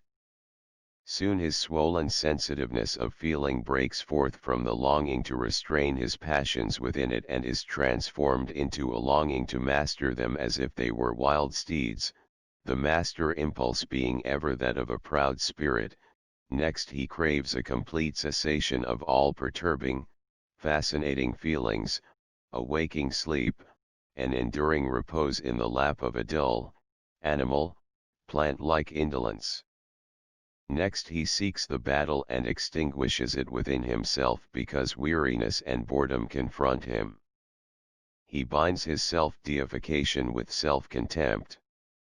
He delights in the wild tumult of his desires and the sharp pain of sin, in the very idea of being lost.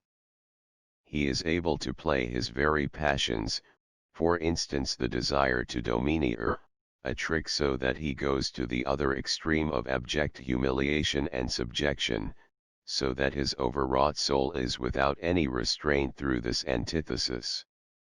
And, finally, when indulgence in visions, in talks with the dead or with divine beings overcomes him, this is really but a form of gratification that he craves, perhaps a form of gratification in which all other gratifications are blended. Novalis, one of the authorities in matters of sanctity, because of his experience and instinct, betrays the whole secret with the utmost simplicity when he says, "It is remarkable that the close connection of gratification, religion, and cruelty has not long ago made men aware of their inner relationship and common tendency." 143. Not what the saint is but what he was in the eyes of the non-sanctified gives him his historical importance. Because there existed a delusion respecting the saint, his soul states being falsely viewed and his personality being sundered as much as possible from humanity as a something incomparable and supernatural, because of these things he attained the extraordinary with which he swayed the imaginations of whole nations and whole ages. Even he knew himself not, for even he regarded his dispositions, passions, and actions in accordance with a system of interpretation as artificial and exaggerated as the pneumatic interpretation of the Bible. The distorted and diseased in his own nature with its blending of spiritual poverty, defective knowledge, ruined health, overwrought nerves, remained as hidden from his view as from the view of his beholders. He was neither a particularly good man nor a particularly bad man, but he stood for something that was far above the human standard in wisdom and goodness. Faith in him sustained faith in the divine and miraculous, in a religious significance of all existence, in an impending day of judgment. In the last rays of the setting sun of the ancient world, which fell upon the Christian peoples, the shadowy form of the saint attained enormous proportions, to such enormous proportions, indeed, that down even to our own age, which no longer believes in God, there are thinkers who believe in the saints. 144. It stands to reason that the sketch of the saint, made upon the model of the whole species, can be confronted with many opposing sketches that would create a more agreeable impression.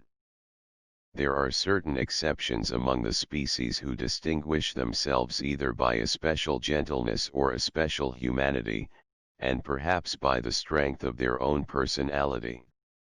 Others are in the highest degree fascinating because certain of their delusions shed a particular glow over their whole being, as is the case with the founder of Christianity, who took himself for the only begotten Son of God and hence felt himself sinless, so that through his imagination that should not be too harshly judged since the whole of antiquity swarmed with sons of God, he attained the same goal, the sense of complete sinlessness, complete irresponsibility, that can now be attained by every individual through science. In the same manner I have viewed the saints of India, who occupy an intermediate station between the Christian saints and the Greek philosophers, and hence are not to be regarded as a pure type.